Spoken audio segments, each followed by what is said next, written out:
Agatha Christie, The Murder of Roger Ackroyd. Chapter 1. Dr. Shepherd at the breakfast table. Mrs. Ferrars died on the night of the 16th of September, the Thursday. I was sent for at 8 o'clock on the morning of Friday the 17th. There was nothing to be done. She had been dead some hours. It was just a few minutes after 9 when I reached home once more. I opened the front door with my latchkey, and purposely delayed a few moments in the hall, hanging up my hat and the light overcoat that I had deemed a wise precaution against the chill of an early autumn morning. To tell the truth, I was considerably upset and worried. I am not going to pretend that at that moment I foresaw the events of the next few weeks. I emphatically did not do so. But my instinct told me that there were stirring times ahead. From the dining room on my left there came the rattle of teacups and the short, dry cough of my sister Caroline. "Is that you, James?" she called. An unnecessary question, since who else could it be? To tell the truth, it was precisely my sister Caroline who was the cause of my few minutes' delay. The motto of the mongoose family, so Mr. Kipling tells us, is, "Go and find out." If Caroline ever adopts a crest, I should certainly suggest a mongoose rampant. One might omit the first part of the motto. Caroline can do any amount of finding out by sitting placidly at home. I don't know how she manages it, but there it is. I suspect that the servants and the tradesmen constitute her intelligence corps. When she goes out, it is not to gather information, but to spread it. At that, too, she is amazingly expert. It was this last-named trait of hers that was causing me these pangs of indecision. Whatever I told Caroline now concerning the demise of Mrs. Ferrars would be common knowledge all over the village within the space of an hour and a half. As a professional man, I naturally aim at discretion. Therefore I have got into the habit of continually withholding all information possible from my sister. She usually finds out just the same, but I have the moral satisfaction of knowing that I am in no way to blame. Mrs. Ferrars' husband died just over a year ago, and Caroline has constantly asserted, without the least foundation for the assertion, that his wife poisoned him. She scorns my invariable rejoinder that Mr. Ferrars died of acute gastritis, helped on by habitual overindulgence in alcoholic beverages. The symptoms of gastritis and arsenical poisoning are not, I agree, unlike, but Caroline bases her accusation on quite different lines. "You've only got to look at her," I have heard her say. Mrs. Ferrars, though not in her first youth, was a very attractive woman, and her clothes, though simple, always seemed to fit her very well. But all the same, lots of women buy their clothes in Paris, and have not, on that account, necessarily poisoned their husbands. As I stood hesitating in the hall, with all this passing through my mind, Caroline's voice came again, with a sharper note in it. "What on earth are you doing out there, James? Why don't you come and get your breakfast?" "Just coming, my dear," I said hastily. "I've been hanging up my overcoat." "You could have hung up half a dozen overcoats in this time." She was quite right. I could have. I walked into the dining room, gave Caroline the accustomed peck on the cheek, and sat down to eggs and bacon. The bacon was rather cold. "You've had an early call," remarked Caroline. "Yes," I said. "King's paddock. Mrs. Ferrars." "I know," said my sister. "How did you know?" "Annie told me." "Annie is the house parlour maid. A nice girl, but an inveterate talker." There was a pause. I continued to eat eggs and bacon. My sister's nose, which is long and thin, quivered a little at the tip, as it always does when she is interested or excited over anything. "Well?" she demanded. "A sad business. Nothing to be done. Must have died in her sleep." "I know," said my sister again. This time I was annoyed. "You can't know," I snapped. "I didn't know myself until I got there, and haven't mentioned it to a soul yet. If that girl Annie knows, she must be a clairvoyant." "It wasn't Annie who told me. It was the milkman. He had it from the Ferrars' cook. As I say, there is no need for Caroline to go out to get information. She sits at home and it comes to her." My sister continued. "What did she die of?" "Heart failure? Didn't the milkman tell you that?" I inquired sarcastically. Sarcasm is wasted on Caroline. She takes it seriously and answers accordingly. "He didn't know," she explained. After all, Caroline was bound to hear sooner or later. She might as well hear from me. She died of an overdose of Veronal. She's been taking it lately for sleeplessness. Must have taken too much. Nonsense, said Caroline immediately. She took it on purpose. Don't tell me. It is odd when you have a secret belief of your own that you do not wish to acknowledge. Voicing it by someone else will rouse you to a fury of denial. I burst immediately into indignant speech. There you go again, I said, rushing along without rhyme or reason. Why on earth should Mrs. Ferrars wish to commit suicide? A widow, fairly young still, very well off, good health, and nothing to do but enjoy life. It's absurd. Not at all. Even you must have noticed how different she has been looking lately. It's been coming on for the last 6 months. She's looked positively hag-ridden. And you have just admitted that she hasn't been able to sleep. What is your diagnosis?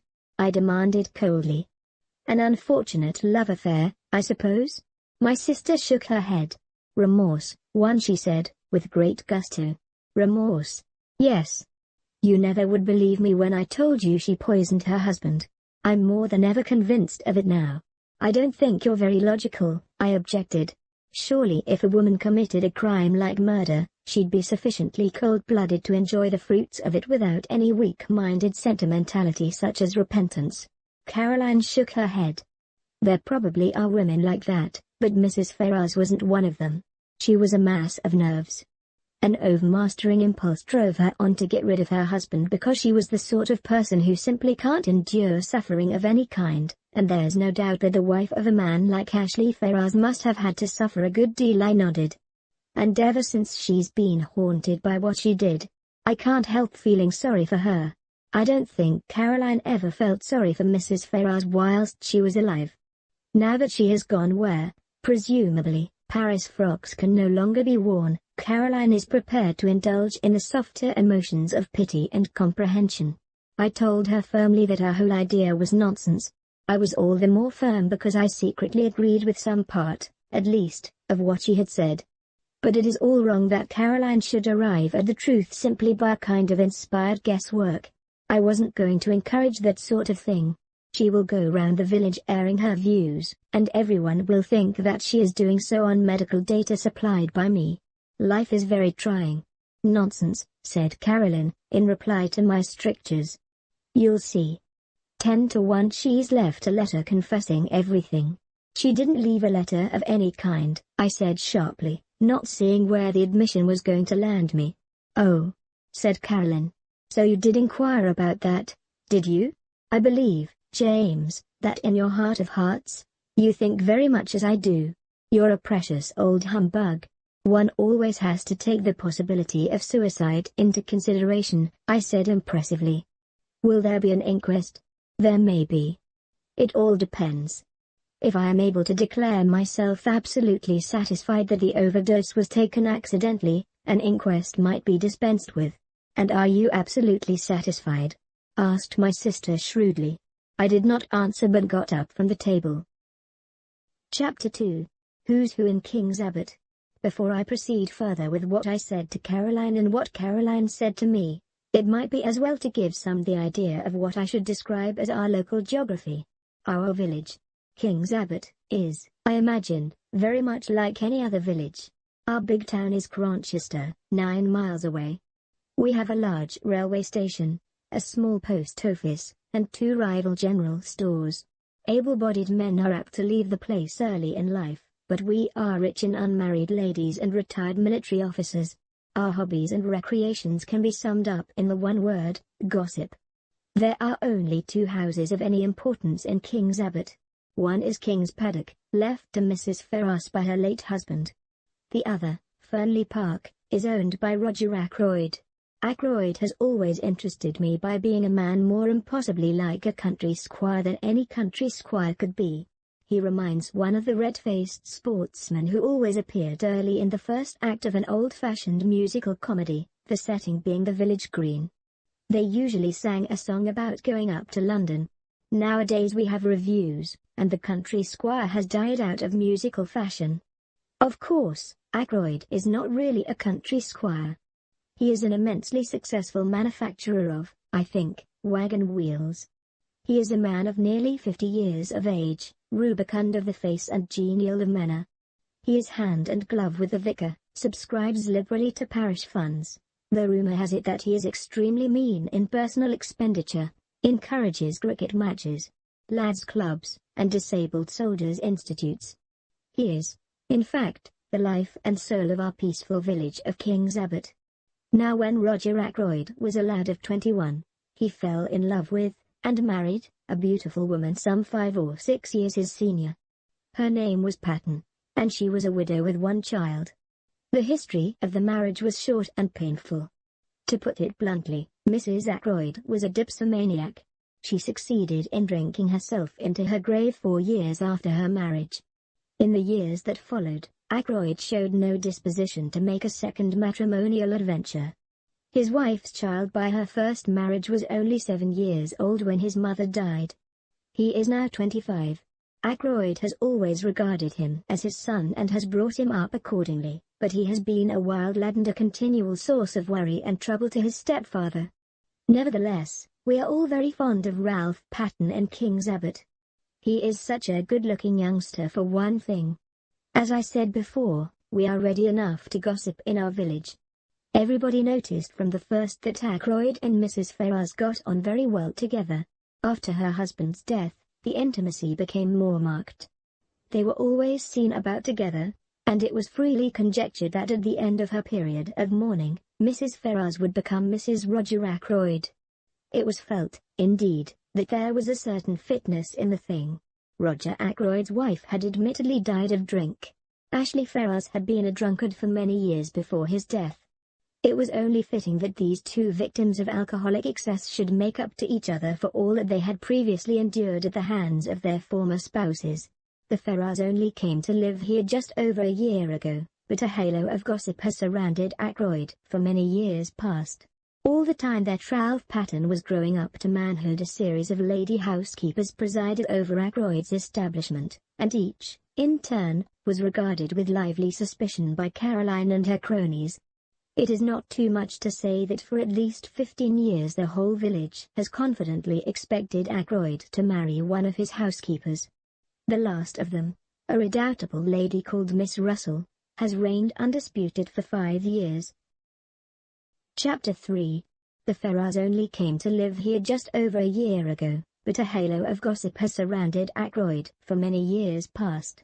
All the time that Ralph Patton was growing up to manhood, a series of lady housekeepers presided over Ackroyd's establishment, and each, in turn, was regarded with lively suspicion by Caroline and her cronies.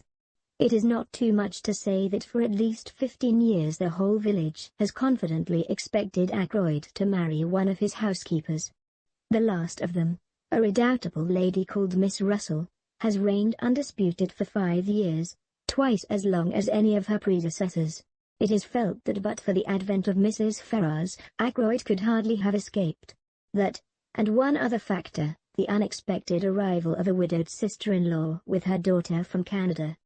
Mrs. Cecil Ackroyd, the widow of Ackroyd's ne'er-do-well younger brother, has taken up her residence at Fernley Park, and has succeeded, according to Caroline, in putting Miss Russell in her proper place.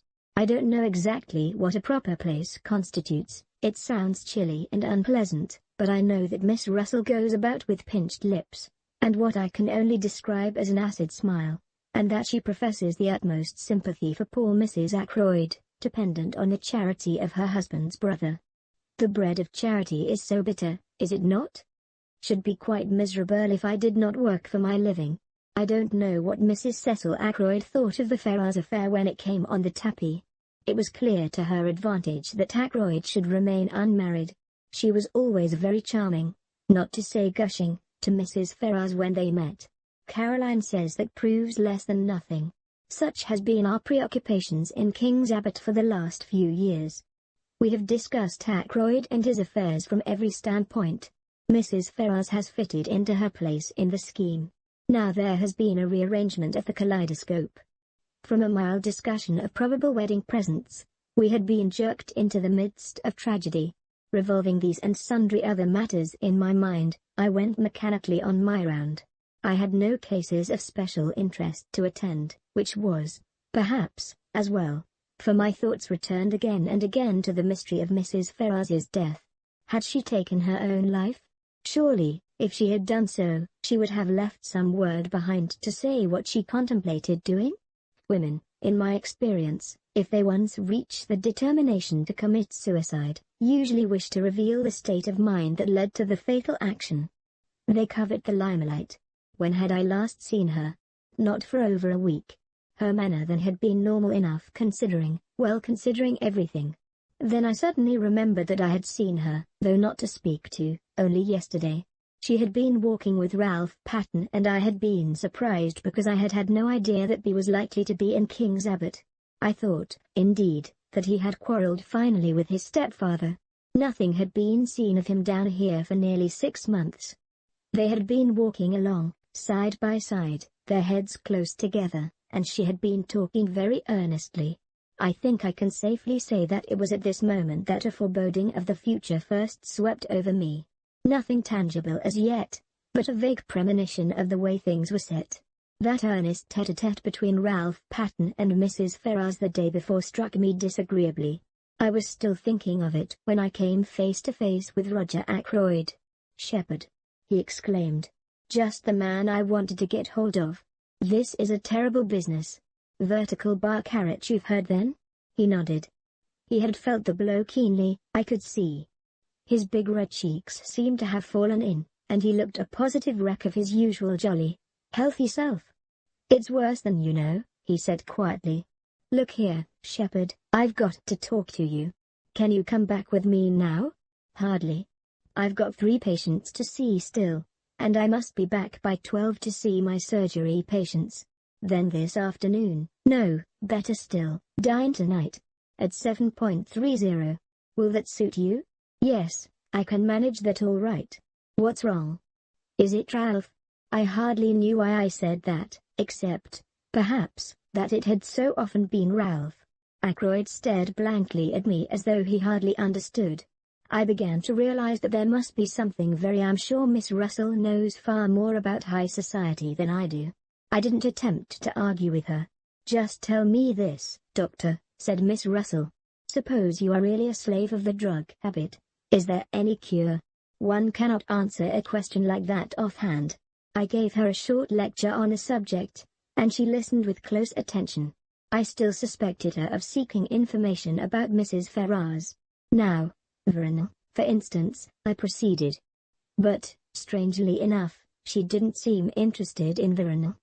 Instead, she changed the subject and asked me if it was true that there were certain poisons so rare as to baffle detection. "Ah," I said. "You've been reading detective stories." She admitted that she had. "The essence of a detective story," I said, "is to have a rare poison, if possible something from South America, that nobody has ever heard of, something that one obscure tribe of savages used to poison their arrows with. Death is instantaneous, and Western science is powerless to detect it. Is that the kind of thing you mean?" "Yes. Is there such a thing?" I shook my head regretfully. "I'm afraid there isn't. There's cure, of course." I told her a good deal about cure, but she seemed to have lost interest once more. She asked me if I had any in my poison cupboard, and when I replied in the negative I fancy I fell in her estimation. She said she must be getting back, and I saw her out at the surgery door just as the luncheon gong went. I should never have suspected Miss Russell of a fondness for detective stories. It pleases me very much to think of her stepping out of the housekeeper's room to rebuke a delinquent housemaid, and then returning to a comfortable perusal of the mystery of the 7th death, or something of the kind. Chapter 4 The Man Who Grew Vegetable Marrows. I told Caroline at lunch that I should be dining at Fernley. She expressed no objection, on the contrary. "Excellent," she said. "You'll hear all about it. By the way, what is the trouble with Ralph?" "With Ralph?" I said, surprised. "There isn't any. Then why is he staying at the Three Boars instead of at Fernley Park?" I did not for a minute question Caroline's statement that Ralph Patten was staying at the local inn. That Caroline said so was enough for me. "Ackroyd told me he was in London," I said. In the surprise of the moment I departed from my valuable rule of never parting with information. "Oh," said Caroline. I could see her nose twitching as she worked on this. He arrived at the Three Boars yesterday morning, she said. And he's still there. Last night he was out with a girl. Vertical bar ? That did not surprise me in the least. Ralph, I should say, is out with a girl most nights of his life. But I did rather wonder that he chose to indulge in the pastime in King's Abbot instead of in the gay metropolis. 2. One of the barmaids? I asked. No. That's just it. He went out to meet her. I don't know who she is. Bitter for Caroline to have to admit such a thing, but I can guess, continued my indefatigable sister. I waited patiently. His cousin. Flora Ackroyd? I exclaimed in surprise. Flora Ackroyd is, of course, no relation whatever really to Ralph Patten, but Ralph has been looked upon for so long as it 19 practically Ackroyd's own son, that cousinship is taken for granted. Flora Ackroyd, said my sister. But why not go to Fernley if he wanted to see her? Secretly engaged, said Caroline, with immense enjoyment. Old Ackroyd won't hear of it, and they have to meet this way. I saw a good many flaws in Caroline's theory, but I forbore to point them out to her. An innocent remark about our new neighbor created a diversion. The house next door, the Larches, has recently been taken by a stranger. To Caroline's extreme annoyance, she has not been able to find out anything about him, except that he is a foreigner. The intelligence corps has proved a broken reed. Presumably the man has milk and vegetables and joints of meat and occasional whitings just like everybody else, but none of the people who make it their business to supply these things seem to have acquired any information. His name, apparently, is Mr. Porritt, a name which conveys an odd feeling of unreality. The one thing we do know about him is that he is interested in the growing of vegetable marrows. But that is certainly not the sort of information that Caroline is after. She wants to know where he comes from, what he does, whether he is married, what his wife was, or is, like, whether he has children, what his mother's maiden name was, and so on. Somebody very like Caroline must have invented the questions on passports, I think. My dear Caroline, I said. There's no doubt at all about what a man's profession has been. He's a retired hairdresser. Look at that moustache of his. Caroline dissented. She said that if the man was a hairdresser, he would have wavy hair, not straight. All hairdressers did. I cited several hairdressers personally known to me who had straight hair, but Caroline refused to be convinced. I can't make him out at all, she said in an aggrieved voice. I borrowed some garden tools the other day, and he was most polite, but I couldn't get anything out of him. I asked him point blank at last whether he was a Frenchman, and he said he wasn't, and, somehow, I didn't like to ask him any more.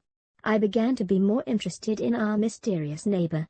A man who is capable of shutting up Caroline and sending her, like the Queen of Sheba, empty away, must be something of a personality.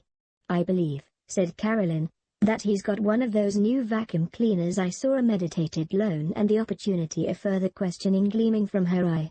I saw the chance to escape into the garden. I am rather fond of gardening. I was busily exterminating dandelion roots when a shout of warning sounded from close by, and a heavy body whizzed by my ears and fell at my feet with a repellent squelch. It was a vegetable marrow. I looked up angrily. Over the wall, to my left, there appeared a face. An egg-shaped head, partially covered with suspiciously black hair, two immense moustaches, and a pair of watchful eyes. It was our mysterious neighbor, Mr. Porritt.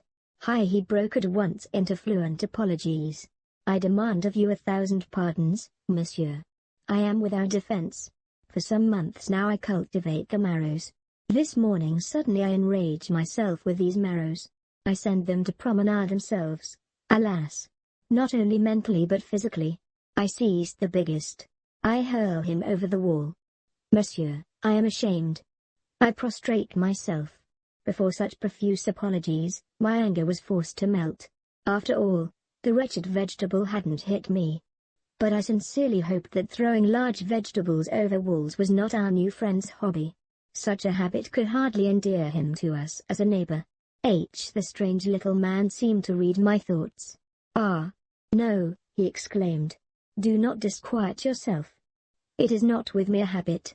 But you can figure to yourself, monsieur, that a man may work towards a certain object, FC the 21st of May labor and toil to attain a certain kind of leisure and occupation, and then find that, after all, he yearns for the old busy days, and the old occupations that he thought himself so glad to leave?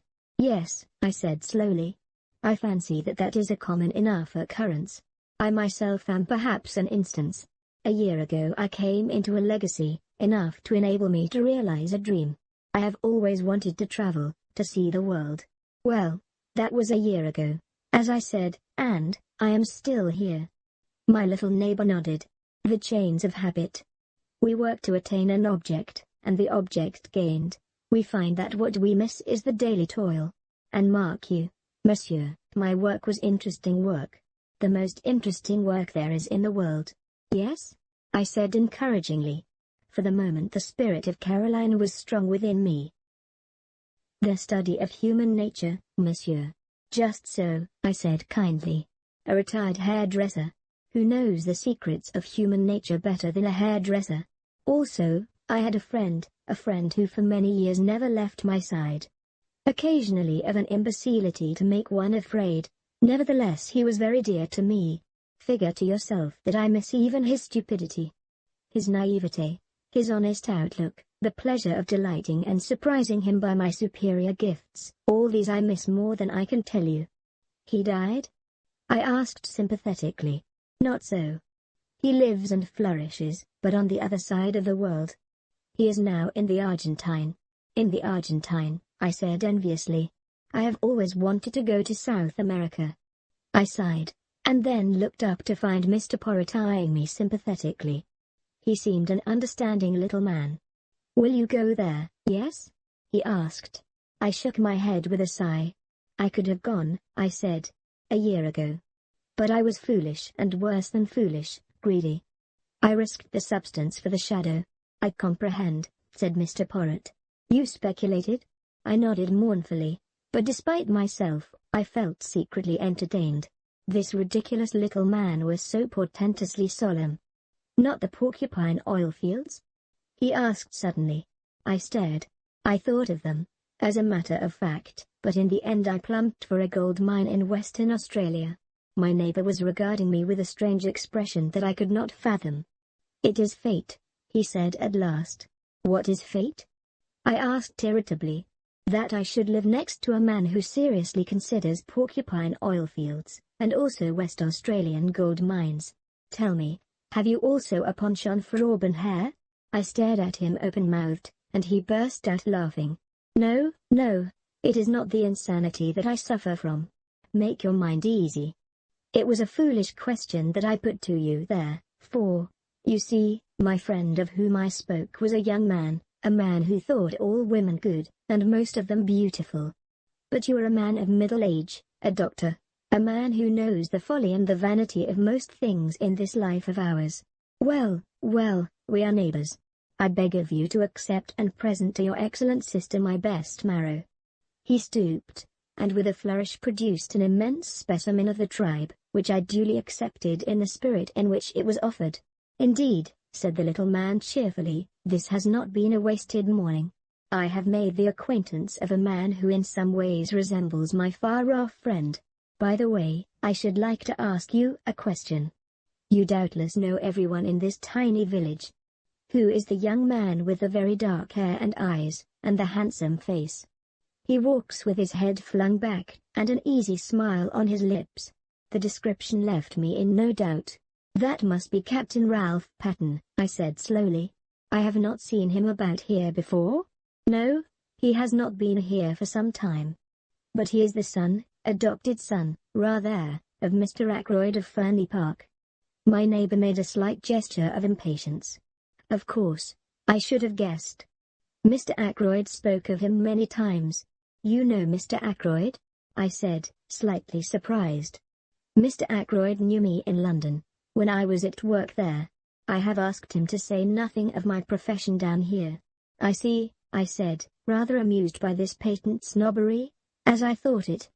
But the little man went on with an almost grandiloquent smirk. One prefers to remain incognito. I am not anxious for notoriety. I have not even troubled to correct the local version of my name. Indeed, I said, not knowing quite what to say. Captain Ralph Patten, mused Mr. Porritt. And so he is engaged to Mr. Ackroyd's niece, the charming Miss Flora. Who told you so? I asked, very much surprised. Mr. Ackroyd. About a week ago. He is very pleased about it, has long desired that such a thing should come to pass, or so I understood from him.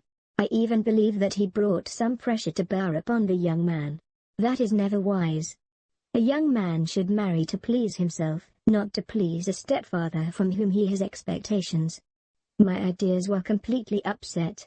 I could not see Ackroyd taking a hairdresser into his confidence, and discussing the marriage of his niece and stepson with him. Ackroyd extends genial patronage to the lower orders, but he has a very great sense of his dignity. I began to think that Parrot couldn't be a hairdresser after all. To hide my confusion, I said the first thing that came into my head. What made you notice Ralph Patten? His good looks? No, not that alone, though he is unusually good-looking for an Englishman, what your lady novelists would call a Greek god. No, there was something about that young man that I did not understand. He said the last sentence in a musing tone of voice which made an indefinable impression upon me. It was as though he was summing up the boy by the light of some inner knowledge that I did not share. It was that impression that was left with me, for at that moment my sister's voice called me from the house. I went in. Caroline had her hat on and had just come in from the village. She began without preamble. I met Mr. Ackroyd. Yes? I said. I stopped him, of course, but he seemed in a great hurry, and anxious to get away. I do not doubt that that was the case. He would feel towards Caroline much as he had felt towards Miss Gannett earlier in the day, perhaps more so. Caroline is less easy to shake off. I asked him at once about Ralph. He was absolutely astonished. Had no idea the boy was down here. He actually said he thought I must have made a mistake. A mistake? Ridiculous, I said. He ought to have known you better. Then he went on to tell me that Ralph and Flora are engaged. I knew that, too, I interrupted, with modest pride. Who told you?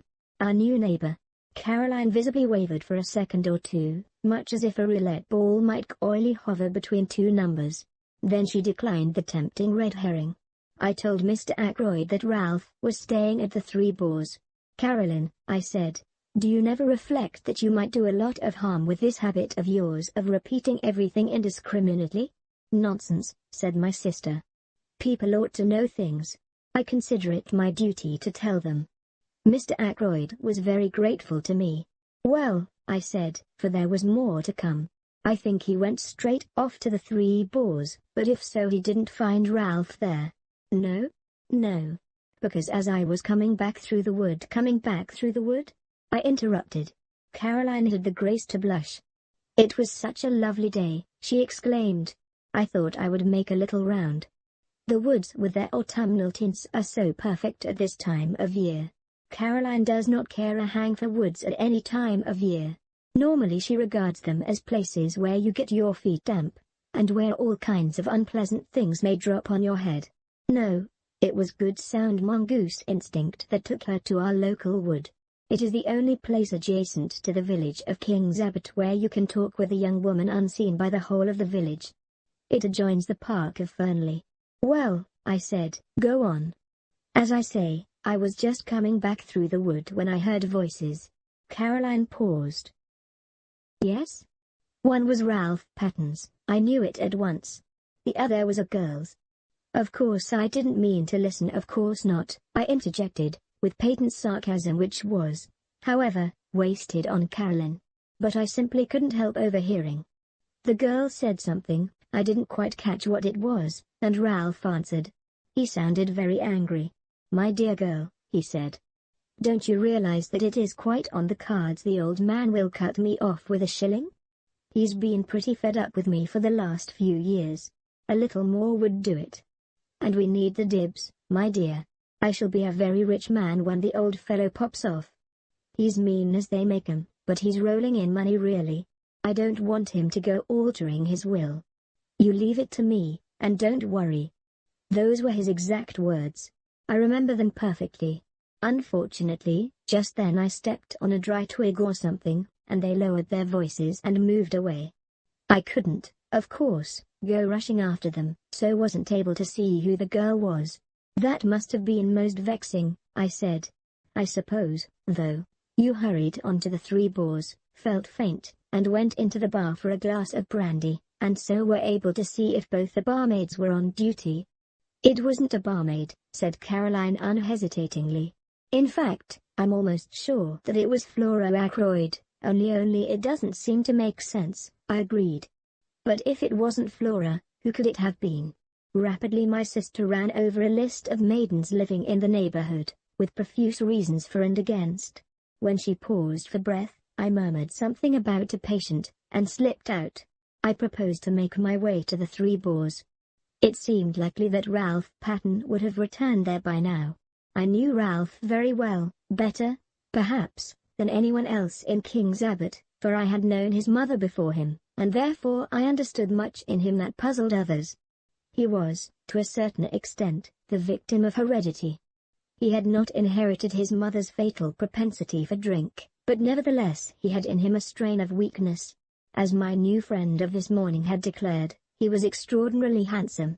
Just on 6 feet, perfectly proportioned, with the easy grace of an athlete. He was dark, like his mother, with a handsome, sunburnt face always ready to break into a smile. Ralph Patten was of those born to charm easily and without effort. He was self-indulgent and extravagant, with no veneration for anything on earth, but he was lovable nevertheless, and his friends were all devoted to him. Could I do anything with the boy? I thought I could. On inquiry at the Three Boars I found that Captain Patten had just come in. I went up to his room and entered unannounced.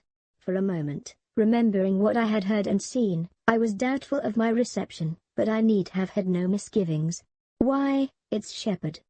Glad to see you." He came forward to meet me, hand outstretched, a sunny smile lighting up his face. "The one person I am glad to see in this infernal place." I raised my eyebrows. "What's the place been doing?" He gave a vexed laugh. "It's a long story. Things haven't been going well with me, Doctor. But have a drink, won't you?" "Thanks," I said. "I will." He pressed the bell, then coming back threw himself into a chair. "Not to mince matters," he said gloomily, "I'm in the devil of a mess. In fact, I haven't the least idea what to do next." "What's the matter?" I asked sympathetically. "It's my confounded stepfather. What has he done? It isn't what he's done yet, but what he's likely to do." The bell was answered, and Ralph ordered the drinks. When the man had gone again, he sat hunched in the armchair, frowning to himself. "Is it really serious?" I asked. He nodded. "I'm fairly up against it this time," he said soberly. The unusual ring of gravity in his voice told me that he spoke the truth. It took a good deal to make Ralph grave. "In fact," he continued, "I can't see my way ahead. I'm damned if I can." "If I could help," I suggested diffidently. But he shook his head very decidedly. "Good of you, Doctor. But I can't let you in on this. I've got to play a lone hand." He was silent a minute and then repeated in a slightly different tone of voice, "Yes, I've got to play a lone hand." Chapter 5. Dinner at Fernley. It was just a few minutes before 7:30 when I rang the front door bell of Fernley Park.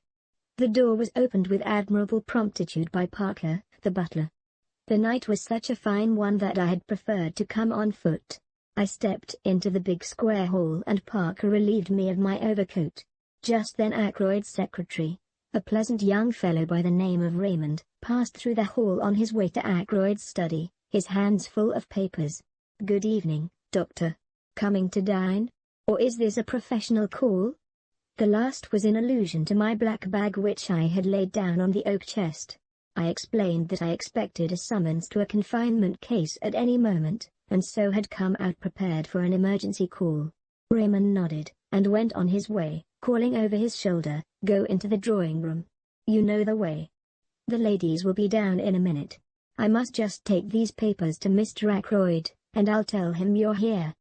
On Raymond's appearance Parker had withdrawn, so I was alone in the hall. I settled my tie, glanced in a large mirror which hung there, and crossed to the door directly facing me, which was, as I knew, the door of the drawing room. I noticed, just as I was turning the handle, a sound from within, the shutting down of a window. I took it to be. I noticed it, I may say, quite mechanically, without attaching why importance to it at the time. I opened the door and walked in. As I did so I almost collided with Miss Russell, who was just coming out. We both apologized. For the first time I found myself appraising the housekeeper and thinking what a handsome woman she must once have been. Indeed, as far as that goes, still was. Her dark hair was unstreaked with grey, and when she had a color, as she had at this minute, the stern quality of her looks was not so apparent. Quite subconsciously I wondered whether she had been out, for she was breathing hard, as though she had been running. "I'm afraid I'm a few minutes early," I said. "Oh, I don't think so. It's gone 7:30, Dr. Shepherd." She paused a minute before saying, "I didn't know you were expected to dinner tonight. Mr. Ackroyd didn't mention it." I received a vague impression that my dining there displeased her in some way, but I couldn't imagine why. "How's the knee?" I inquired. "Much the same, thank you, doctor. I must be going now. Mrs. Ackroyd will be down in a moment. I only came in here to see if the flowers were all right." She passed quickly out of the room. I strolled to the window, wondering at her evident desire to justify her presence in the room. As I did so, I saw what, of course, I might have known all the time had I troubled to give my mind to it, namely, that the windows were long French ones opening on the terrace. The sound I had heard, therefore, could not have been that of a window being shut down. Quite idly, and more to distract my mind from painful thoughts than for any other reason, I amused myself by trying to guess what could have caused the sound in question. Coals on the fire? No, that was not the kind of noise at all. A drawer of a bureau pushed in? No, not that. Then my eye was caught by what, I believe, is called a silver table, the lid of which lifts, and through the glass of which you can see the contents. I crossed over to it, studying the contents. There were 1 or 2 pieces of old silver, a baby shoe belonging to King Charles I, some Chinese jade figures, and quite a number of African implements and curios. Wanting to examine one of the jade figures more closely, I lifted the lid. It slipped through my fingers and fell. At once I recognized the sound I had heard. It was this same table lid being shut down gently and carefully. I repeated the action once or twice for my own satisfaction.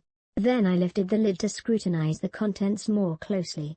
I was still bending over the open silver table when Flora Ackroyd came into the room. Quite a lot of people do not like Flora Ackroyd, but nobody can help admiring her.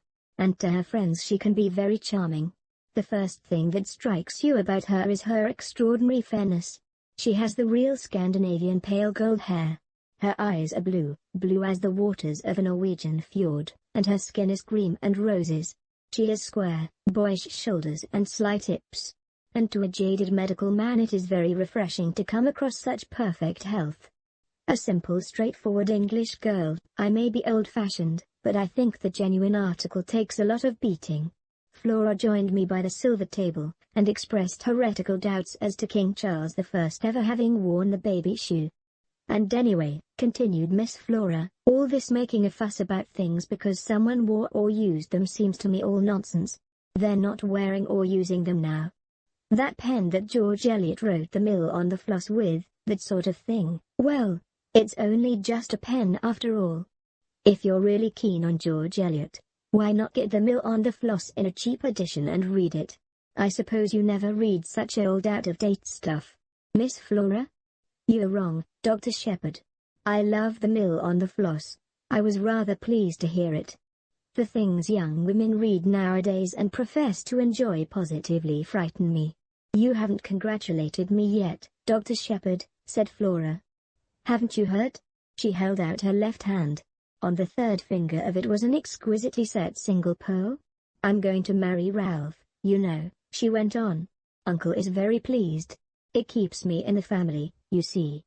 I took both her hands in mine. "My dear," I said, "I hope you'll be very happy." "We've been engaged for about a month," continued Flora in her cool voice, "but it was only announced yesterday. Uncle is going to do up crossed stones, and give it to us to live in, and we're going to pretend to farm. Really, we shall hunt all the winter, town for the season, and then go yachting. I love the sea. And, of course, I shall take a great interest in the parish affairs, and attend all the mothers' meetings." Just then Mrs. Ackroyd rustled in, full of apologies for being late. "I am sorry to say I detest Mrs. Ackroyd. She is all chains and teeth and bones. A most unpleasant woman. She has small pale flinty blue eyes, and however gushing her words may be, those eyes others always remain coldly speculative." I went across to her, leaving Flora by the window. She gave me a handful of assorted knuckles and rings to squeeze, and began talking volubly. Had I heard about Flora's engagement? So suitable in every way. The dear young things had fallen in love at first sight. Such a perfect pair, he so dark and she so fair. I can't tell you, my dear Dr. Shepherd, the relief to a mother's heart. Mrs. Ackroyd sighed, a tribute to her mother's heart, whilst her eyes remained shrewdly observant of me. "I was wondering. You are such an old friend of dear Roger's. We know how much he trusts to your judgment. So difficult for me, in my position as poor Cecil's widow. But there are so many tiresome things, settlements, you know, all that. I fully believe that Roger intends to make settlements upon dear Flora, but, as you know, he is just a little peculiar about money. Very usual, I've heard, amongst men who are captains of industry. I wondered, you know, if you could just sound him on the subject. Flora is so fond of you. We feel you are quite an old friend, although we have only really known you just over 2 years." Mrs. Ackroyd's eloquence was cut short as the drawing-room door opened once more. I was pleased at the interruption.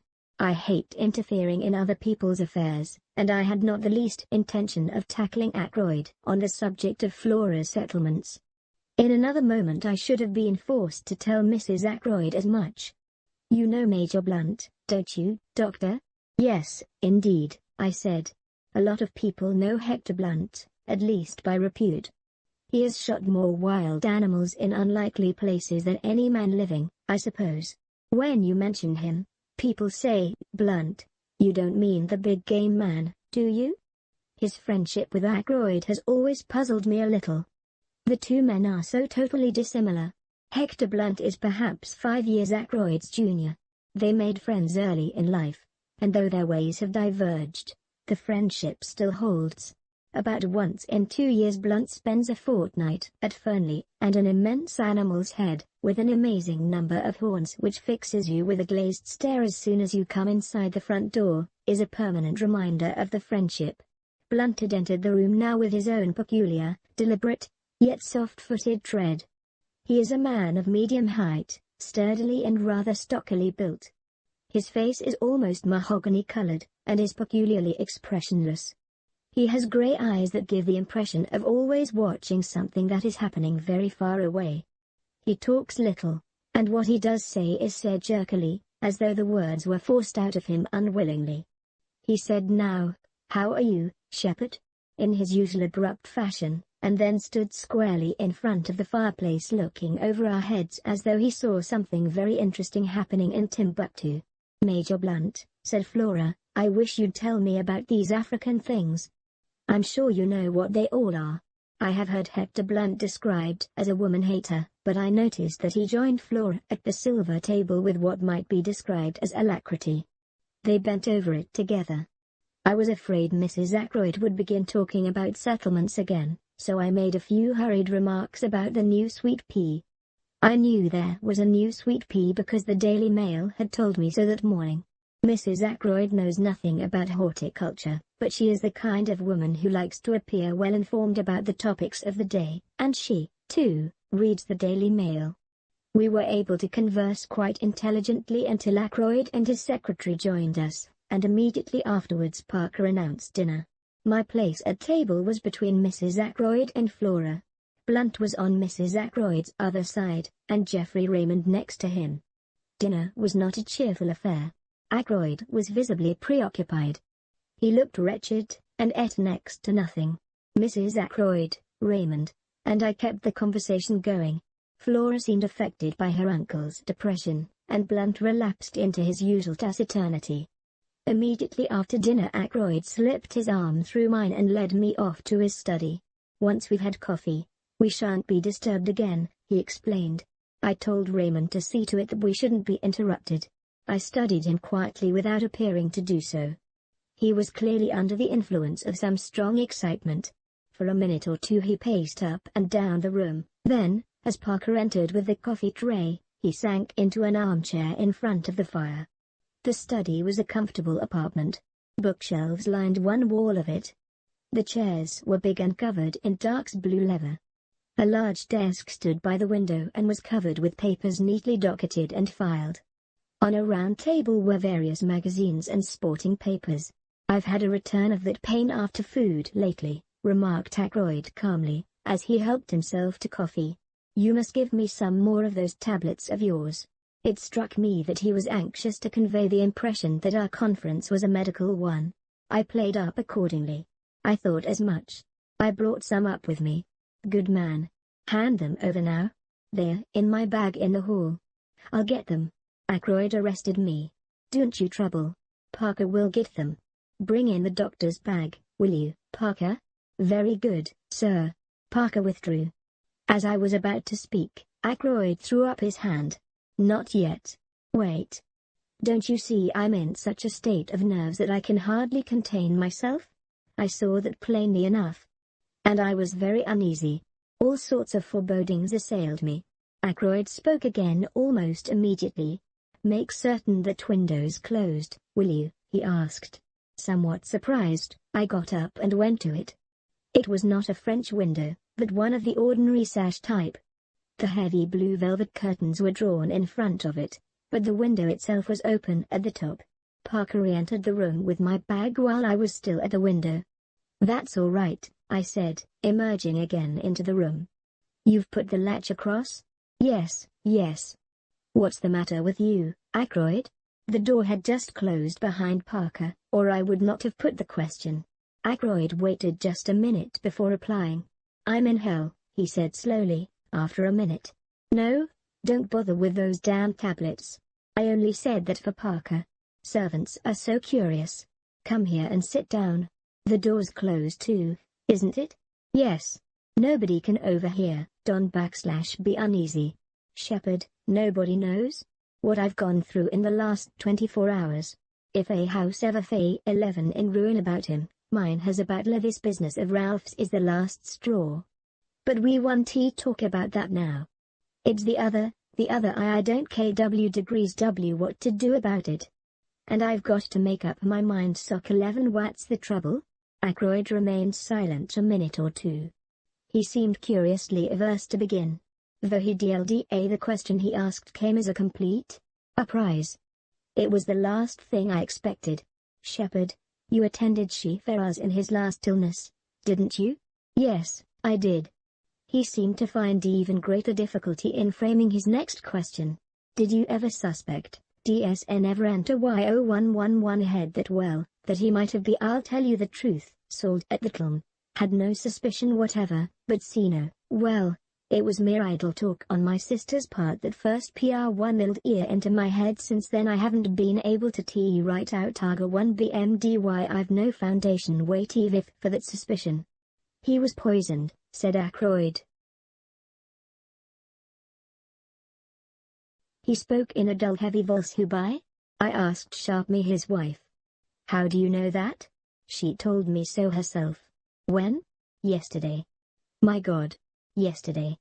It seems 10 years ago." I waited a minute, then went on.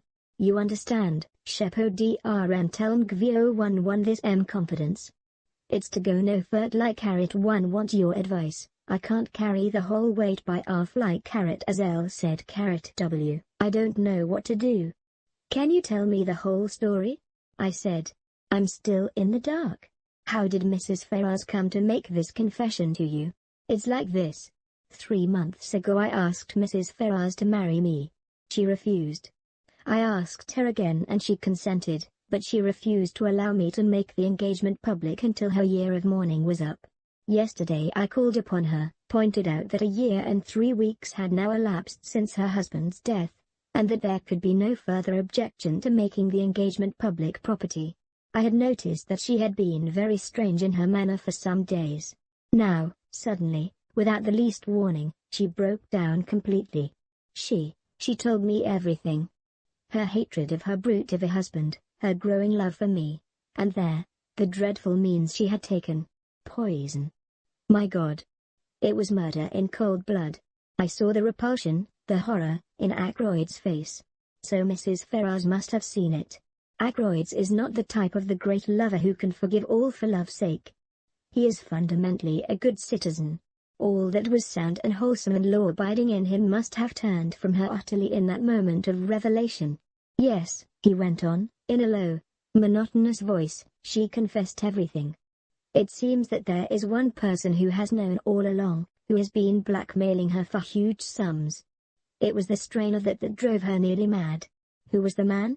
Suddenly before my eyes there arose the picture of Ralph Patten and Mrs. Ferrars side by side, their heads so close together. I felt a momentary throb of anxiety. Supposing but surely that was impossible. I remembered the frankness of Ralph's greeting that very afternoon. Absurd. She wouldn't tell me his name, said Ackroyd slowly. As a matter of fact, she didn't actually say that it was a man. But of course, I agreed. It must have been a man. And you've no suspicion at all? For answer Ackroyd groaned and dropped his head into his hands. It can't be, he said. I'm mad even to think of such a thing. No, I won't even admit to you the wild suspicion that crossed my mind. I'll tell you this much, though. Something she said made me think that the person in question might be actually among my household, but that can't be so. I must have misunderstood her. What did you say to her? I asked. What could I say? She saw, of course, the awful shock it had been to me. And then there was the question, what was my duty in the matter? She had made me, you see, an accessory after the fact. She saw all that, I think, quicker than I did. I was stunned, you know. She asked me for 24 hours, made me promise to do nothing till the end of that time. And she steadfastly refused to give me the name of the scoundrel who had been blackmailing her. I suppose she was afraid that I might go straight off and hammer him, and then the fat would have been in the fire as far as she was concerned. She told me that I should hear from her before 24 hours had passed. My God, I swear to you, Shepherd, that it never entered my head what she meant to do. Suicide. And I drove her to it. No, I said. Don't take an exaggerated view of things. The responsibility for her death doesn't lie at your door. The question is, what am I to do now? The poor lady is dead. Why rake up past trouble? I rather agree with you, I said. But there's another point. How am I to get hold of that scoundrel who drove her to death as surely as if he'd killed her? He knew of the first crime, and he fastened onto it like some obscene vulture. She's paid the penalty. Is he to go scot-free? I see, I said slowly. You want to hunt him down? It will mean a lot of publicity, you know. Yes, I've thought of that. I've zigzagged to and fro in my mind. I agree with you that the villain ought to be punished, but the cost has got to be reckoned. Ackroyd rose and walked up and down. Presently he sank into the chair again. Look here, Shepherd, suppose we leave it like this. If no word comes from her, we'll let the dead things lie. What do you mean by word coming from her? I asked curiously. I have the strongest impression that somewhere or somehow she must have left a message for me, before she went. I can't argue about it, but there it is. I shook my head. She left no letter or word of any kind? I asked. Shepherd, I'm convinced that she did. And more, I've a feeling that by deliberately choosing death, she wanted the whole thing to come out, if only to be revenged on the man who drove her to desperation.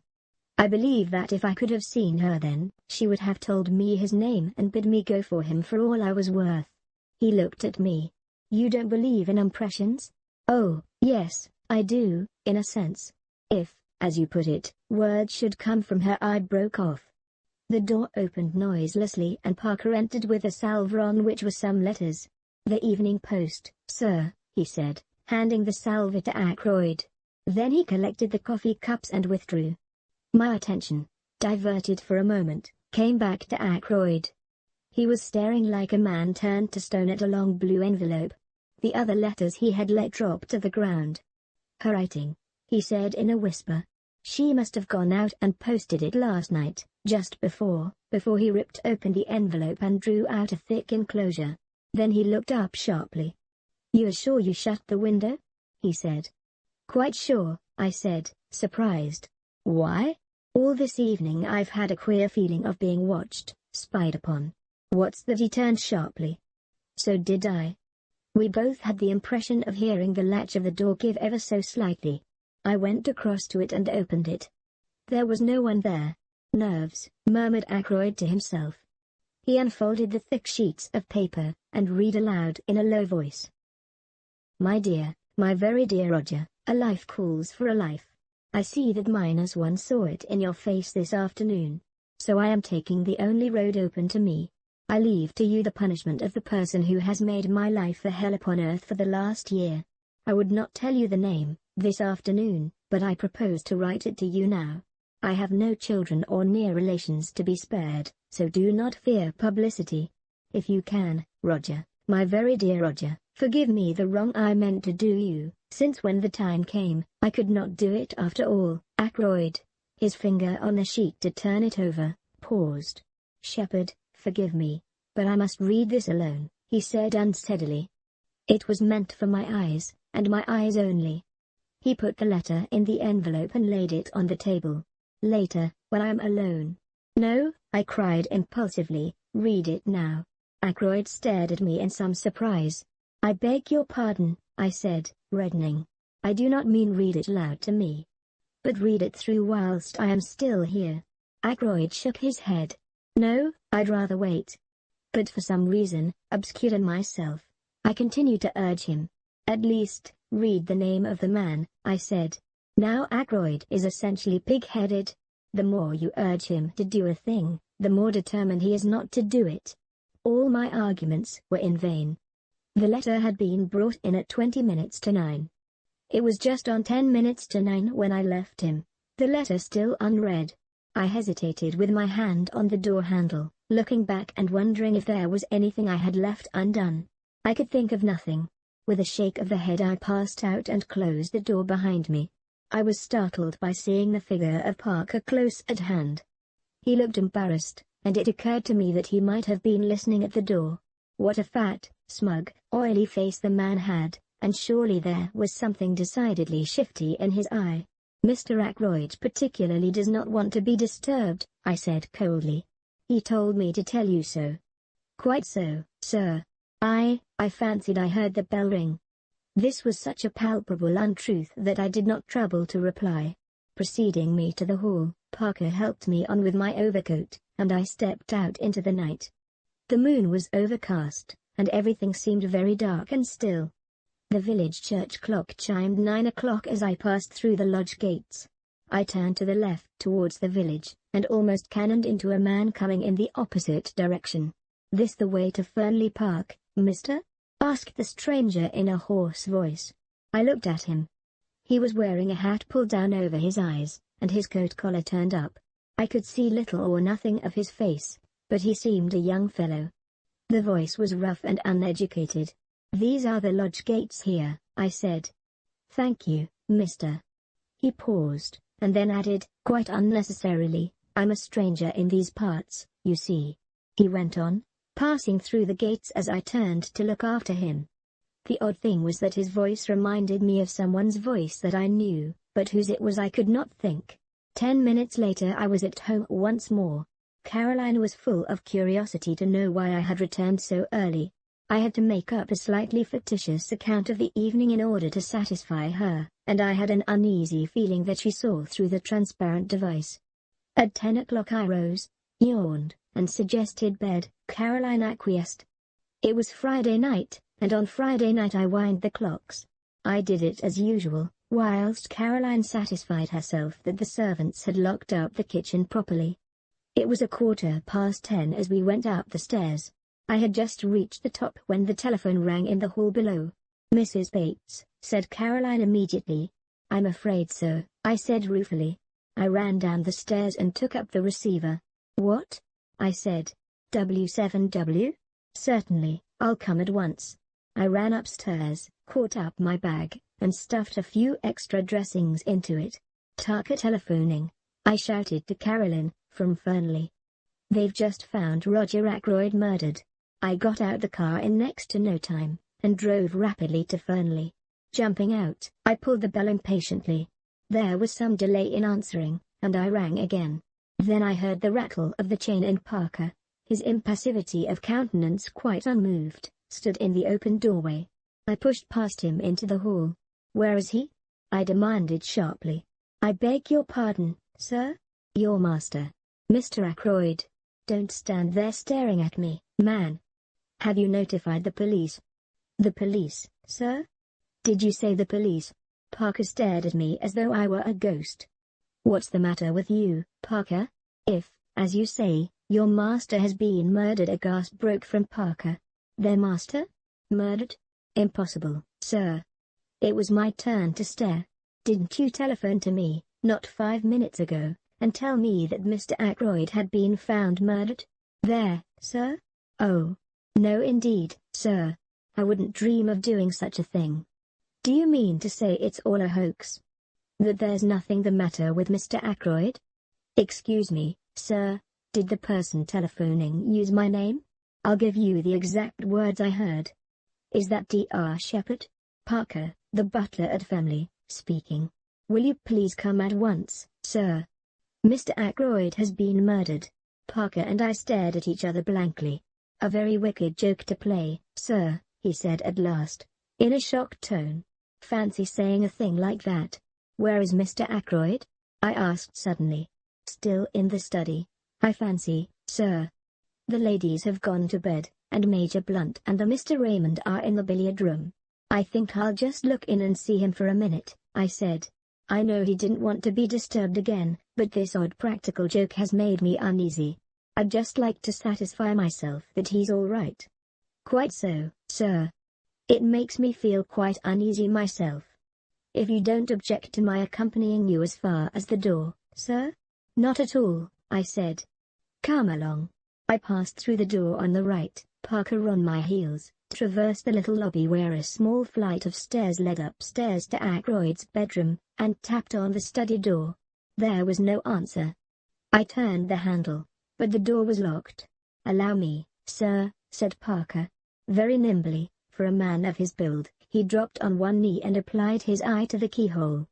"Key is in the lock all right, sir," he said, rising. "On the inside." Mr. Ackroyd must have locked himself in and possibly just dropped off to sleep. I bent down and verified Parker's statement. "It seems all right," I said, "but, all the same, Parker, I'm going to wake your master up. I shouldn't be satisfied to go home without hearing from his own lips that he's quite all right." So saying, I rattled the handle and called out, "Ackroyd, Ackroyd, just a minute." But still there was no answer. I glanced over my shoulder. "I don't want to alarm the household," I said hesitatingly. Parker went across and shut the door from the big hall through which we had come. "I think that will be all right now, sir. The billiard room is at the other side of the house, and so are the kitchen quarters and the ladies' bedrooms." I nodded comprehendingly. Then I banged once more frantically on the door, and stooping down, fairly bawled through the keyhole, "Ackroyd, Ackroyd. It's Shepard. Let me in." And still, silence. Not a sign of life from within the locked room. Parker and I glanced at each other.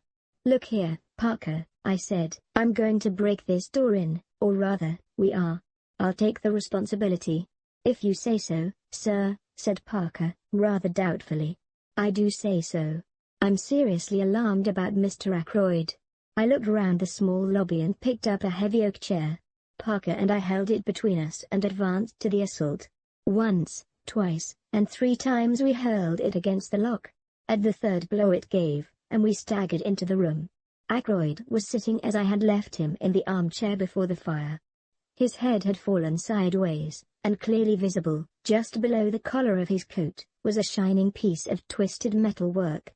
Parker and I advanced till we stood over the recumbent figure. I heard the butler draw in his breath with a sharp hiss. "Stabbed from behind," he murmured. "Horrible." He wiped his moist brow with his handkerchief, then stretched out a gingerly hand towards the hilt of the dagger. "You mustn't touch that," I said sharply. "Go at once to the telephone and ring up the police station. Inform them of what has happened. Then tell Mr. Raymond and Major Blunt." "Very good, sir." Parker hurried away, still wiping his perspiring brow. I did what little had to be done. I was careful not to disturb the position of the body, and not to handle the dagger at all. No object was to be attained by moving it. Ackroyd had clearly been dead some little time. Then I heard young Raymond's voice, horror-stricken and incredulous, outside. "What do you say? Oh, impossible. Where's the doctor?" He appeared impetuously in the doorway, then stopped dead, his face very white. A hand put him aside, and Hector Blunt came past him into the room. "My God," said Raymond from behind him. "It's true, then." Blunt came straight on till he reached the chair. He bent over the body, and I thought that, like Parker, he was going to lay hold of the dagger hilt. I drew him back with one hand. "Nothing must be moved," I explained. "The police must see him exactly as he is now." Blunt nodded in instant comprehension. His face was expressionless as ever, but I thought I detected signs of emotion beneath the stolid mask. Geoffrey Raymond had joined us now, and stood peering over Blunt's shoulder at the body. "This is terrible," he said in a low voice. He had regained his composure, but as he took off the pince-nez he habitually wore and polished them I observed that his hand was shaking. "Robbery, I suppose," he said. "How did the fellow get in? Through the window? Has anything been taken?" He went towards the desk. "You think it's burglary?" I said slowly. "What else could it be? There's no question of suicide, I suppose? No man could stab himself in such a way," I said confidently. "It's murder right enough." "But with what motive?" "Roger hadn't an enemy in the world," said Blunt quietly. "Must have been burglars." "But what was the thief after? Nothing seems to be disarranged." He looked round the room. Raymond was still sorting the papers on the desk. "There seems nothing missing, and none of the drawers show signs of having been tampered with," the secretary observed at last. "It's very mysterious." Blunt made a slight motion with his head. "There are some letters on the floor here," he said. I looked down. 3 or 4 letters still lay where Ackroyd had dropped them earlier in the evening. But the blue envelope containing Mrs. Ferrars's letter had disappeared. I half opened my mouth to speak, but at that moment the sound of a bell pealed through the house. There was a confused murmur of voices in the hall, and then Parker appeared with our local inspector and a police constable. "Good evening, gentlemen," said the inspector. "I'm terribly sorry for this. A good kind gentleman like Mr. Ackroyd. The butler says it's murder. No possibility of accident or suicide, doctor?" "None whatever," I said. "Ah. A bad business." He came and stood over the body. "Been moved at all?" he asked sharply. "Beyond making certain that life was extinct, an easy matter, I have not disturbed the body in any way." "Ah. And everything points to the murderer having got clear away, for the moment, that is. Now then, let me hear all about it. Who found the body?" I explained the circumstances carefully. "A telephone message, you say? From the butler?" "A message that I never sent," declared Parker earnestly. "I've not been near the telephone the whole evening. The others can bear me out that I haven't." "Very odd, that. Did it sound like Parker's voice, doctor?" "Well, -1 can't say I noticed. I took it for granted, you see. Naturally. Well, you got up here, broke in the door, and found poor Mr. Ackroyd like this.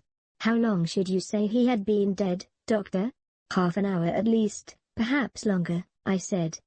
"The door was locked on the inside, you say? What about the window?"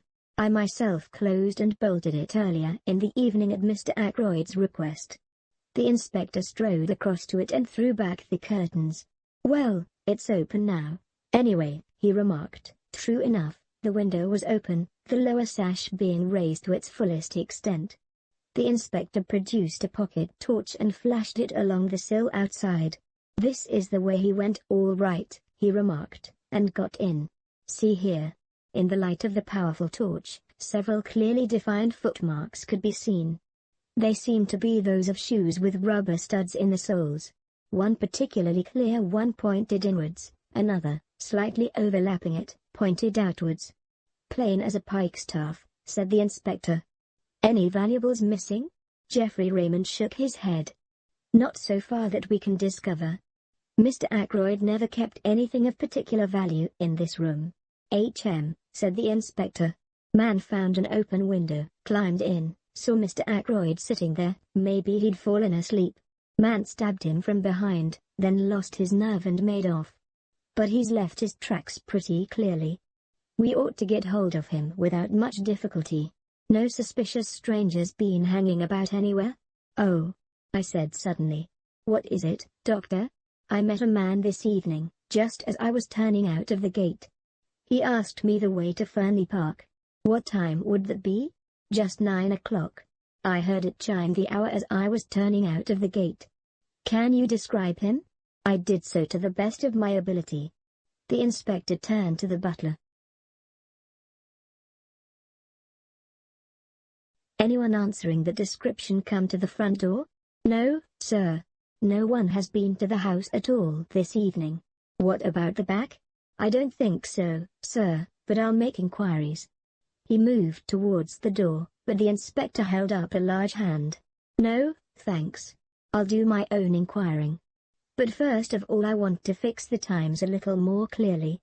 When was Mr. Ackroyd last seen alive?" "Probably by me," I said. "When I left at, let me see, about 10 minutes to 9. He told me that he didn't wish to be disturbed, and I repeated the order to Parker." "Just so, sir," said Parker respectfully.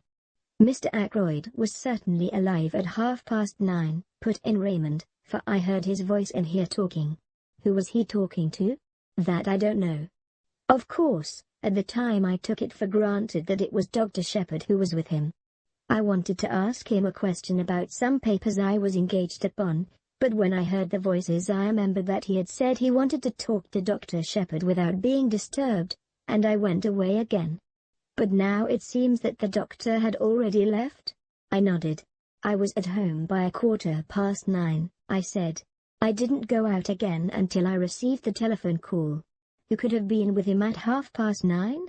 queried the inspector. "It wasn't you, Major Blunt," I said. "Major Hector Blunt?" asked the inspector, a respectful tone creeping into his voice. Blunt merely jerked his head affirmatively. "I think we've seen you down here before, sir," said the inspector. "I didn't recognize you for the moment, but you were staying with Mr. Ackroyd a year ago last May." "June," corrected Blunt. "Just so, June it was. Now, as I was saying, it wasn't you with Mr. Ackroyd at 9:30 this evening?" Blunt shook his head. "Never saw him after dinner," he volunteered. The inspector turned once more to Raymond. "You didn't overhear any of the conversation going on, did you, sir?" "I did catch just a fragment of it," said the secretary, "and, supposing as I did that it was Dr. Shepherd who was with Mr. Ackroyd, that fragment struck me as distinctly odd. As far as I can remember, the exact words were these. Mr. Ackroyd was speaking. 'The calls on my purse have been so frequent of late,' that is what he was saying, 'of late, that I fear it is impossible for me to accede to your request.' I went away again at once, of course, so I did not hear any more. But I rather wondered because Dr. Shepherd, does not ask for loans for himself or subscriptions for others, I finished." "A demand for money," said the inspector musingly. "It may be that here we have a very important clue." He turned to the butler. "You say, Parker, that nobody was admitted by the front door this evening?" "That's what I say, sir."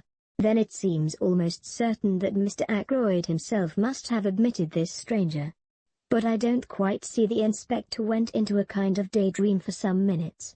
"One thing's clear," he said at length, rousing himself from his absorption. "Mr. Ackroyd was alive and well at 9:30. That is the last moment at which he is known to have been alive." Parker gave vent to an apologetic cough which brought the inspector's eyes on him at once. "Well?" he said sharply. "If you'll excuse me, sir. Miss Flora saw him after that." "Miss Flora?" "Yes, sir. About 9:45 that would be." It was after that she told me Mr. Ackroyd wasn't to be disturbed again tonight. Did he send her to you with that message? Not exactly, sir. I was bringing a tray with soda and whiskey when Miss Flora, who was just coming out of this room, stopped me and said her uncle didn't want to be disturbed. The inspector looked at the butler with rather closer attention than he had bestowed on him up to now. You'd already been told that Mr. Ackroyd didn't want to be disturbed, hadn't you? Parker began to stammer. His hands shook. Yes, sir. Yes, sir. Quite so, sir. And yet you were proposing to do so? I'd forgotten, sir. At least I always bring the whiskey and soda about that time, sir, and ask if there's anything more, and I thought, well, I was doing as usual without thinking. It was at this moment that it began to dawn upon me that Parker was most suspiciously flustered. The man was shaking and twitching all over. Said the inspector. I must see Miss Ackroyd at once. For the moment we'll leave this room exactly as it is. I can return here after I've heard what Miss Ackroyd has to tell me. I shall just take the precaution of shutting and bolting the window. This precaution accomplished, he led the way into the hall and we followed him. He paused a moment, as he glanced up at the little staircase, then spoke over his shoulder to the constable. Jones, you'd better stay here. Don't let anyone go into that room. Parker interposed deferentially. If you'll excuse me, sir. If you were to lock the door into the main hall, nobody could gain access to this part. That staircase leads only to Mr. Ackroyd's bedroom and bathroom. There is no communication with the other part of the house. There once was a door through, but Mr. Ackroyd had it blocked up. He liked to feel that his suite was entirely private. To make things clear and explain the position, I have appended a rough sketch of the right-hand wing of the house. The small staircase leads, as Parker explained, to a big bedroom made by two being knocked into one, and an adjoining bathroom and lavatory. The inspector took in the position at a glance. We went through into the large hall and he locked the door behind him, slipping the key into his pocket. Then he gave the constable some low-voiced instructions, and the latter prepared to depart. Chapter 6. The Tunisian dagger. I met the inspector just coming from the door which led into the kitchen quarters. How's the young lady, doctor? Coming round nicely. Her mother's with her. That's good. I've been questioning the servants. They all declare that no one has been to the back door tonight. Your description of that stranger was rather vague. Can't you give us something more definite to go upon? I'm afraid not, I said regretfully. It was a dark night, you see, and the fellow had his coat collar well pulled up and his hat squashed down over his eyes. Said the inspector. Looked as though he wanted to conceal his face. Sure it was no one you know? I replied in the negative, but not as decidedly as I might have done. I remembered my impression that the stranger's voice was not unfamiliar to me. I explained this rather haltingly to the inspector. It was a rough, uneducated voice, you say? I agreed, but it occurred to me that the roughness had been of an almost exaggerated quality. If, as the inspector thought, the man had wished to hide his face, he might equally well have tried to disguise his voice. Do you mind coming into the study with me again, doctor? There are one or two things I want to ask you. I acquiesced. Inspector Davis unlocked the door of the lobby. We passed through, and he locked the door again behind him. We don't want to be disturbed, he said grimly. And we don't want any eavesdropping either. What's all this about blackmail? Blackmail? I exclaimed, very much startled. Is it an effort of Parker's imagination? Or is there something in it? If Parker heard anything about blackmail, I said slowly, he must have been listening outside this door with his ear glued against the keyhole. Davis nodded. Nothing more likely. You see, I've been instituting a few inquiries as to what Parker has been doing with himself this evening. To tell the truth, I didn't like his manner. The man knows something. When I began to question him, he got the wind up, and plumped out some garbled story of blackmail. I took an instant decision. I'm rather glad you've brought the matter up, I said. I've been trying to decide whether to make a clean breast of things or not. I'd already practically decided to tell you everything, but I was going to wait for a favorable opportunity. You might as well have it now. And then and there I narrated the whole events of the evening as I have set them down here. The inspector listened keenly, occasionally interjecting a question. "Most extraordinary story I ever heard," he said, when I had finished. "And you say that letter has completely disappeared. It looks bad. It looks very bad indeed. It gives us what we've been looking for, a motive for the murder." I nodded. "I realize that. You say that Mr. Ackroyd hinted at a suspicion he had that some member of his household was involved? Household's rather an elastic term. You don't think that Parker himself might be the man we're after?" I suggested. "It looks very like it. He was obviously listening at the door when you came out. Then Miss Ackroyd came across him later bent on entering the study. Say he tried again when she was safely out of the way. He stabbed Ackroyd, locked the door on the inside, opened the window, and got out that way, and went round to a side door which he had previously left open." "How's that? I want to see if Mr. Raymond can tell us anything about this dagger," he explained. Locking the outer door behind us again, we made our way to the billiard room, where we found Geoffrey Raymond. The inspector held up his exhibit. "Ever seen this before, Mr. Raymond?" "Why, -1 believe. I'm almost sure that is a curio given to Mr. Ackroyd by Major Blunt. It comes from Morocco, no, Tunis. So the crime was committed with that? What an extraordinary thing. It seems almost impossible, and yet there could hardly be two daggers the same. May I fetch Major Blunt?" Without waiting for an answer, he hurried off. "Nice young fellow that," said the inspector. "Something honest and ingenuous about him." I agreed. In the 2 years that Geoffrey Raymond has been secretary to Ackroyd, I have never seen him ruffled or out of temper. And he has been, I know, a most efficient secretary. In a minute or two Raymond returned, accompanied by Blunt. "I was right," said Raymond excitedly. "It is the Tunisian dagger."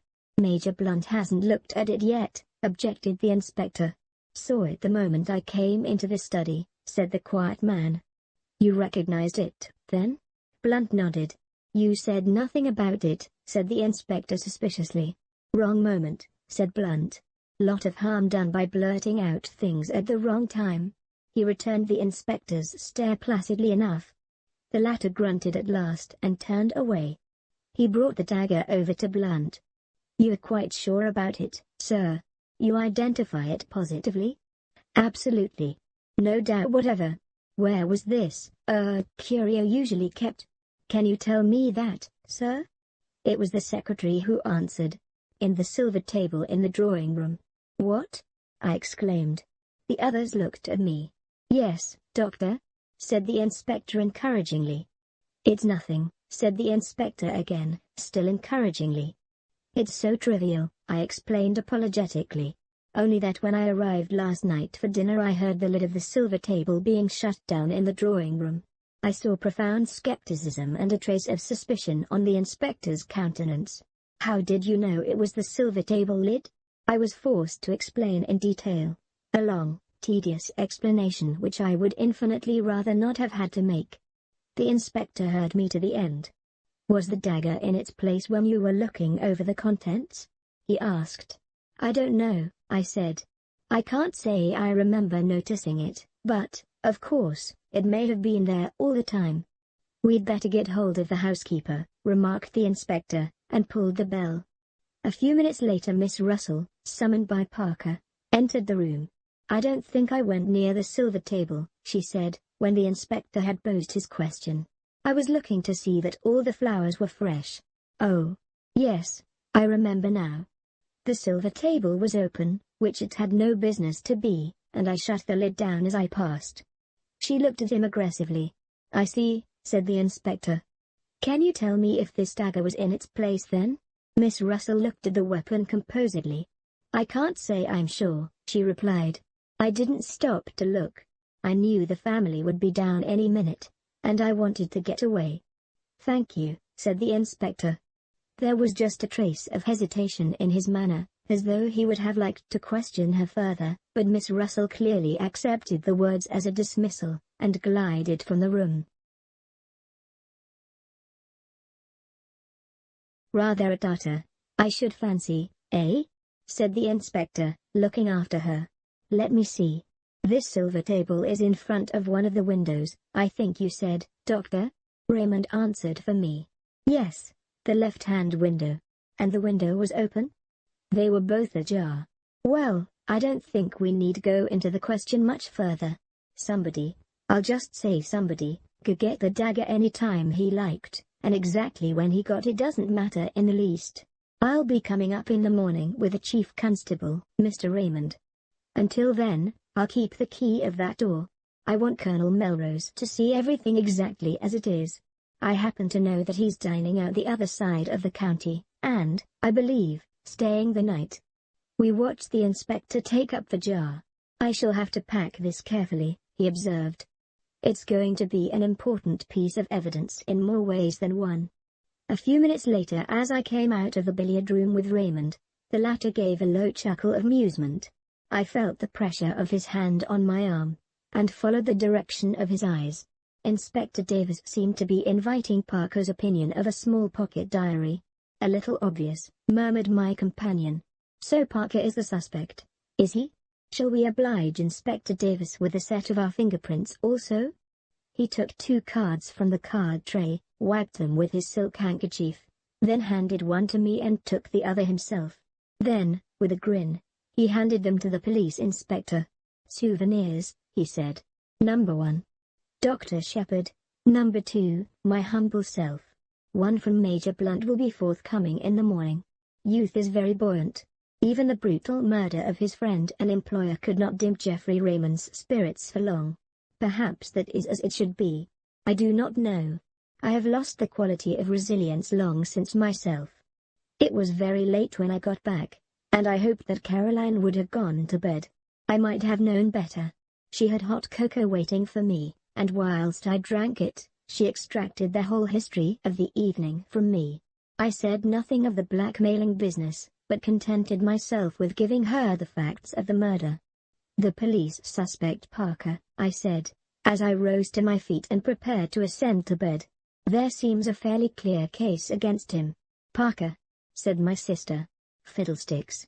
That inspector must be a perfect fool. Parker indeed. Don't tell me. With which obscure pronouncement we went up to bed. Chapter 7. I learn my neighbor's profession. On the following morning I hurried unforgivably over my round. My excuse can be that I had no very serious cases to attend. On my return, Caroline came into the hall to greet me. Flora Ackroyd is here, she announced in an excited whisper. What? I concealed my surprise as best as I could. She's very anxious to see you. She's been here half an hour. Caroline led the way into our small sitting room, and I followed. Flora was sitting on the sofa by the window. She was in black and she sat nervously twisting her hands together. I was shocked by the sight of her face. All the color had faded away from it. But when she spoke her manner was as composed and resolute as possible. Dr. Shepard, I have come to ask you to help me. Of course he'll help you, my dear, said Caroline. I don't think Flora really wished Caroline to be present at the interview. She would, I am sure, have infinitely preferred to speak to me privately. But she also wanted to waste no time, so she made the best of it. I want you to come to the Larches with me. The Larches? I queried, surprised. To see that funny little man? Exclaimed Caroline. Yes. You know who he is, don't you? We fancied, I said, that he might be a retired hairdresser. Flora's blue eyes opened very wide. Why, he's Hercule Poirot. You know who I mean, the private detective. They say he's done the most wonderful things, just like detectives do in books. A year ago he retired and came to live down here. Uncle knew who he was, but he promised not to tell anyone, because Poirot wanted to live quietly without being bothered by people. So that's who he is, I said slowly. You've heard of him, of course? I'm rather an old fogey, as Caroline tells me, I said, but I have just heard of him. Extraordinary, commented Caroline. I don't know what she was referring to, possibly her own failure to discover the truth. You want to go and see him? I asked slowly. Now why? To get him to investigate this murder, of course, said Caroline sharply. Don't be so stupid, James. I was not really being stupid. Caroline does not always understand what I am driving at. You haven't got confidence in Inspector Davis," I went on. "Of course she hasn't," said Caroline. "I haven't either. Anyone would have thought it was Caroline's uncle who had been murdered. And how do you know he would take up the case?" I asked. "Remember, he has retired from active work." "That's just it," said Flora simply. "I've got to persuade him." "You are sure you are doing wisely?" I asked gravely. "Of course she is," said Caroline. "I'll go with her myself if she likes." "I'd rather the doctor came with me, if you don't mind, Miss Shepherd," said Flora. She knows the value of being direct on certain occasions. Any hints would certainly have been wasted on Caroline. "You see," she explained, following directness with tact, "Dr. Shepherd being the doctor, and having found the body, he would be able to give all the details to Poirot." "Yes," said Caroline grudgingly, "I see that." I took a turn or two up and down the room. "Flora," I said gravely, "be guided by me. I advise you not to drag this detective into the case." Flora sprang to her feet. The color rushed into her cheeks. "I know why you say that," she cried. "But it's exactly for that reason I'm so anxious to go. You're afraid. But I'm not. I know Ralph better than you do." "Ralph," said Caroline. "What has Ralph got to do with it?" "Neither of us heeded her." "Ralph may be weak," continued Flora. "He may have done foolish things in the past, wicked things even, but he wouldn't murder anyone." "No, no," I exclaimed. "I never thought it of him."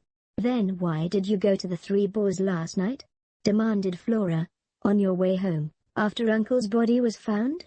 I was momentarily silenced. I had hoped that that visit of mine would remain unnoticed.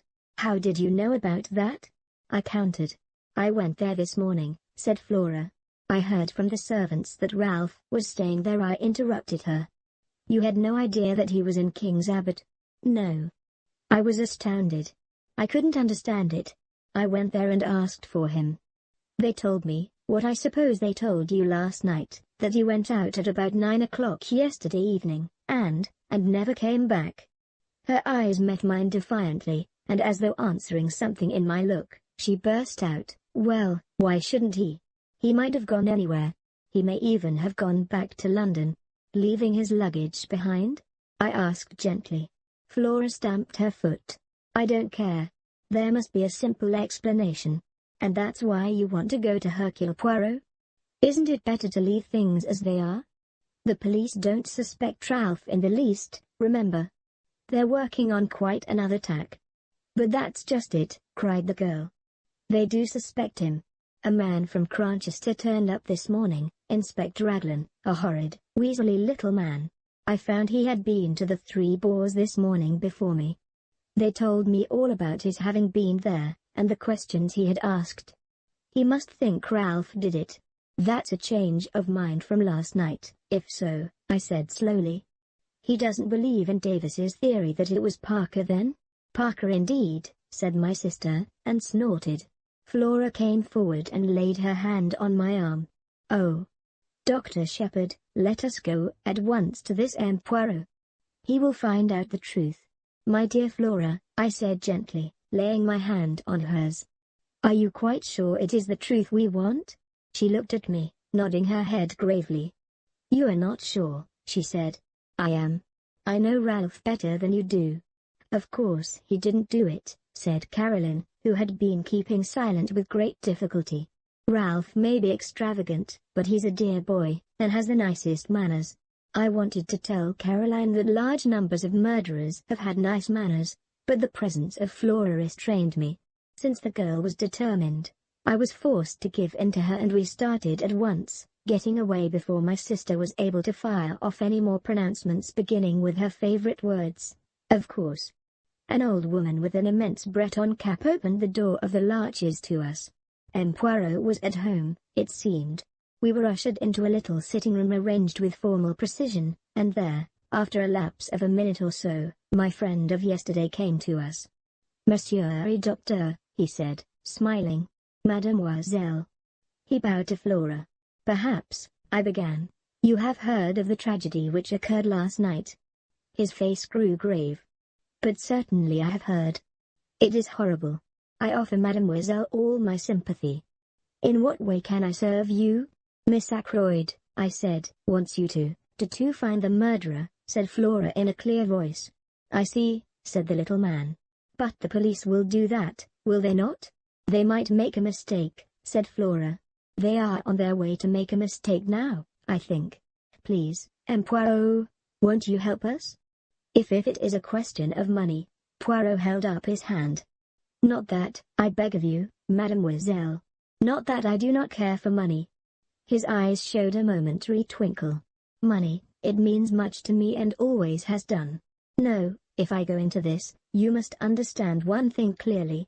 I shall go through with it to the end. The good dog, he does not leave the scent, remember. You may wish that, after all, you had left it to the local police. I want the truth, said Flora, looking him straight in the eyes. All the truth? All the truth. Then I accept, said the little man quietly. And I hope you will not regret those words.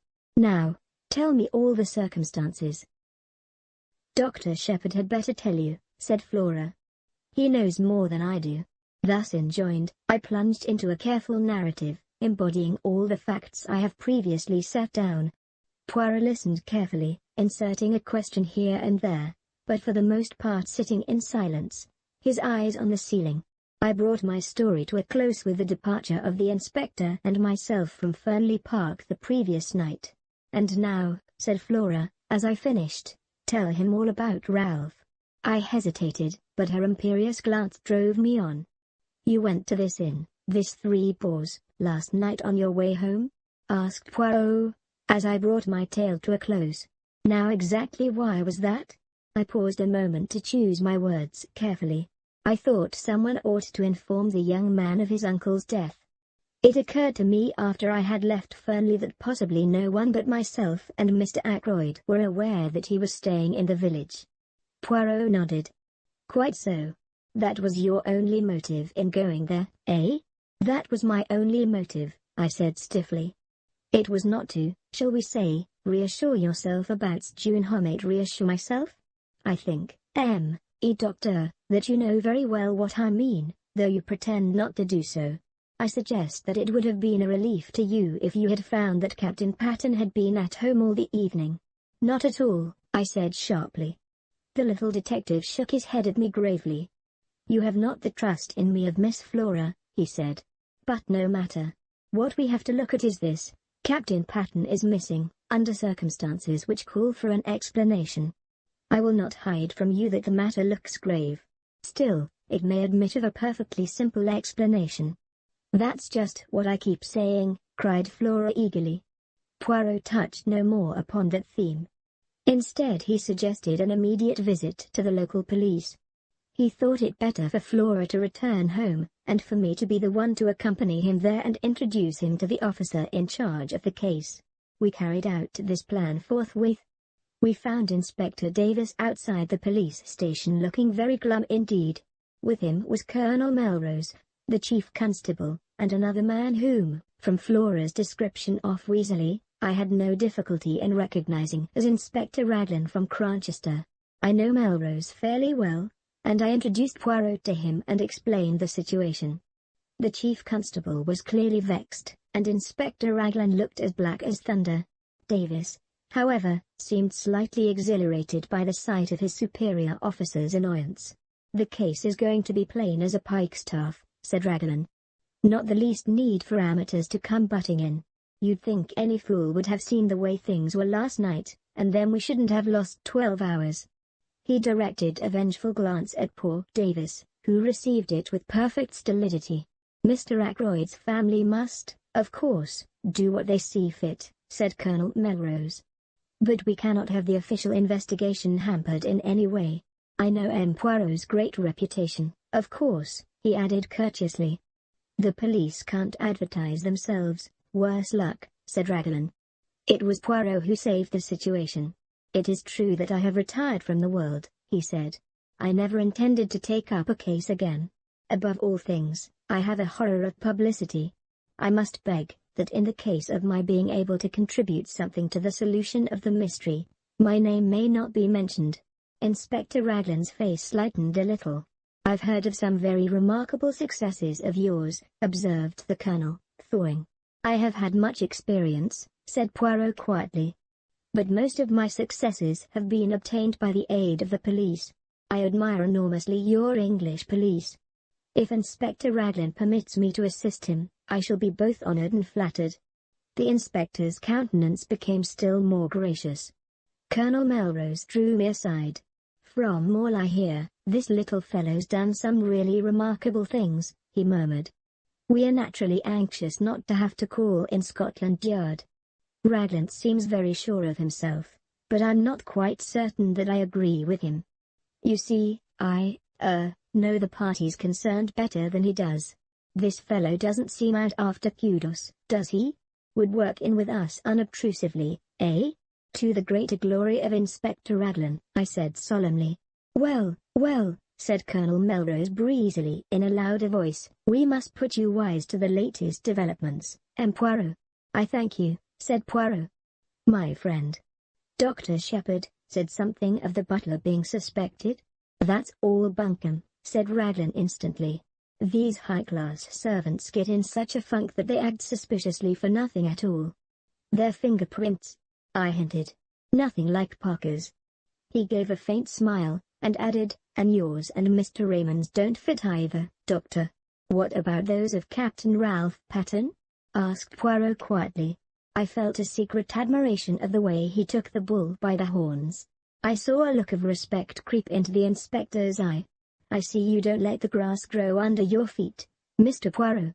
It will be a pleasure to work with you, I'm sure. We're going to take that young gentleman's fingerprints as soon as we can lay hands upon him." "I can't help thinking you're mistaken, Inspector," said Colonel Melrose warmly. "I've known Ralph Patten from a boy upward. He'd never stoop to murder." "Maybe not," said the inspector tonelessly. "What have you got against him?" I asked. "Went out just on 9 o'clock last night. Was seen in the neighborhood of Fernley Park somewhere about 9:30. Not been seen since. Believed to be in serious money difficulties. I've got a pair of his shoes here, shoes with rubber studs in them. He had 2 pairs, almost exactly alike. I'm going up now to compare them with those footmarks. The constable is up there seeing that no one tampers with them." "We'll go at once," said Colonel Melrose. "You and Poirot will accompany us, will you not?" We assented, and all drove up in the Colonel's car. The inspector was anxious to get at once to the footmarks, and asked to be put down at the lodge. About halfway up the drive, on the right, a path branched off which led round to the terrace and the window of Ackroyd's study. "Would you like to go with the inspector, Poirot?" asked the chief constable, "or would you prefer to examine the study?" Poirot chose the latter alternative. Parker opened the door to us. His manner was smug and deferential, and he seemed to have recovered from his panic of the night before.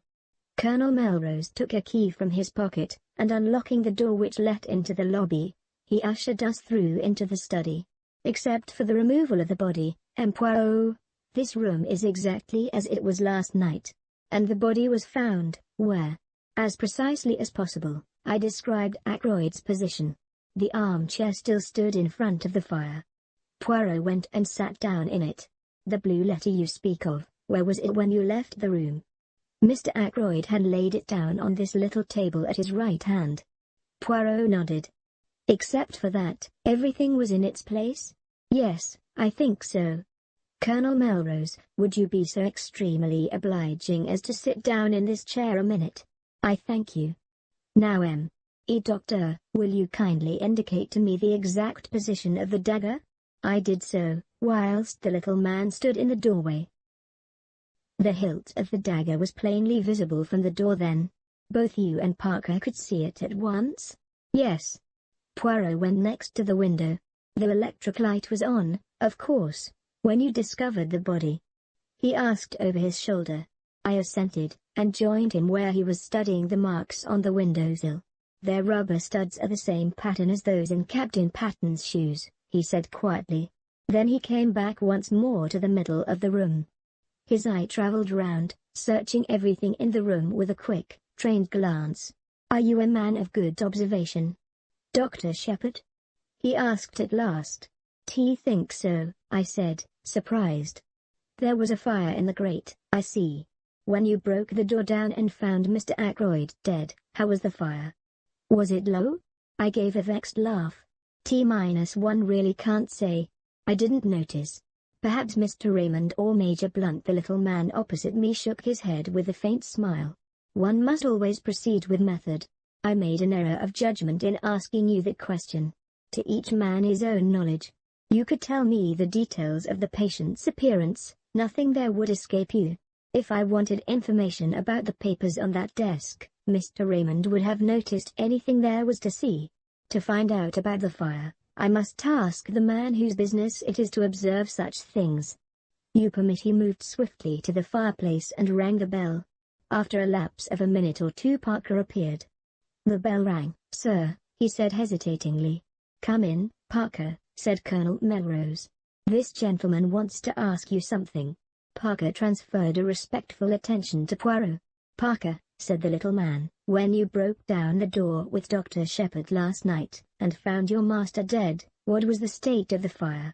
Parker replied without a pause. It had burned very low, sir. It was almost out. Ah, said Poirot. The exclamation sounded almost triumphant. He went on, look round you, my good Parker. Is this room exactly as it was then? The butler's eye swept round. It came to rest on the windows. The curtains were drawn, sir, and the electric light was on. Poirot nodded approval. Anything else? Yes, sir, this chair was drawn out a little more. He indicated a big grandfather chair to the left of the door between it and the window. I append a plan of the room with the chair in question marked with an X. Just show me, said Poirot. The butler drew the chair in question out a good 2 feet from the wall, turning it so that the seat faced the door. Voilas qui est curieux, murmured Poirot. No one would want to sit in a chair in such a position, I fancy. Now who pushed it back into place again, I wonder? Did you, my friend? No, sir, said Parker. I was too upset with seeing the master and all. Poirot looked across at me. Did you, doctor? I shook my head. It was back in position when I arrived with the police, sir, put in Parker. I'm sure of that. Curious, said Poirot again. Raymond or Blunt must have pushed it back, I suggested. Surely it isn't important. It is completely unimportant, said Poirot. That is why it is so interesting, he added softly. Excuse me a minute, said Colonel Melrose. He left the room with Parker. Do you think Parker is speaking the truth? I asked. About the chair, yes. Otherwise I do not know. You will find, Doctor, if you have much to do with cases of this kind, that they all resemble each other in one thing. What is that? I asked curiously. Everyone concerned in them has something to hide. Have I? I asked, smiling. Poirot looked at me attentively. I think you have, he said quietly. But have you told me everything known to you about this young man Patton? He smiled as I grew red. Oh, do not fear. I will not press you. I shall learn it in good time. I wish you'd tell me something of your methods, I said hastily, to cover my confusion. The point about the fire, for instance? Oh, that was very simple. You leave Mr. Ackroyd at 9:10, was it not? Yes, exactly, I should say. Their window is then closed and bolted and the door unlocked. At 10:15 when the body is discovered, the door is locked and the window is open. Who opened it? Clearly only Mr. Ackroyd himself could have done so, and for one of two reasons. Either because the room became unbearably hot, but since the fire was nearly out and there was a sharp drop in temperature last night, that cannot be the reason, or because he admitted someone that way. And if he admitted someone that way, it must have been someone well known to him, since he had previously shown himself uneasy on the subject of that same window. It sounds very simple, I said. Everything is simple, if you arrange the facts methodically. We are concerned now with the personality of the person who was with him at 9:30 last night. Everything goes to show that that was the individual admitted by the window, and though Mr. Ackroyd was seen alive later by Miss Flora, we cannot approach a solution of the mystery until we know that visitor was. The window may have been left open after his departure and so afforded entrance to the murderer, or the same person may have returned a second time. Ah! Here is the Colonel who returns. Colonel Melrose entered with an animated manner. That telephone call has been traced at last, he said. It did not come from here. It was put through to Dr. Shepherd at 10:15 last night from a public call office at King's Abbot Station, and at 10:23 the night mail leaves for Liverpool. Chapter 8. Inspector Raglan is confident. We looked at each other. You'll have inquiries made at the station, of course? I said. Naturally, but I'm not over-sanguine as to the result. You know what that station is like. I did. King's Abbot is a mere village, but its station happens to be an important junction. Most of the big expresses stop there, and trains are shunted, resorted, and made up. It has 2 or 3 public telephone boxes. At that time of night, 3 local trains come in close upon each other, to catch the connection with the express for the north which comes in at 10:19 and leaves at 10:23. The whole place is in a bustle, and the chances of one particular person being noticed telephoning or getting into the express are very small indeed. But why telephone at all? Demanded Melrose. That is what I find so extraordinary. There seems no rhyme or reason in the thing. Poirot carefully straightened a china ornament on one of the bookcases. Be sure there was a reason, he said over his shoulder. But what reason could it be? When we know that, we shall know everything. This case is very curious and very interesting. There was something almost indescribable in the way he said those last words. I felt that he was looking at the case from some peculiar angle of his own, and what he saw I could not tell. He went to the window and stood there looking out. You say it was 9 o'clock, Dr. Shepherd, when you met this stranger outside the gate? He asked the question without turning round. Yes, I replied. I heard the church clock chime the hour. How long would it take him to reach the house, to reach this window, for instance? 5 minutes at the outside. 2 or 3 minutes only if he took the path at the right of the drive and came straight here. But to do that he would have to know the way. How can I explain myself? It would mean that he had been here before, that he knew his surroundings. That is true, replied Colonel Melrose. We could find out, doubtless, if Mr. Ackroyd had received any strangers during the past week. Young Raymond could tell us that, I said. Or Parker, suggested Colonel Melrose. From Tanslade, suggested Poirot, smiling. Colonel Melrose went in search of Raymond, and I rang the bell once more for Parker. Colonel Melrose returned almost immediately, accompanied by the young secretary, whom he introduced to Poirot. Geoffrey Raymond was fresh and debonair as ever. He seemed surprised and delighted to make Poirot's acquaintance. No idea you'd been living among us incognito, Poirot, he said. It will be a great privilege to watch you at work. Hello, what's this? Poirot had been standing just to the left of the door. Now he moved aside suddenly, and I saw that while my back was turned he must have swiftly drawn out the armchair till it stood in the position Parker had indicated. Want me to sit in the chair whilst you take a blood test? Asked Raymond good-humouredly. What's the idea? Raymond, this chair was pulled out, so, last night when Mr. Ackroyd was found killed. Someone moved it back again into place. Did you do so? The secretary's reply came without a second's hesitation. No, indeed I didn't. I don't even remember that it was in that position, but it must have been if you say so. Anyway, somebody else must have moved it back to its proper place. Have they destroyed a clue in doing so? Too bad. It is of no consequence, said the detective. Of no consequence whatever. What I really want to ask you is this, Raymond, did any stranger come to see Mr. Ackroyd during this past week? The secretary reflected for a minute or two, knitting his brows, and during the pause Parker appeared in answer to the bell. No, said Raymond at last. I can't remember anyone. Can you, Parker? I beg your pardon, sir? Any stranger coming to see Mr. Ackroyd this week? The butler reflected for a minute or two. There was the young man who came on Wednesday, sir, he said at last. From Curtis and Trout, I understood he was. Raymond moved this aside with an impatient hand. Oh. Yes, I remember, but that is not the kind of stranger this gentleman means. He turned to Poirot. Mr. Ackroyd had some idea of purchasing a dictaphone, he explained. It would have enabled us to get through a lot more work in a limited time. The firm in question sent down their representative, but nothing came of it.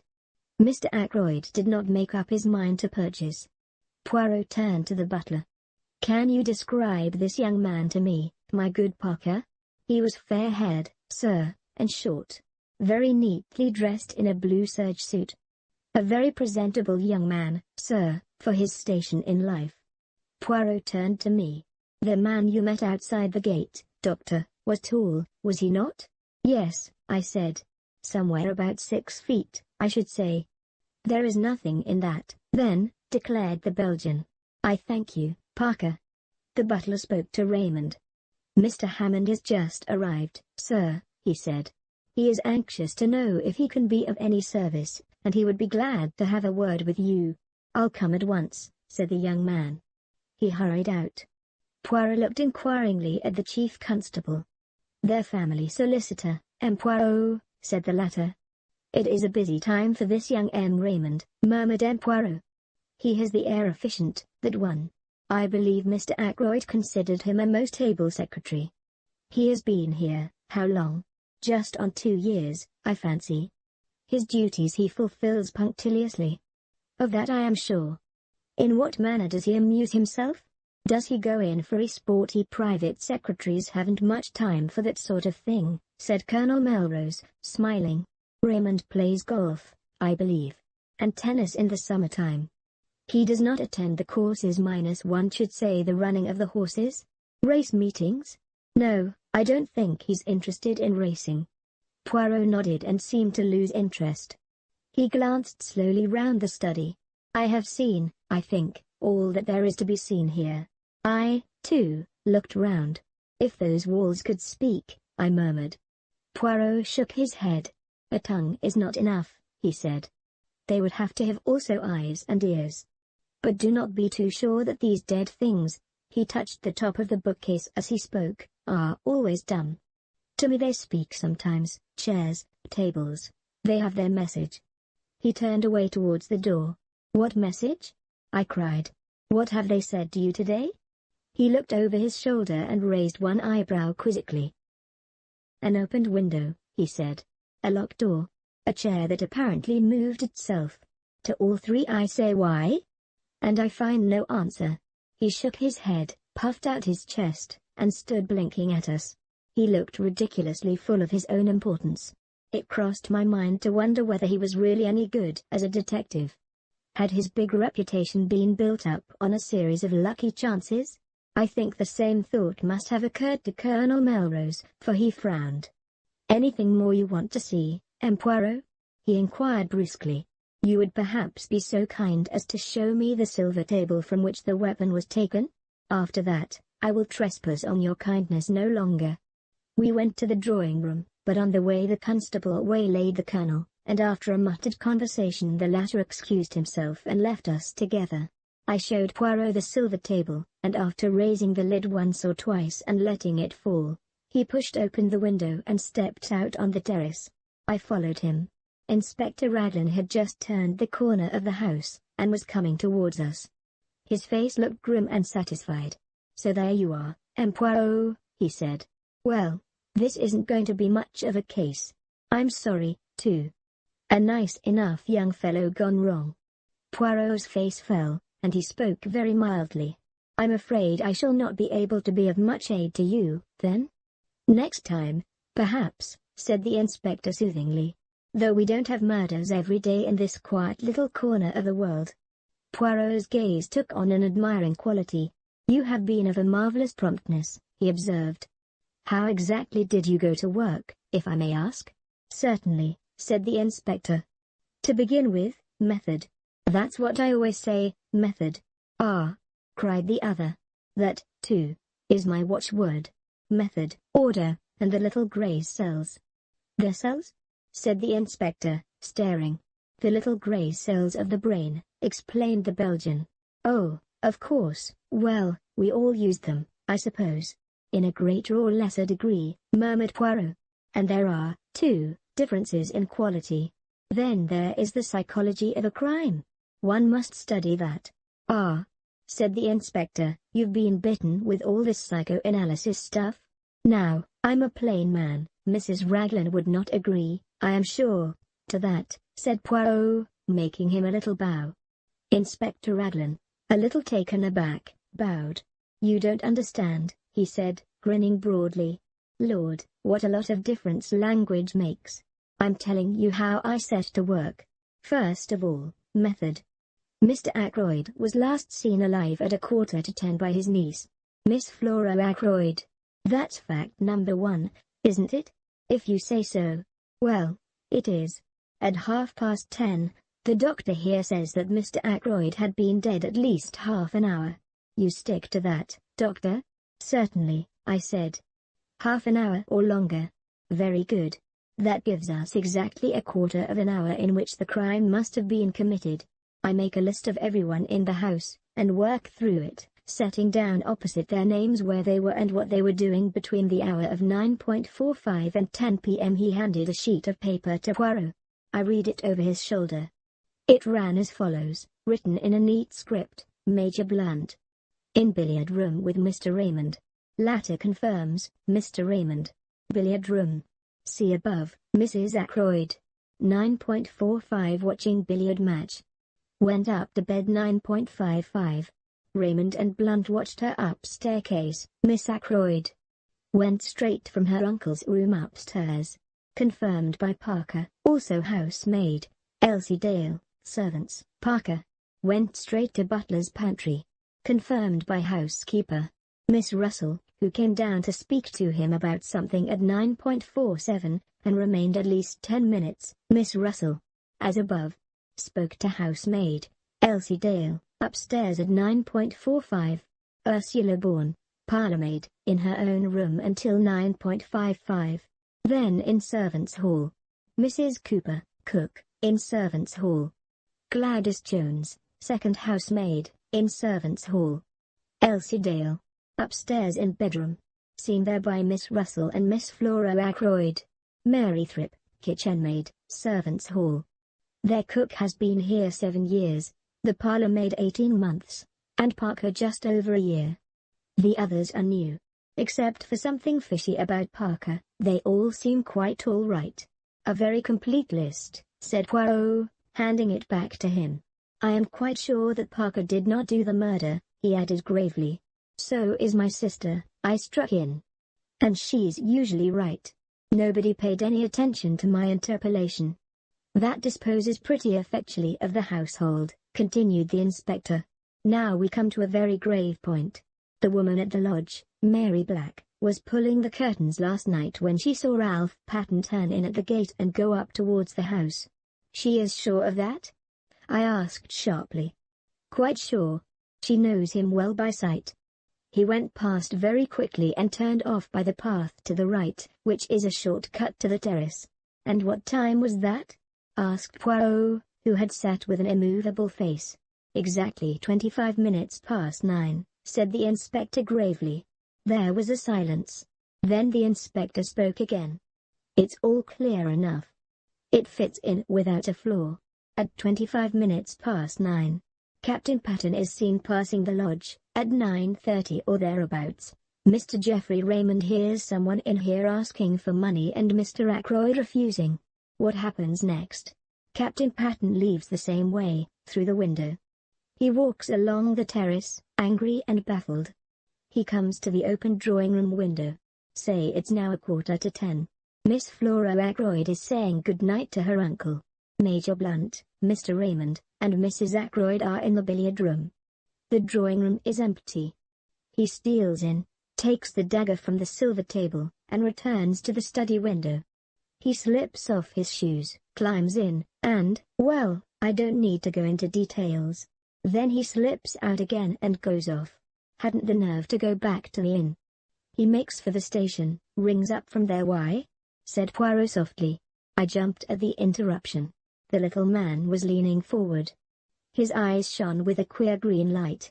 For a moment Inspector Raglan was taken aback by the question.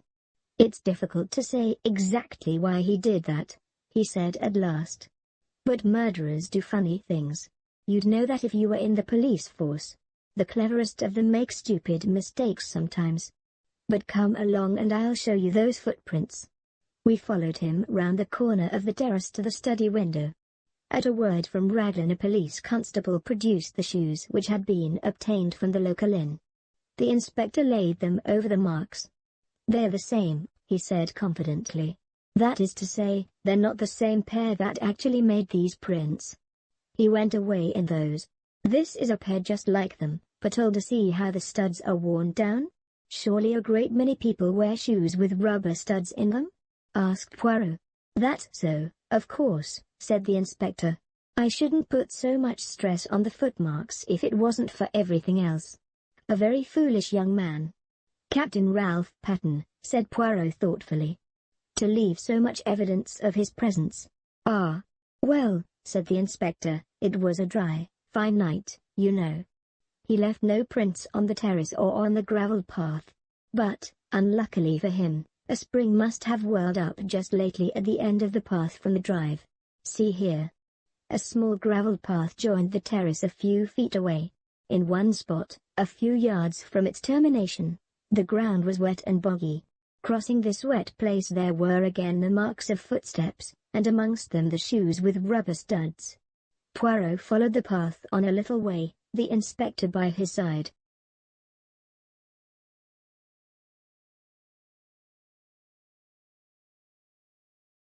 "You noticed the women's footprints?" he said suddenly. The inspector laughed. "Naturally. But several different women have walked this way, and men as well. It's a regular short-cut to the house, you see. It would be impossible to sort out all the footsteps. After all, it's the ones on the windowsill that are really important." Poirot nodded. "It's no good going farther," said the inspector, as we came in view of the drive. "It's all gravelled again here, and hard as it can be." Again Poirot nodded, but his eyes were fixed on a small garden house, a kind of superior summer house. It was a little to the left of the path ahead of us, and a gravelled walk ran up to it. Poirot lingered about until the inspector had gone back towards the house. Then he looked at me. "You must have indeed been sent from the good God to replace my friend Hastings," he said, with a twinkle. "I observe that you do not quit my side. How say you? Dr. Shepherd, shall we investigate that summer house? It interests me." He went up to the door and opened it. Inside, the place was almost dark. There were one or two rustic seats, a croquet set, and some folded deck chairs. I was startled to observe my new friend. He had dropped to his hands and knees and was crawling about the floor. Every now and then he shook his head as though not satisfied. Finally, he sat back on his heels. "Nothing," he murmured. "Well, perhaps it was not to be expected. But it would have meant so much." He broke off, stiffening all over. Then he stretched out his hand to one of the rustic chairs. He detached something from one side of it. "What is it?" I cried. "What have you found?" He smiled, unclosing his hand so that I should see what lay in the palm of it. A scrap of stiff white cambric. I took it from him, looked at it curiously, and then handed it back. "What do you make of it, my friend?" he asked, eyeing me keenly. "A scrap torn from the handkerchief," I suggested, shrugging my shoulders. He made another dart and picked up a small quill, a goose quill by the look of it. "And that?" he cried triumphantly. "What do you make of that?" I only stared. He slipped the quill into his pocket, and looked again at the scrap of white stuff. "A fragment of a handkerchief?" he mused. "Perhaps you are right. But remember this, a good laundry does not starch a handkerchief." He nodded at me triumphantly. Then he put away the scrap carefully in his pocketbook.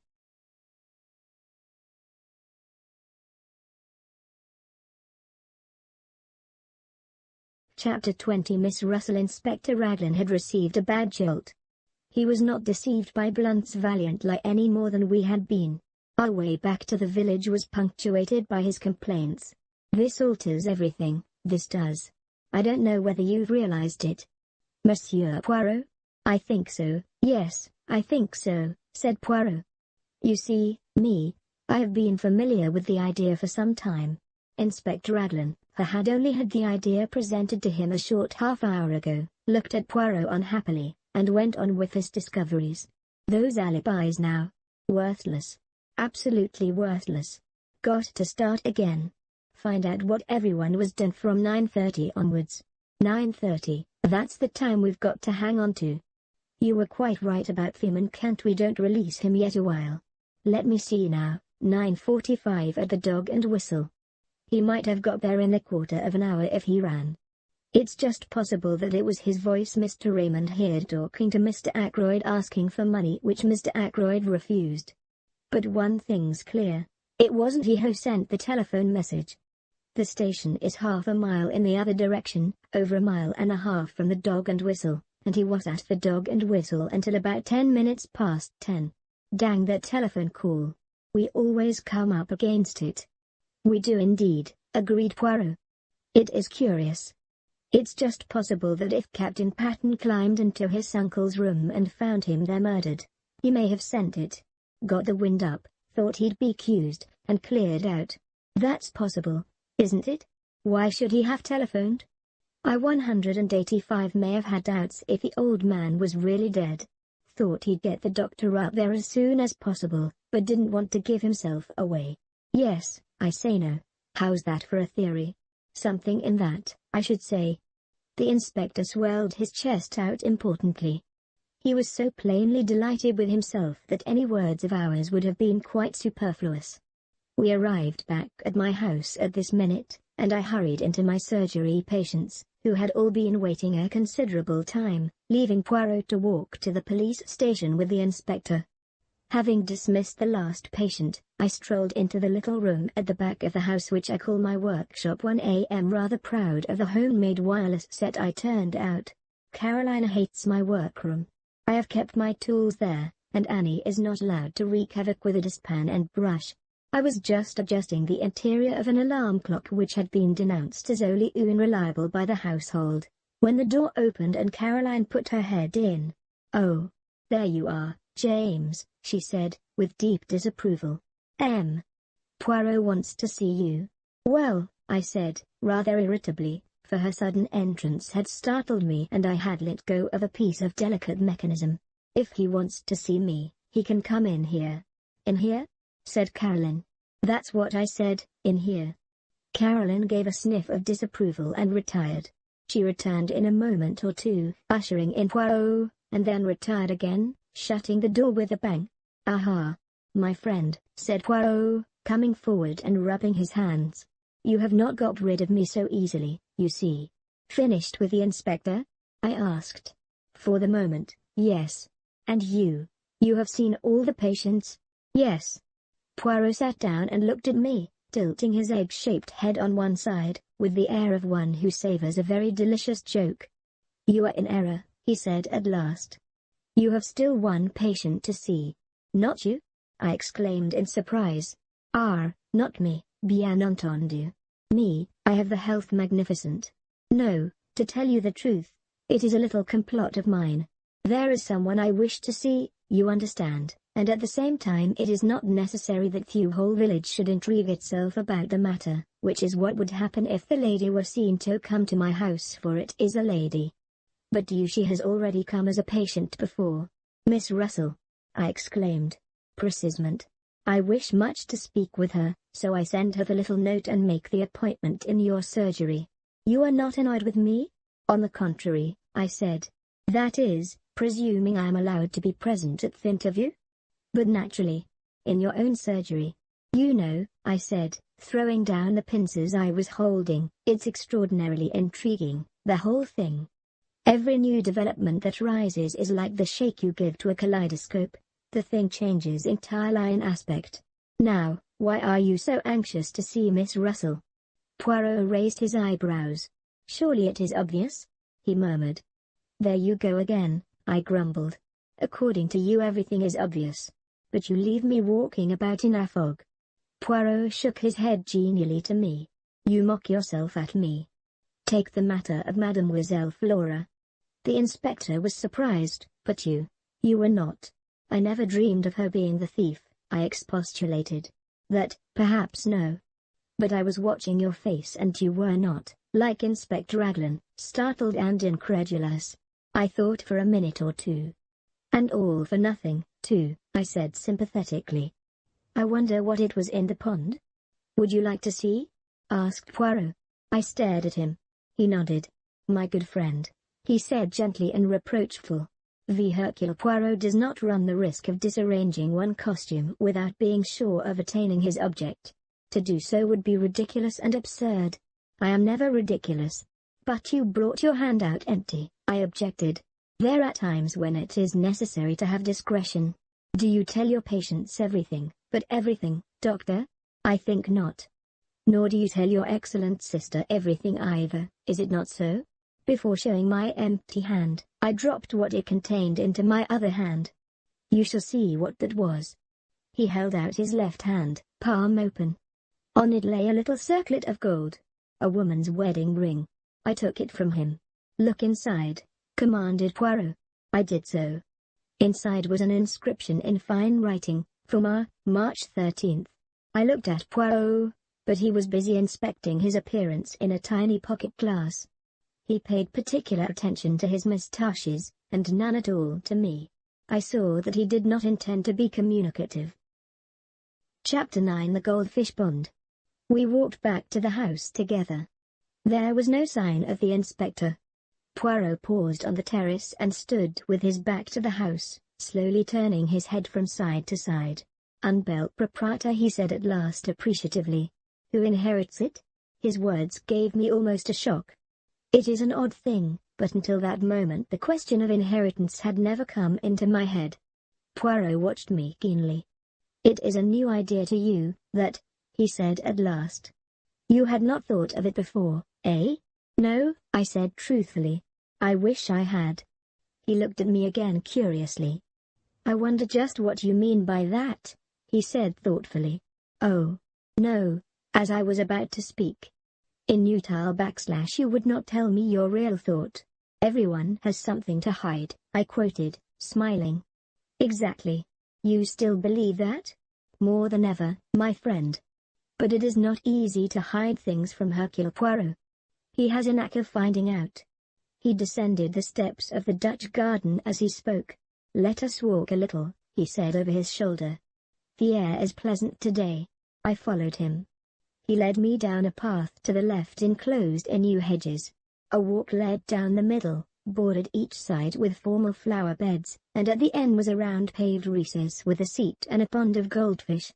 Instead of pursuing the path to the end, Poirot took another which wound up the side of a wooded slope. In one spot the trees had been cleared away, and a seat had been put. Sitting there one had a splendid view over the countryside, and one looked right down on the paved recess and the goldfish pond. England is very beautiful, said Poirot, his eyes straying over the prospect. Then he smiled. And so are English girls, he said in a lower voice. Hush, my friend, and look at the pretty picture below us. It was then that I saw Flora. She was moving along the path we had just left and she was humming a little snatch of song. Her step was more dancing than walking, and, in spite of her black dress, there was nothing but joy in her whole attitude.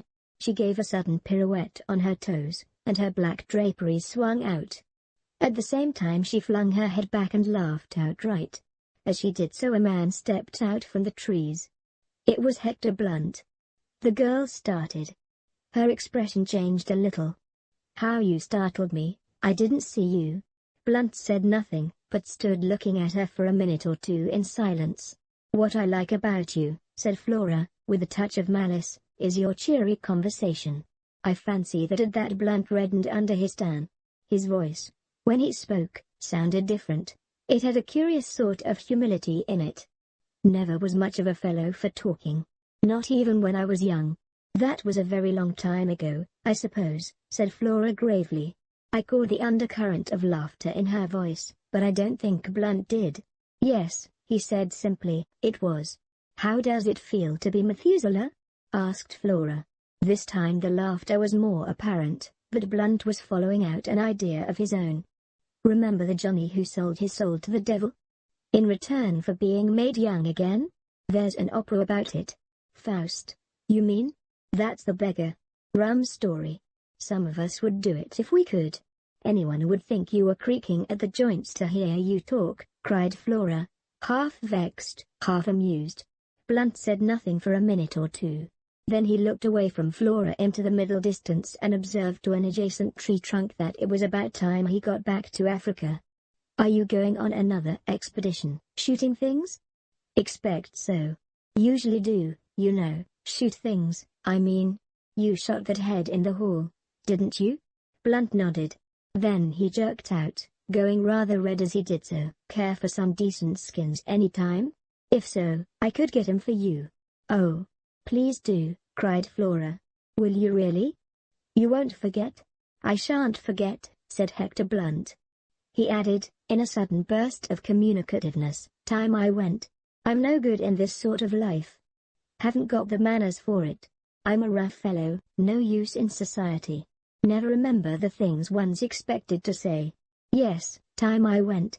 But you're not going at once, cried Flora. No, not while we're in all this trouble. Oh. Please. If you go. She turned away a little. You want me to stay? Asked Blunt. He spoke deliberately but quite simply. I meant you personally, said Blunt, with directness. Flora turned slowly back again and met his eyes. I want you to stay, she said, if that makes any difference. It makes all the difference, said Blunt. There was a moment's silence. They sat down on the stone seat by the goldfish pond. It seemed as though neither degree Fahrenheit them knew quite what to say next. It's such a lovely morning, said Flora at last. You know, I can't help feeling happy, in spite of everything. That's awful, I suppose? Quite natural, said Blunt. Never saw your uncle until 2 years ago, did you? Can't be expected to grieve very much. Much better to have no humbug about it. There's something awfully consoling about you, said Flora. You make things seem so simple. Things are simple as a rule, said the big game hunter. Not always, said Flora. Her voice had lowered itself, and I saw Blunt turn and look at her, bringing his eyes back from, apparently, the coast of Africa to do so. He evidently put his own construction on her change of tone, for he said, after a minute or two, in rather an abrupt manner, I say, you know, you mustn't worry. About that young chap, I mean. Inspector's an ass. Everybody knows utterly absurd to think he could have done it. Man from outside. Burglar chap. That's the only possible solution. Flora turned to look at him. You really think so? Don't you? Said Blunt quickly. Oh, yes. Of course. Another silence, and then Flora burst out. I'll tell you why I felt so happy this morning. However heartless you think me, I'd rather tell you. It's because the lawyer has been, Mr. Hammond. He told us about the will. Uncle Roger has left me £20,000. Think of it, 20,000 beautiful pounds. Blunt looked surprised. Does it mean so much to you? Mean much to me? Why, it's everything. Freedom, life, no more scheming and scraping and lying, said Blunt, sharply interrupting. Flora seemed taken aback for a minute. You know what I mean, she said uncertainly. Pretending to be thankful for all the nasty cast-off things rich relations give you. Last year's coat and skirts and hats. Don't know much about ladies' clothes, should have said you were always very well turned out. It cost me something, though, said Flora in a low voice. Don't let's talk of horrid things. I'm so happy. I'm free. Free to do what I like. Free not to. She stopped suddenly. Chapter 10. The parlour-maid. We found Mrs. Ackroyd in the hall. With her was a small dried-up little man, with an aggressive chin and sharp grey eyes, and lawyer written all over him. Mr. Hammond is staying to lunch with us, said Mrs. Ackroyd. You know Major Blunt, Mr. Hammond? And dear Dr. Shepherd, also a close friend of Paul Rogers. And, let me see. She paused, surveying Hercule Poirot in some perplexity. This is M. Poirot, mother, said Flora. I told you about him this morning. Oh. Yes, said Mrs. Ackroyd vaguely. Of course, my dear, of course. He is to find Ralph, is he not? He is to find out who killed Uncle, said Flora. Oh, my dear, cried her mother. "Please. My poor nerves. I am a wreck this morning, a positive wreck. Such a dreadful thing to happen. I can't help feeling that it must have been an accident of some kind. Roger was so fond of handling queer curios. His hand must have slipped, or something." This theory was received in polite silence. I saw Poirot edge up to the lawyer, and speak to him in a confidential undertone. They moved aside into the embrasure of the window. I joined them, then hesitated. "Perhaps I'm intruding," I said. "Not at all," cried Poirot heartily. "You and I, Doctor, we investigate this affair side by side. Without you I should be lost. I desire a little information from the good Mr. Hammond. You are acting on behalf of Captain Ralph Patten." "I understand," said the lawyer cautiously. Poirot shook his head. "Not so. I am acting in the interests of justice. Miss Ackroyd has asked me to investigate the death of her uncle." Mr. Hammond seemed slightly taken aback. "I cannot seriously believe that Captain Patten can be concerned in this crime," he said, "however strong the circumstantial evidence against him may be. The mere fact that he was hard-pressed for money." "Was he hard-pressed for money?" interpolated Poirot quickly. The lawyer shrugged his shoulders. "It was a chronic condition with Ralph Patten," he said dryly. "Money went through his hands like water. He was always applying to his stepfather." "Had he done so of late? During the last year, for instance?" "I cannot say. Mr. Ackroyd did not mention the fact to me." "I comprehend. Mr. Hammond, I take it that you are acquainted with the provisions of Mr. Ackroyd's will?" "Certainly. That is my principal business here today." "Then, seeing that I am acting for Miss Ackroyd, you will not object to telling me the terms of that will?" "They're quite simple. Shorn of legal phraseology, and after paying certain legacies and bequests such as dash," interrupted Poirot. Mr. Hammond seemed a little surprised. £1,000 to his housekeeper, Miss Russell, £50 to the cook, Emma Cooper, £500 to his secretary, Mr. Geoffrey Raymond. Then to various hospitals. Poirot held up his hand. "Ah. The charitable bequests. They interest me not." "Quite so. The income on £10,000 worth of shares to be paid to Mrs. Cecil Ackroyd during her lifetime. Miss Flora Ackroyd inherits £20,000 outright. The residue, including this property, and the shares in Ackroyd & Son, to his adopted son, Ralph Patten. Mr. Ackroyd possessed a large fortune?" "A very large fortune. Captain Patten will be an exceedingly wealthy young man." There was a silence. Poirot and the lawyer looked at each other. "Mr. Hammond," came Mrs. Ackroyd's voice plaintively from the fireplace. The lawyer answered the summons. Poirot took my arm and drew me right into the window. "Regard the irises," he remarked in a rather loud voice. "Magnificent, are they not? A straight and pleasing effect." At the same time I felt the pressure of his hand on my arm, and he added in a low tone, "Do you really wish to aid me? To take part in this investigation?" "Yes, indeed," I said eagerly. "There's nothing I should like better. You don't know what a dull old fogey's life I lead. Never anything out of the ordinary." "Good, we will be colleagues then. In a minute or two I fancy Major Blunt will join us. He is not happy with the good mamma. Now there are some things I want to know, but I do not wish to seem to want to know them. You comprehend? So it will be your part to ask the questions." "What questions do you want me to ask?" I asked apprehensively. "I want you to introduce the name of Mrs. Ferrars." "Yes? Speak of her in a natural fashion. Ask him if he was down here when her husband died. You understand the kind of thing I mean. And while he replies, watch his face without seeming to watch it." Quist compressed. There was no time for more, for at that minute, as Poirot had prophesied, Blunt left the others in his abrupt fashion and came over to us. I suggested strolling on the terrace, and he acquiesced. Poirot stayed behind. I stopped to examine a late rose. "How things change in the course of a day or two," I observed. "I was up here last Wednesday. I remember, walking up and down this same terrace. Ackroyd was with me, full of spirits. And now, 3 days later, Ackroyd's dead, poor fellow. Mrs. Ferrars dead. You knew her, didn't you?" "But of course you did." Blunt nodded his head. HADYOUSENHERSINCEYBENDOWNTHISTIME WENTITHACKROYDTOCALL LASTTUESTYTHINKITWS. Fascinating woman, but something queer about her. Deep, one would never know what she was up to. I looked into his steady grey eyes. Nothing there surely. I went on, I suppose you'd met her before? Last time I was here, she and her husband had just come here to live. He paused a minute and then added, rum thing, she had changed a lot between then and now. How, changed? I asked. Looked 10 years older. Were you down here when her husband died? I asked, trying to make the question sound as casual as possible. No. From all I heard it would be good riddance. Uncharitable, perhaps, but the truth. I agreed. Ashley Ferrars was by no means a pattern husband, I said cautiously.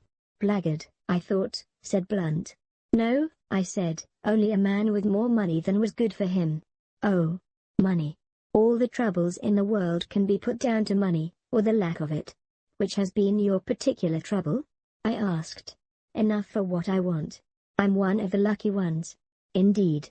I'm not too flush just now, as a matter of fact. Came into a legacy a year ago, and like a fool let myself be persuaded into putting it into some wildcat scheme. I sympathized, and narrated my own similar trouble. Then the gong pealed out, and we all went into lunch. Poirot drew me back a little. Why shouldn't he? I'll swear the man is perfectly square and above board. Without doubt, said Poirot soothingly. Do not upset yourself. He spoke as though to a fractious child. We all trooped into the dining room. It seemed incredible that less than 24 hours had passed since I last sat at that table. Afterwards, Mrs. Ackroyd took me aside and sat down with me on a sofa. I can't help feeling a little hurt, she murmured, producing a handkerchief of the kind obviously not meant to be cried into. Hurt, I mean, by Roger's lack of confidence in me. That £20,000 ought to have been left to me, not to Flora. A mother could be trusted to safeguard the interests of her child. A lack of trust, I call it. You forget, Mrs. Ackroyd, I said, Flora was Ackroyd's own niece, a blood relation. It would have been different had you been his sister instead of his sister-in-law. As poor Cecil's widow, I think my feelings ought to have been considered, said the lady, touching her eyelashes gingerly with the handkerchief. But Roger was always most peculiar, not to say mean, about money matters. It has been a most difficult position for both Flora and myself. He did not even give the poor child an allowance. He would pay her bills, you know, and even that with a good deal of reluctance and asking what she wanted all those fal-lals for so like a man. But, now I've forgotten what it was I was going to say. Oh, yes, not a penny we could call our own, you know. Flora resented it, yes, I must say she resented it, very strongly. Though devoted to her uncle, of course. But any girl would have resented it. Yes, I must say Roger had very strange ideas about money. He wouldn't even buy new face towels, though I told him the old ones were in bowls. And then, proceeded Mrs. Ackroyd, with a sudden leap highly characteristic of her conversation, to leave all that money, £1,000, fancy, £1,000, to that woman. What woman? That Russell woman. Something very queer about her, and so I've always said. But Roger wouldn't hear a word against her.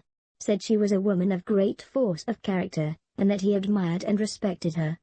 He was always going on about her rectitude and independence and moral worth. Think there's something fishy about her. She was certainly doing her best to marry Roger. But I soon put a stop to that. She always hated me. Naturally. So through her, I began to wonder if there was any chance of stemming Mrs. Ackroyd's eloquence, and getting away. Mr. Hammond provided the necessary diversion by coming up to say goodbye. I seized my chance and rose also. About the inquest, I said. Where would you prefer it to be held? Here, or at the Three Boars? Mrs. Ackroyd stared at me with a dropped jaw. The inquest? She asked, the picture of consternation. But surely there won't have to be an inquest. Mr. Hammond gave a dry little cough and murmured, inevitable. under the circumstances, in 2 short little barks. But surely Dr. Shepherd can arrange. There are limits to my powers of arrangement, I said dryly.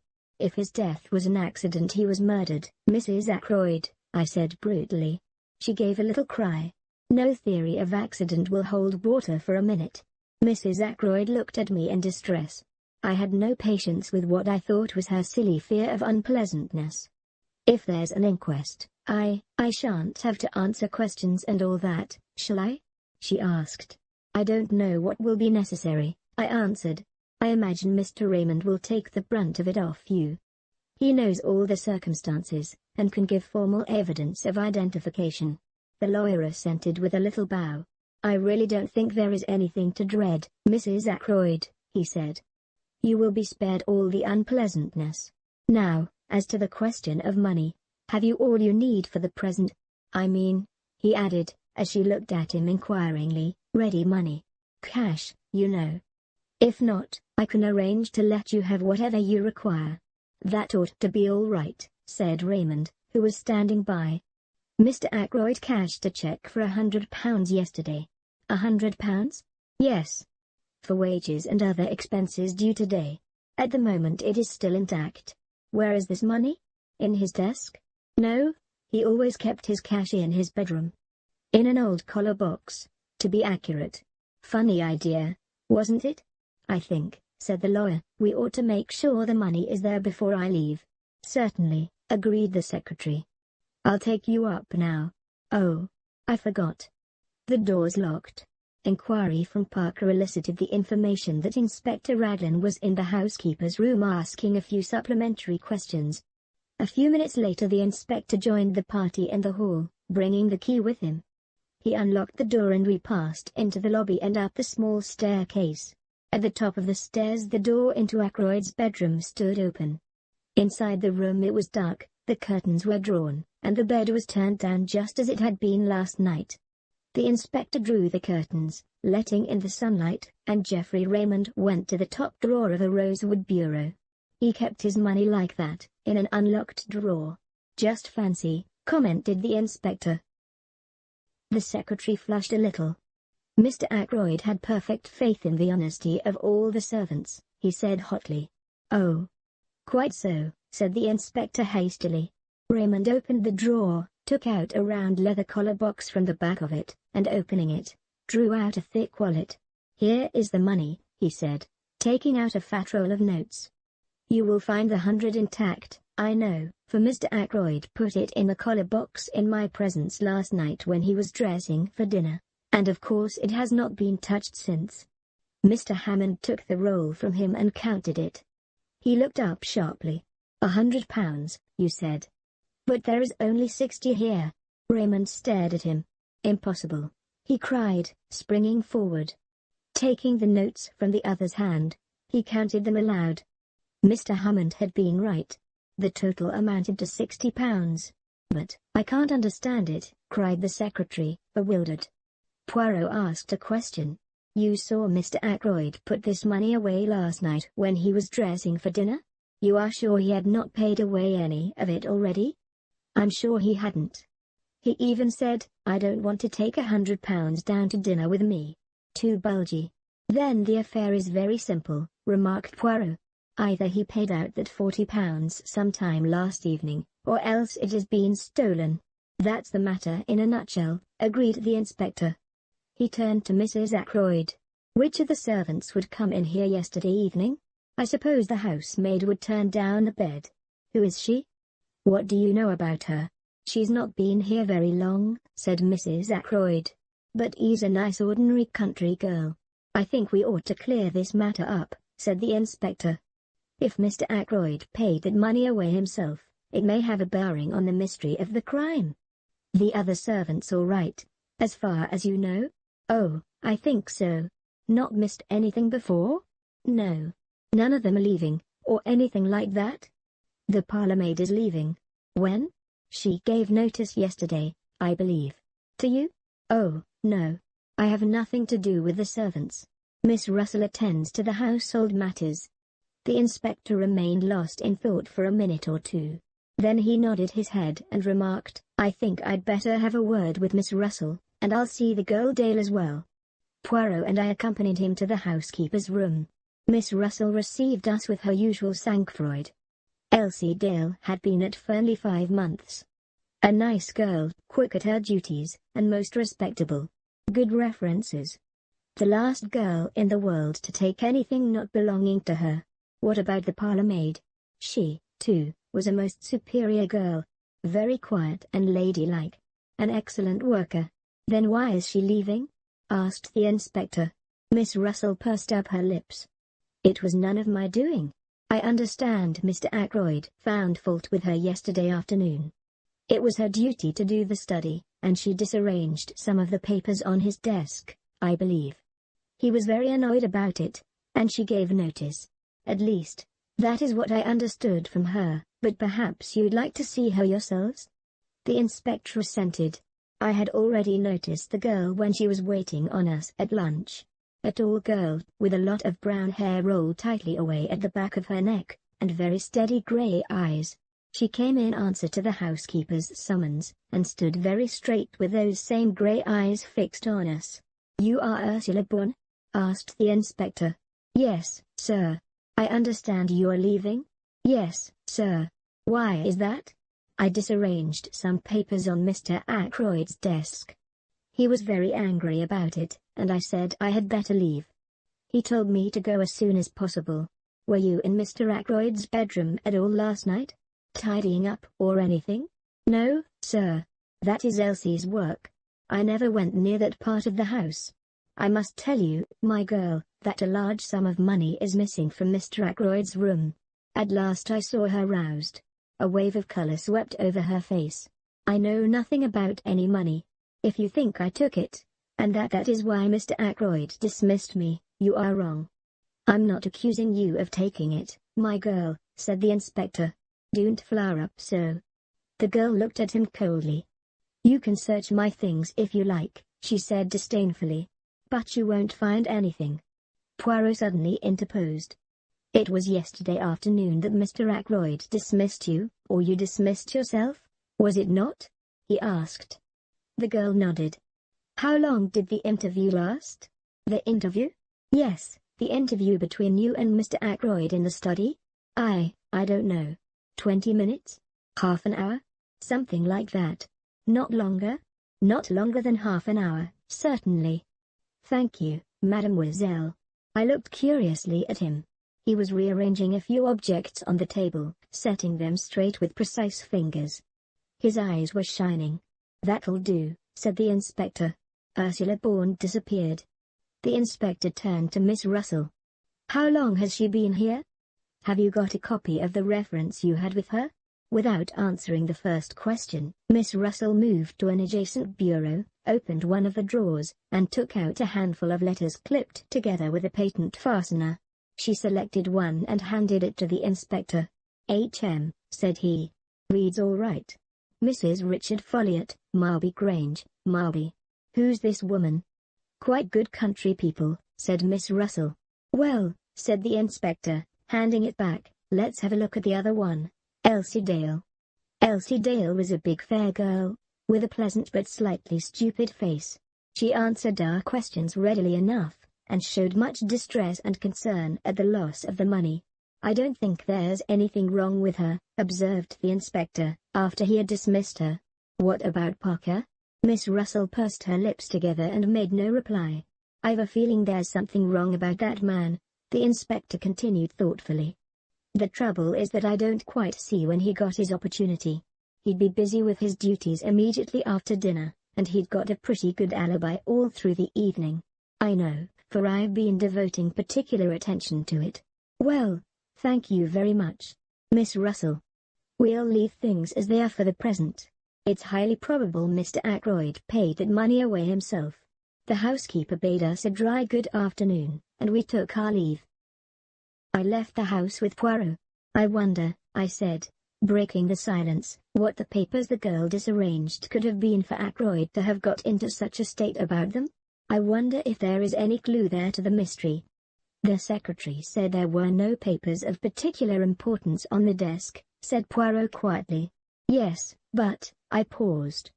It strikes you as odd that Ackroyd should have flown into the rage about so trivial a matter? Yes, it does rather. But was it a trivial matter?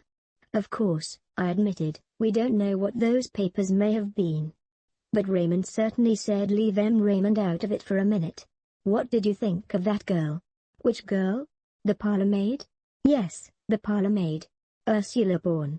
She seemed a nice girl, I said hesitatingly. Poirot repeated my words, but whereas I had laid a slight stress on the fourth word, he put it on the second. She seemed a nice girl, yes. Then, after a minute's silence, he took something from his pocket and handed it to me. See, my friend, I will show you something. Look there.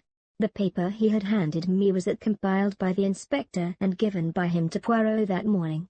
Following the pointing finger, I saw a small cross marked in pencil opposite the name Ursula Bourne. You may not have noticed it at the time, my good friend, but there was one person on this list whose alibi had no kind of confirmation. Ursula Bourne. You don't think? Dr. Shepherd, I dare to think anything. Ursula Bourne may have killed Mr. Ackroyd, but I confess I can see no motive for her doing so. Can you? He looked at me very hard, so hard that I felt uncomfortable. Can you? He repeated. No motive whatsoever, I said firmly. His gaze relaxed. He frowned and murmured to himself, since the blackmailer was a man, it follows that she cannot be the blackmailer. Then I coughed. As far as that goes, I began doubtfully. He spun round on me. What? What are you going to say? Nothing, nothing. Only that, strictly speaking, Mrs. Ferrars in her letter mentioned a person, she didn't actually specify a man. But we took it for granted, Ackroyd and I, that it was a man. Poirot did not seem to be listening to me. He was muttering to himself again. But then it is possible after all. Yes, certainly it is possible. But then, I must rearrange my ideas. Method, order, never have I needed them more. Everything must fit in its appointed place, otherwise I am on the wrong track. He broke off, and whirled round upon me again. Where is Marby? It's on the other side of Cronchester. How far away? Oh, 14 miles, perhaps. Would it be possible for you to go there? Tomorrow, say. Tomorrow? Let me see. That's Sunday. Yes, I could arrange it. What do you want me to do there? See this Mrs. Folliot. Find out all you can about Ursula Bourne. Very well. But, I don't much care for the job. It is not the time to make difficulties. A man's life may hang on this. Poor Ralph, I said with a sigh. You believe him to be innocent, though? Poirot looked at me very gravely. Do you want to know the truth? Of course. Then you shall have it. My friend, everything points to the assumption that he is guilty. What? I exclaimed. Poirot nodded. Yes, that stupid inspector, for he is stupid, has everything pointing his way. I seek for the truth, and the truth leads me every time to Ralph Patten. Motive, opportunity, means. But I will leave no stone unturned. I promised Mademoiselle Flora. And she was very sure, that little one. But very sure indeed.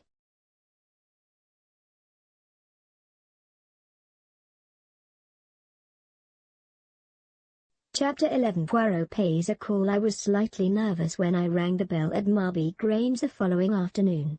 I wondered very much what Poirot expected to find out. He had entrusted the job to me. Why?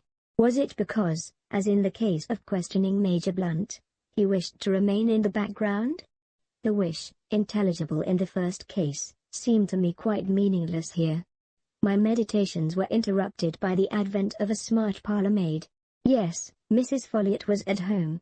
I was ushered into a big drawing-room, and looked round me curiously as I waited for the mistress of the house. A large bare room, some good bits of old china, and some beautiful etchings, shabby covers and curtains. A lady's room in every sense of the term. I turned from the inspection of a Bartolozzi on the wall as Mrs. Folliot came into the room. She was a tall woman, with untidy brown hair, and a very winning smile. Dr. Shepherd, she said hesitatingly. That is my name, I replied. I must apologize for calling upon you like this, But I wanted some information about a parlour-maid previously employed by you, Ursula Bourne." With the utterance of the name the smile vanished from her face, and all the cordiality froze out of her manner. She looked uncomfortable and ill at ease. "Ursula Bourne?" she said hesitatingly. "Yes," I said. "Perhaps you don't remember the name?" "Oh, yes. Of course. I remember perfectly. She left you just over a year ago, I understand?" Yes, she did. "That is quite right. And you were satisfied with her whilst she was with you?" "How long was she with you, by the way?" "Oh, a year or two, I can't remember exactly how long. She is very capable. I'm sure you will find her quite satisfactory." I didn't know she was leaving Fernley. I hadn't the least idea of it. "Can you tell me anything about her?" I asked. "Anything about her?" "Yes, where she comes from, who her people are, that sort of thing." Mrs. Folliot's face wore more than ever its frozen look. "I don't know at all. Who was she with before she came to you?" "I'm afraid I don't remember." There was a spark of anger now underlying her nervousness. She flung up her head in a gesture that was vaguely familiar. "Is it really necessary to ask all these questions?" "Not at all," I said, with an air of surprise and a tinge of apology in my manner. "I had no idea you would mind answering them. I am very sorry." Her anger left her and she became confused again. "Oh, I don't mind answering them. I assure you I don't. Why should I? It just seemed a little odd, you know. That's all. A little odd. One advantage of being a medical practitioner is that you can usually tell when people are lying to you. I should have known from Mrs. Folliot's manner, if from nothing else, that she did mind answering my questions, minded intensely. She was thoroughly uncomfortable and upset, and there was plainly some mystery in the background. I judged her to be a woman quite unused to deception of any kind, and consequently rendered acutely uneasy when forced to practice you a child could have seen through her. But it was also clear that she had no intention of telling me anything further. Whatever the mystery centering round Ursula Bourne might be, I was not going to learn it through Mrs. Folliot. Ill-defeated, I apologized once more for disturbing her, took my hat and departed. I went to see a couple of patients and arrived home about 6 o'clock. Caroline was sitting beside the rack of tea things. She had that look of suppressed exultation on her face which I know only too well. It is a sure sign with her of either the getting or the giving of information. I wondered which it had been. "I've had a very interesting afternoon," began Caroline, as I dropped into my own particular easy chair and stretched out my feet to the inviting blaze in the fireplace. "Have you?" I said. "Miss Gannett drop in to tea?" "Miss Gannett is one of the chief of our newsmongers." "Guess again," said Caroline, with intense complacency. I guessed several times, working slowly through all the members of Caroline's intelligence corps. My sister received each guess with a triumphant shake of the head. In the end she volunteered the information herself. Poirot," she said. "Now, what do you think of that?" I thought a good many things of it, but I was careful not to say them to Caroline. "Why did he come?" I asked. "To see me. Of course. He said that, knowing my brother so well, he hoped he might be permitted to make the acquaintance of his charming sister, your charming sister. I've got mixed up, but you know what I mean." "What did he talk about?" I asked. "He told me a lot about himself and his cases. You know that Prince Paul of Mauritania, the one who's just married a dancer?" "Yes. I saw a most intriguing paragraph about her in Society Snippets the other day, hinting that she was really a Russian Grand Duchess, one of the Tsar's daughters who managed to escape from the Bolsheviks. Well, it seems that M. Poirot solved a baffling murder mystery that threatened to involve them both." Prince Paul was beside himself with gratitude. "Did he give him an emerald type in the size of a plover's egg?" I inquired sarcastically. "He didn't mention it." "Why?"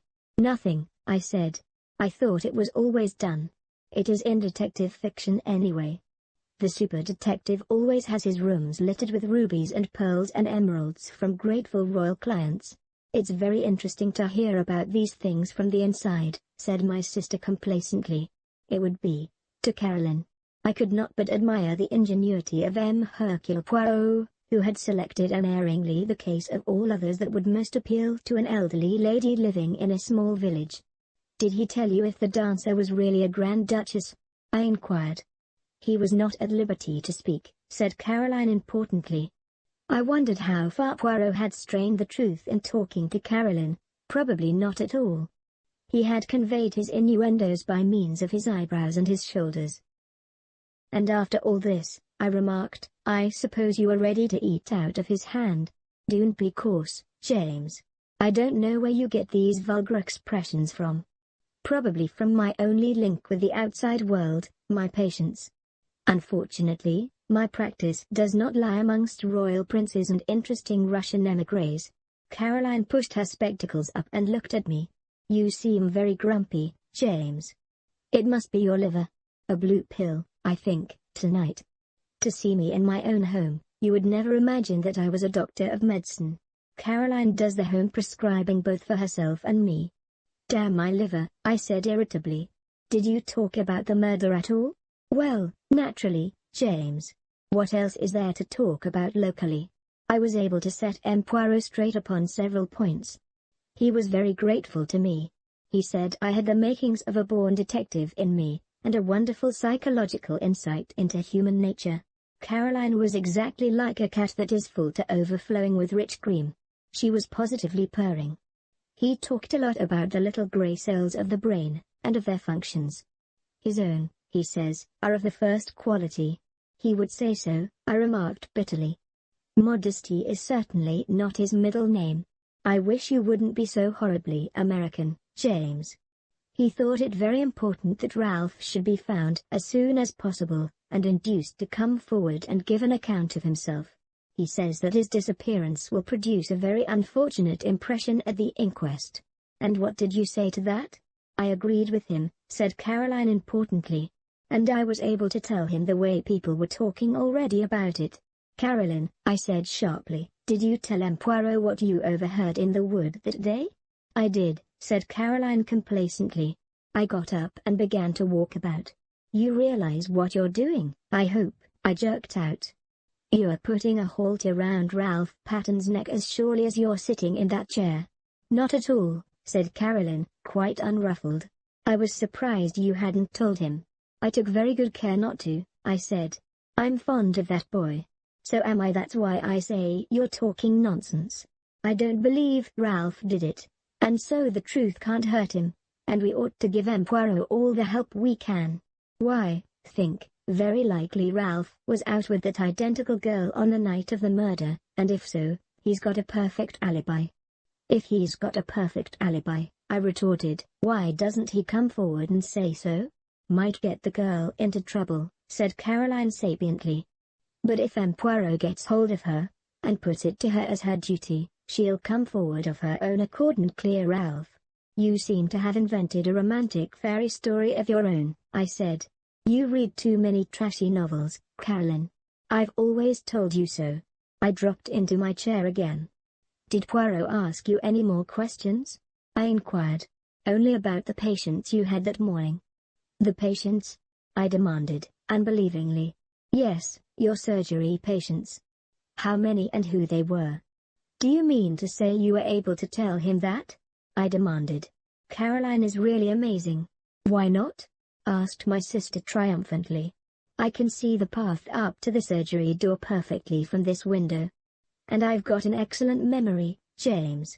Much better than yours, let me tell you. I'm sure you have, I murmured mechanically.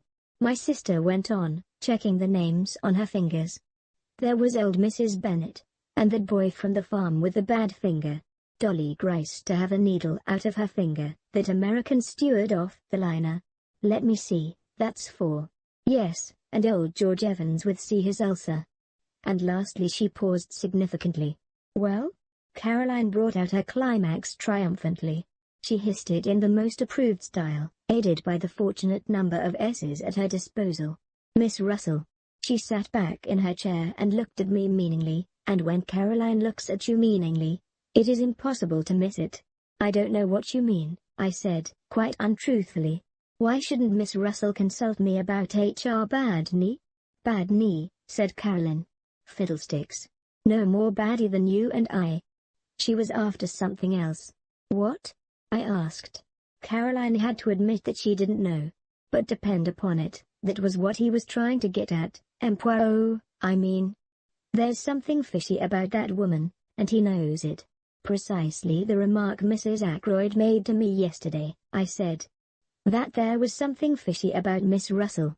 Ah, said Caroline darkly, Mrs. Ackroyd. There's another. Another what? Caroline refused to explain her remarks.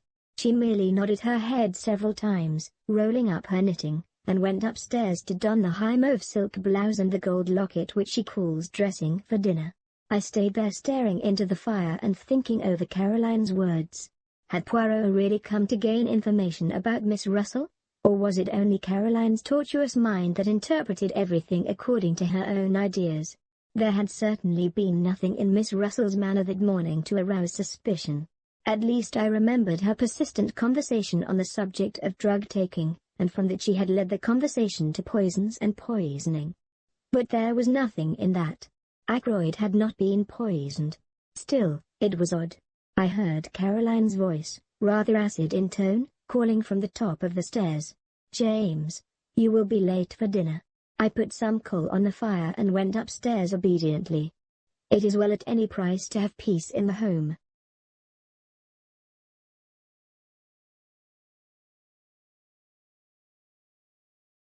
Chapter 12. Round the table. A joint inquest was held on Monday. I do not propose to give the proceedings in detail. To do so would only be to go over the same ground again and again. By arrangement with the police, very little was allowed to come out. I gave evidence as to the cause of Ackroyd's death and the probable time. The absence of Ralph Patten was commented on by the coroner, but not unduly stressed. Afterwards, Poirot and I had a few words with Inspector Raglan. The inspector was very grave. It looks bad, Poirot, he said. I'm trying to judge the thing fair and square. I'm a local man, and I've seen Captain Patten many times in Cranchester. I'm not wanting him to be the guilty one, but it's bad whichever way you look at it. If he's innocent, why doesn't he come forward? We've got evidence against him, but it's just possible that the evidence could be explained away. Then why doesn't he give an explanation? A lot more lay behind the inspector's words than I knew at the time. Ralph's description had been wired to every port and railway station in England. The police everywhere were on the alert. His rooms in town were watched, and any houses he had been known to be in the habit of frequenting. With such a cordon it seemed impossible that Ralph should be able to evade detection. He had no luggage, and, as far as anyone knew, no money. I can't find anyone who saw him at the station that right, continued the inspector. And yet he's well known down here, and you'd think somebody would have noticed him. There's no news from Liverpool either. You think he went to Liverpool? Queried Poirot. FC 117. Well, it's on the cards. That telephone message from the station, just 3 minutes before the Liverpool Express left, there ought to be something in that. Unless it was deliberately intended to throw you off the scent. That might just possibly be the point of the telephone message. That's an idea, said the inspector eagerly. Do you really think that's the explanation of the telephone call? My friend, said Poirot gravely, I do not know. But I will tell you this, I believe that when we find the explanation of that telephone call we shall find the explanation of the murder. You said something like that before. I remember, I observed, looking at him curiously. Poirot nodded. I always come back to it, he said seriously. It seems to me utterly irrelevant, I declared. I wouldn't say that, demurred the inspector. But I must confess I think Mr. Poirot here harps on it a little too much. We've better clues than that. The fingerprints on the dagger, for instance. Poirot became suddenly very foreign in manner, as he often did when excited over anything. Inspector, he said, beware of the blind comment dire, the little street that has no end to it. Inspector Raglan stared, but I was quicker. You mean a blind alley? I said. That is it. The blind street that leads nowhere. So it may be with those fingerprints, they may lead you nowhere. I don't see how that can well be, said the police officer. I suppose you're hinting that they're faked? I've read of such things being done, though I can't say I've ever come across it in my experience.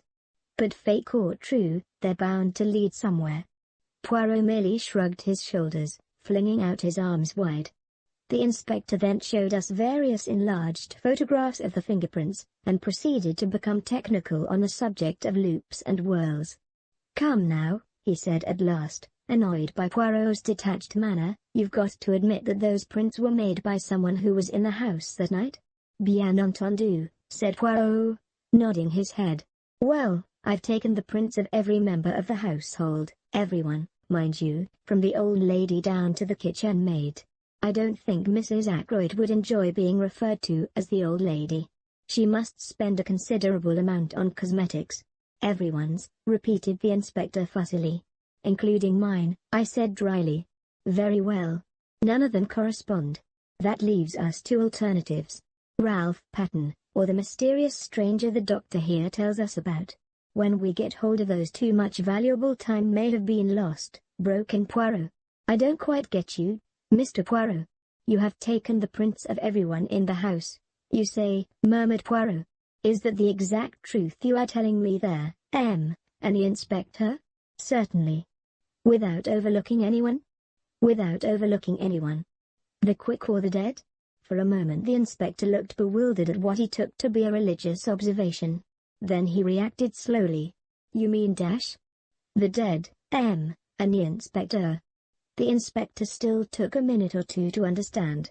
"I am suggesting," said Poirot placidly, "that the fingerprints on the dagger handle are those of Mr. Ackroyd himself. It is an easy matter to verify.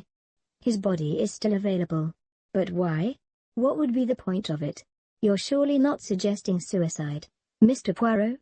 "Ah, no. My theory is that the murderer wore gloves or wrapped something round his hand. After the blow was struck, he picked up the victim's hand and closed it round the dagger handle." "But why?" Poirot shrugged his shoulders again. "To make a confusing case even more confusing." "Well," said the inspector, "I'll look into it. What gave you the idea in the first place? When you were so kind as to show me the dagger and draw attention to the fingerprints. I know very little of loops and whirls, see, I confess my ignorance frankly. But it did occur to me that the position of the prints was somewhat awkward. Not so would I have held a dagger in order to strike. Naturally, with the right hand brought up over the shoulder backwards, it would have been difficult to put it in exactly the right position." Inspector Raglan stared at the little man. Poirot, with an air of great unconcern, flecked a speck of dust from his coat sleeve. "Well," said the inspector, "it's an idea. I'll look into it all right. But don't you be disappointed if nothing comes of it." He endeavored to make his tone kindly and patronizing. Poirot watched him go off. Then he turned to me with twinkling eyes. "Another time," he observed, "I must be more careful of his amour propre. And now that we are left to our own devices, what do you think, my good friend, of a little reunion of the family?" The little reunion, as Poirot called it, took place about half an hour later. We sat round the table in the dining room at Fernley. Poirot at the head of the table, like the chairman of some ghastly board meeting. The servants were not present, so we were 6 in all. Mrs. Ackroyd, Flora, Major Blunt, young Raymond, Poirot, and myself.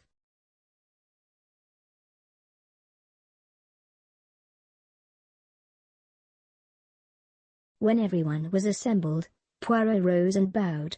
"Messieurs, mesdames, I have called you together for a certain purpose." He paused. "To begin with, I want to make a very special plea to Mademoiselle." "To me?" said Flora. "Mademoiselle, you are engaged to Captain Ralph Patten. If anyone is in his confidence, you are.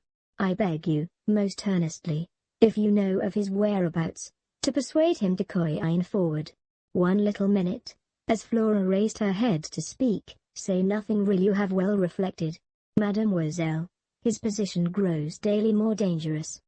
If he had come forward at once, no matter how damning the facts, he might have had a chance of explaining them away. But this silence, this flight, what can it mean? Surely only one thing, knowledge of guilt. Mademoiselle, if you really believe in his innocence, persuade him to come forward before it is too late." Flora's face had gone very white. "Too late," she repeated, very low. Poirot leant forward, looking at her. "See now, Mademoiselle, he said very gently, it is Papa Poirot who asks you this. The old Papa Poirot who has much knowledge and much experience.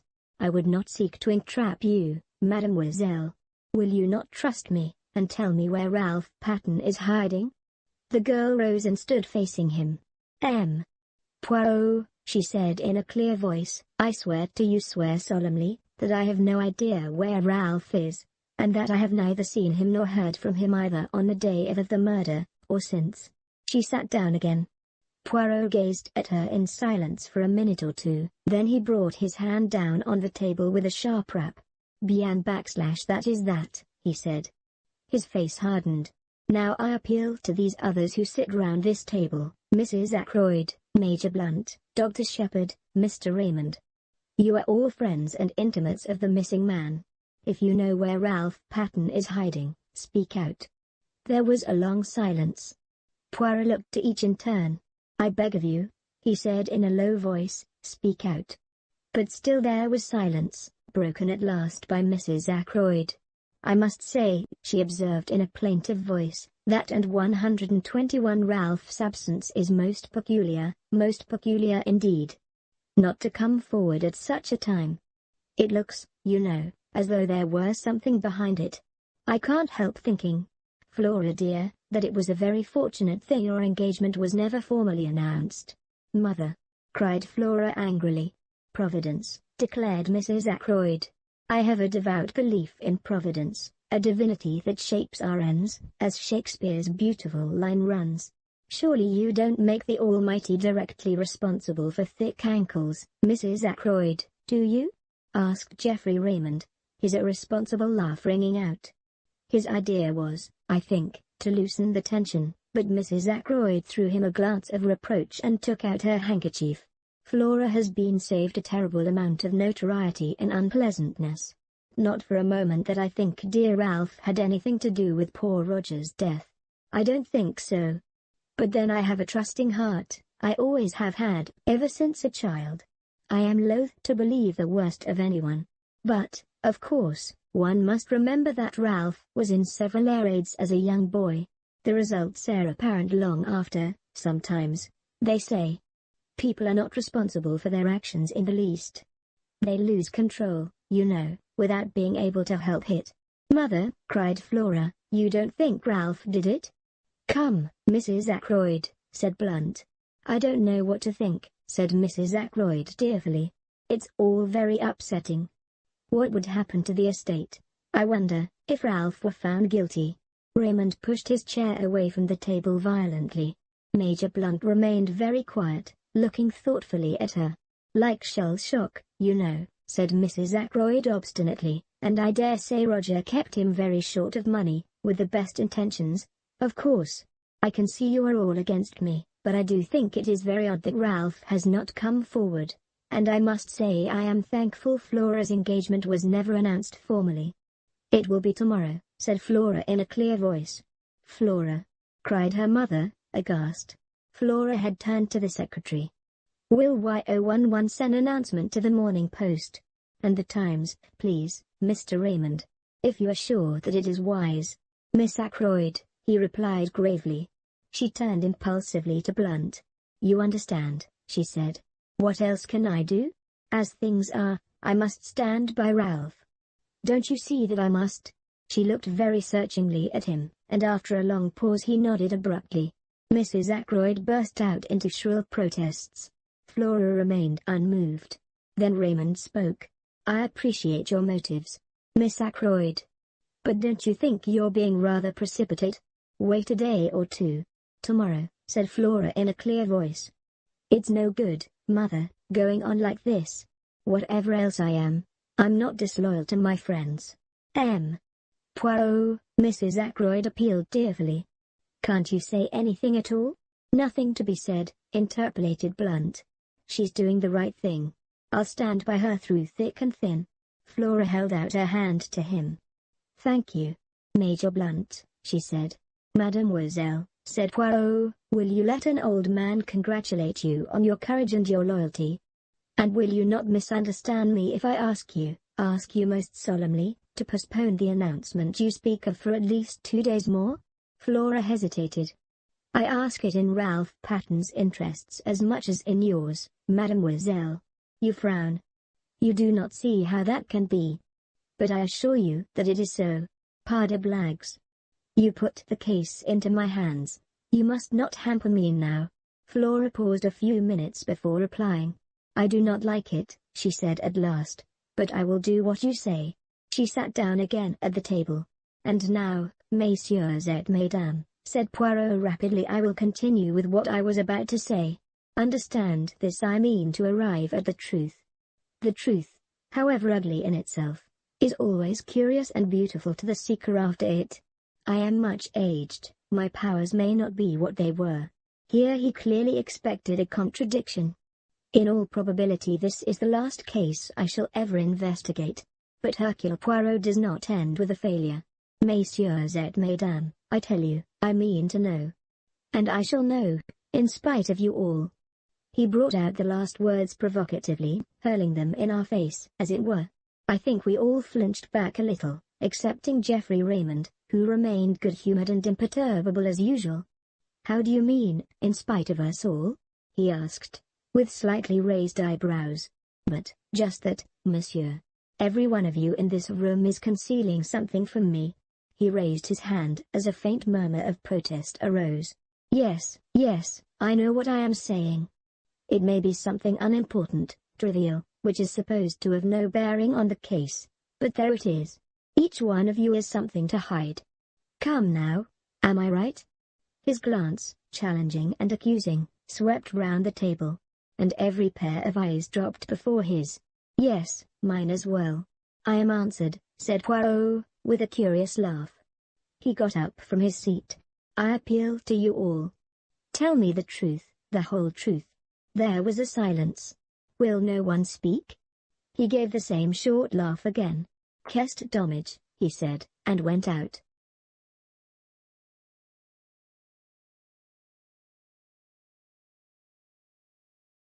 Chapter 13. The goose squilled that evening. At Poirot's request, I went over to his house after dinner. Caroline saw me depart with visible reluctance. I think she would have liked to have accompanied me. Poirot greeted me hospitably. He had placed a bottle of Irish whiskey, which I detest, on a small table, with a soda-water siphon and a glass. He himself was engaged in brewing hot chocolate. It was a favorite beverage of his, I discovered later. He inquired politely after my sister, whom he declared to be a most interesting woman. I'm afraid you've been giving her a swelled head, I said dryly. What about Sunday afternoon? He laughed and twinkled. I always like to employ the expert, he remarked obscurely, but he refused to explain the remark. You got all the local gossip anyway, I remarked. True, and untrue. And a great deal of valuable information, he added quietly. Such as he shook his head. Why not have told me the truth? He countered. In a place like this, all Ralph Patton's doings were bound to be known. If your sister had not happened to pass through the wood that day, somebody else would have done so. I suppose they would, I said grumpily. What about this interest of yours in my patients? Again he twinkled. Only one of them, doctor. Only one of them. The last? I hazarded. He held out to me the little quill. I looked at it curiously. Then a memory of something I had read stirred in me. Poirot, who had been watching my face, nodded. Yes, heroin, snow. Drug takers carry it like this, and sniff it up the nose. Diamorphine hydrochloride, I murmured mechanically. This method of taking the drug is very common on the other side. Another proof, if we wanted one, that the man came from Canada or the States. What first attracted your attention to that summer house? I asked curiously. My friend the inspector took it for granted that anyone using that path did so as a short-cut to the house, but as soon as I saw the summer house, I realized that the same path would be taken by anyone using the summer house as a rendezvous. Now it seems fairly certain that the stranger came neither to the front nor to the back door. Then did someone from the house go out and meet him? If so, what could be a more convenient place than that little summer house? I searched it with the hope that I might find some clue inside. I found two, The scrap of cambric and the quill. And the scrap of cambric? I asked curiously. What about that? Poirot raised his eyebrows. You do not use your little grey cells, he remarked dryly. The scrap of starched cambric should be obvious. Not very obvious to me. I changed the subject. Anyway, I said, this man went to the summer house to meet somebody. Who was that somebody? Exactly the question, said Poirot. You will remember that Mrs. Ackroyd and her daughter came over from Canada to live here? Is that what you meant today when you accused them of hiding the truth? Perhaps. Now another point. What did you think of the parlourmaid's story? What story? The story of her dismissal. Does it take half an hour to dismiss a servant? Was the story of those important papers a likely one? And remember, though she says she was in her bedroom from 9:30 until 10 o'clock, there is no one to confirm her statement. You bewilder me, I said. To me it grows clearer. But tell me now your own ideas and theories. I drew a piece of paper from my pocket. I just scribbled down a few suggestions, I said apologetically. But excellent. You have method. Let us hear them. I read out in a somewhat embarrassed voice. To begin with, one must look at the thing logically, just what my poor Hastings used to say, interrupted Poirot, but alas, he never did so. Point number 1. Mr. Ackroyd was heard talking to someone at 9:30. Point number 2. At some time during the evening Ralph Patten must have come in through the window, as evidenced by the prints of his shoes. Point number 3. Mr. Ackroyd was nervous that evening, and would only have admitted someone he knew. Point number 4. The person with Mr. Ackroyd at 9:30 was asking for money. We know Ralph Patten was in a scrape. These 4 points go to show that the person with Mr. Ackroyd at 9:30 was Ralph Patten. But we know that Mr. Ackroyd was alive at 9:45, therefore it was not Ralph who killed him. Ralph left the window open. Afterwards the murderer came in that way.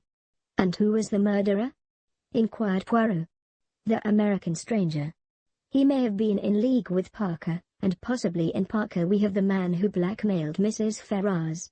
If so, Parker may have heard enough to realize the game was up, have told his accomplice S0, and the latter did the crime with the dagger which Parker gave him. It is a theory that, admitted Poirot. Decidedly you have tells of a kind. But it leaves a good deal unaccounted for.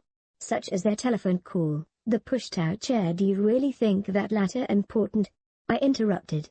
Perhaps not, admitted my friend. It may have been pulled out by accident, and Raymond or Blunt may have shoved it into place unconsciously under the stress of emotion. Then there is the missing £40, given by Ackroyd to Ralph, I suggested. He may have reconsidered his first refusal. That still leaves one thing unexplained. What? Why was Blunt so certain in his own mind that it was Raymond with Mr. Ackroyd at 9:30? He explained that, I said. You think so? I will not press the point. Tell me, instead, what were Ralph Patten's reasons for disappearing? That's rather more difficult, I said slowly. I shall have to speak as a medical man. Ralph's nerves must have gone fut. If he suddenly found out that his uncle had been murdered within a few minutes of his leaving him, after, perhaps, a rather stormy interview, well, he might get the wind up and clear right out. Men have been known to do that, act guiltily when they're perfectly innocent. Yes, that is true, said Poirot. But we must not lose sight of one thing. I know what you're going to say, I remarked, motive. Ralph Patten inherits a great fortune by his uncle's death. That is one motive, agreed Poirot. Scrape. These 4 points go to show that the person with Mr. Ackroyd at 9:30 was Ralph Patten. But we know that Mr. Ackroyd was alive at 9:45, therefore it was not Ralph who killed him. Ralph left the window open. Afterwards the murderer came in that way. And who was the murderer? Inquired Poirot. Scrape. These 4 points go to show that the person with Mr. Ackroyd at 9:30 was Ralph Patten. But we know that Mr. Ackroyd was alive at 9:45, therefore it was not Ralph who killed him. Ralph left the window open. Afterwards the murderer came in that way. And who was the murderer? Inquired Poirot. The American stranger. He may have been in league with Parker, and possibly in Parker we have the man who blackmailed Mrs. Ferrars. If so, Parker may have heard enough to realize the game was up, have told his accomplice S0, and the latter did the crime with the dagger which Parker gave him. It is a theory that, admitted Poirot. Decidedly you have tells of a kind. But it leaves a good deal unaccounted for. Such as their telephone call, the pushed-out chair. Do you really think that latter important? I interrupted. Perhaps not, admitted my friend. It may have been pulled out by accident, and Raymond or Blunt may have shoved it into place unconsciously under the stress of emotion. Then there is the missing £40, given by Ackroyd to Ralph, I suggested. He may have reconsidered his first refusal. That still leaves one thing unexplained. What? Why was Blunt so certain in his own mind that it was Raymond with Mr. Ackroyd at 9:30? He explained that, I said. You think so? I will not press the point. Tell me, instead, what were Ralph Patton's reasons for disappearing? That's rather more difficult, I said slowly. I shall have to speak as a medical man. Ralph's nerves must have gone fut. If he suddenly found out that his uncle had been murdered within a few minutes of his leaving him, after, perhaps, a rather stormy interview, well, he might get the wind up and clear right out. Men have been known to do that, act guiltily when they're perfectly innocent. Yes, that is true, said Poirot. But we must not lose sight of one thing. I know what you're going to say, I remarked, motive. Ralph Patton inherits a great fortune by his uncle's death. That is one motive, agreed Poirot. The American stranger. He may have been in league with Parker, and possibly in Parker we have the man who blackmailed Mrs. Ferrars. If so, Parker may have heard enough to realize the game was up, have told his accomplice S0, and the latter did the crime with the dagger which Parker gave him. It is a theory that, admitted Poirot. Decidedly you have tells of a kind. But it leaves a good deal unaccounted for. Such as their telephone call, the pushed-out chair. Do you really think that latter important? I interrupted. Perhaps not, admitted my friend. It may have been pulled out by accident, and Raymond or Blunt may have shoved it into place unconsciously under the stress of emotion. Then there is the missing £40, given by Ackroyd to Ralph, I suggested. He may have reconsidered his first refusal. That still leaves one thing unexplained. What? Why was Blunt so certain in his own mind that it was Raymond with Mr. Ackroyd at 9:30? He explained that, I said. You think so? I will not press the point. Tell me, instead, what were Ralph Patton's reasons for disappearing? That's rather more difficult, I said slowly. I shall have to speak as a medical man. Ralph's nerves must have gone fut. If he suddenly found out that his uncle had been murdered within a few minutes of his leaving him, after, perhaps, a rather stormy interview, well, he might get the wind up and clear right out. Men have been known to do that, act guiltily when they're perfectly innocent. Yes, that is true, said Poirot. But we must not lose sight of one thing. I know what you're going to say, I remarked, motive. Ralph Patton inherits a great fortune by his uncle's death. That is one motive, agreed Poirot. Scrape. These 4 points go to show that the person with Mr. Ackroyd at 9:30 was Ralph Patton. But we know that Mr. Ackroyd was alive at 9:45, therefore it was not Ralph who killed him. Ralph left the window open. Afterwards the murderer came in that way. And who was the murderer? Inquired Poirot. The American stranger. He may have been in league with Parker, and possibly in Parker we have the man who blackmailed Mrs. Ferrars. If so, Parker may have heard enough to realize the game was up, have told his accomplice S0, and the latter did the crime with the dagger which Parker gave him. It is a theory that, admitted Poirot.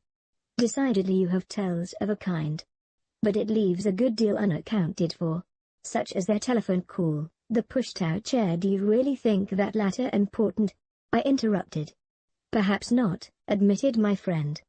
It may have been pulled out by accident, and Raymond or Blunt may have shoved it into place unconsciously under the stress of emotion. Then there is the missing £40, given by Ackroyd to Ralph, I suggested. He may have reconsidered his first refusal. That still leaves one thing unexplained. What? Why was Blunt so certain in his own mind that it was Raymond with Mr. Ackroyd at 9:30? He explained that, I said. You think so? I will not press the point. Tell me, instead, what were Ralph Patton's reasons for disappearing? That's rather more difficult, I said slowly. I shall have to speak as a medical man. Ralph's nerves must have gone fut. If he suddenly found out that his uncle had been murdered within a few minutes of his leaving him, after, perhaps, a rather stormy interview, well, he might get the wind up and clear right out. Men have been known to do that, act guiltily when they're perfectly innocent. Yes, that is true, said Poirot. But we must not lose sight of one thing. I know what you're going to say, I remarked, motive. Ralph Patton inherits a great fortune by his uncle's death. That is one motive, agreed Poirot.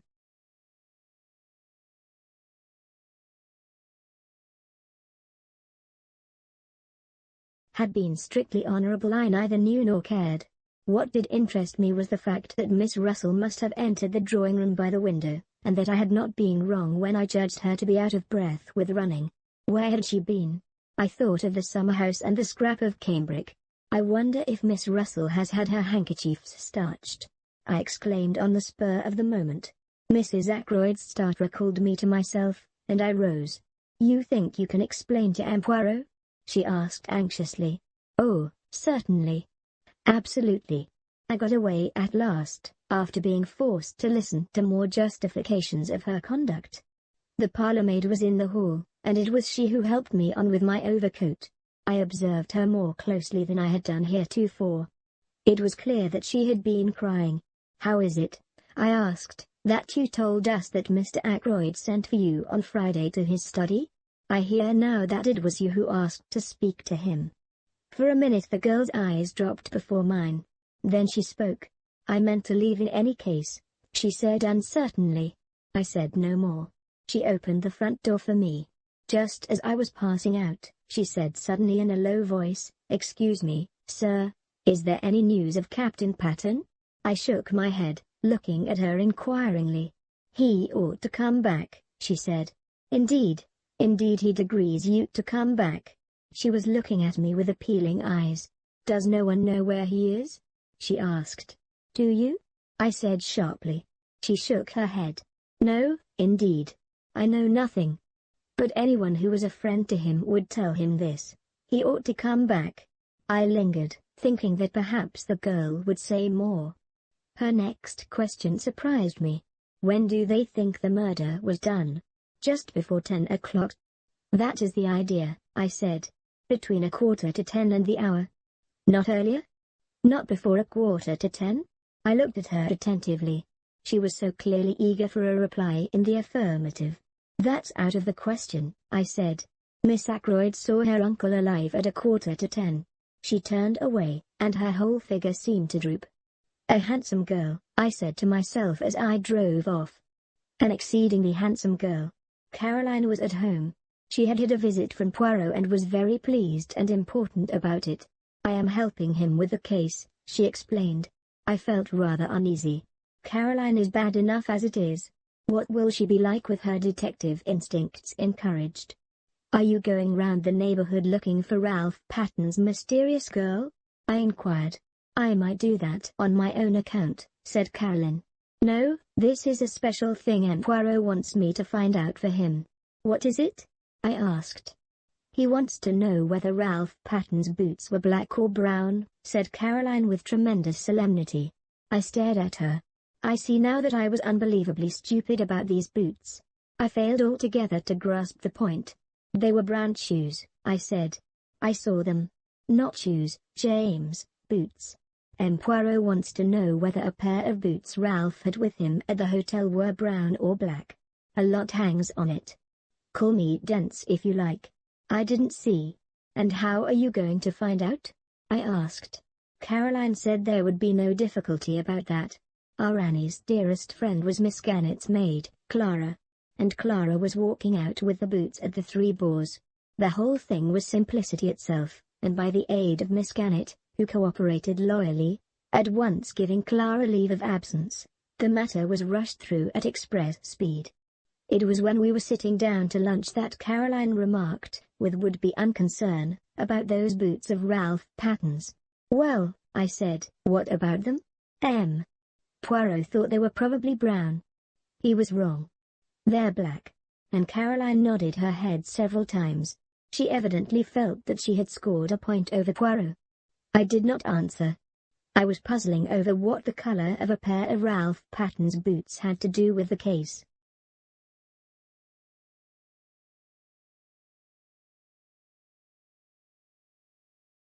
Chapter 14. Geoffrey Raymond. I was to have a further proof the day of the success of Poirot's tactics.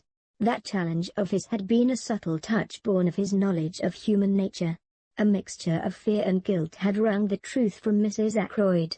She was the first to react. That afternoon when I returned from seeing my patients, Caroline told me that Geoffrey Raymond had just left. "Did he want to see me?" I asked, as I hung up my coat in the hall. Caroline was hovering by my elbow. "It was Poirot he wanted to see," she said. "He'd just come from the Larches. Mr. Poirot was out. Mr. Raymond thought that he might be here, or that you might know where he was. I haven't the least idea. I tried to make him wait," said Caroline, "but he said he would call back at the Larches in half an hour, and went away down the village. A great pity, because Poirot came in practically the minute after he left." "Came in here?" "No, to his own house." "How do you know?" "The side window," said Caroline briefly. It seemed to me that we had now exhausted the topic. Caroline thought otherwise. "Aren't you going across?" "Across where?" "To the Larches, of course." "My dear Caroline," I said. "What for?" "Mr. Raymond wanted to see him very particularly, Caroline. You might hear what it's all about." I raised my eyebrows. "Curiosity is not my besetting sin," I remarked coldly. "I can exist comfortably without knowing exactly what my neighbors are doing and thinking." "Stuff and nonsense, James," said my sister. "You want to know just as much as I do. You're not so honest, that's all. You always have to pretend." "Really, Caroline," I said, and retired into my surgery. 10 minutes later Caroline tapped at the door and entered. In her hand she held what seemed to be a pot of jam. "I wonder, James," she said, "if you would mind taking this pot of medlar jelly across to Poirot?" I promised it to him. He has never tasted any homemade medlar jelly. "Why can't Annie go?" I asked coldly. "She's doing some mending. I can't spare her." Caroline and I looked at each other. "Very well," I said, rising. "But if I take the beastly thing, I shall just leave it at the door. You understand that?" My sister raised her eyebrows. "Naturally," she said. "Who suggested you should do anything else?" "The honors were with Caroline. If you do happen to see Poirot," she said, as I opened the front door, "you might tell him about the boots." It was a most subtle parting shot. I wanted dreadfully to understand the enigma of the boots. When the old lady with the Breton cap opened the door to me, I found myself asking if Poirot was in, quite automatically. Poirot sprang up to meet me, with every appearance of pleasure. "Sit down, my good friend," he said. "The big chair? This small one? The room is not too hot, no?" I thought it was stifling, but refrained from saying so. The windows were closed, and a large fire burned in the grate. "The English people, they have a mania for the fresh air," declared Poirot. "The big air, it is all very well outside, where it belongs. Why admit it to the house? But let us not discuss banalities. You have something for me, yes?" "Two things," I said. "First, this, from my sister." I handed over the pot of medlar jelly. "How kind of Mademoiselle Caroline. She has remembered her promise." "And the second thing?" "Information, of a kind." And I told him of my interview with Mrs. Ackroyd. He listened with interest, but not much excitement. "It clears the ground," he said thoughtfully. "And it has a certain value as confirming the evidence of the housekeeper. She said, you remember, that she found the silver table lid open and closed it down in passing. What about her statement that she went into the drawing room to see if the flowers were fresh? Ah, we never took that very seriously, did we, my friend? It was patently an excuse, trumped up in a hurry, by a woman who felt it urgent to explain her presence, which, by the way, you would probably never have thought of questioning. I considered it possible that her agitation might arise from the fact that she had been tampering with the silver table, but I think now that we must look for another cause. Yes, I said. Whom did she go out to meet? And why? You think she went to meet someone? I do. Poirot nodded. So do I, he said thoughtfully. There was a pause. By the way, I said, I've got a message for you from my sister. Ralph Patton's boots were black, not brown. I was watching him closely as I gave the message, and I fancied that I saw a momentary flicker of discomposure. If so, it passed almost immediately. She is absolutely positive they are not brown? Absolutely. Ah, said Poirot regretfully. That is a pity. And he seemed quite crestfallen. He entered into no explanations, but at once started a new subject of conversation. The housekeeper, Miss Russell, who came to consult you on that Friday morning. Is it indiscreet to ask what passed at the interview, apart from the medical details? I mean? Not at all, I said. When the professional part of the conversation was over, we talked for a few minutes about poisons, and the ease or difficulty of detecting them, and about drug taking and drug takers. With special reference to cocaine? Asked Poirot. How did you know?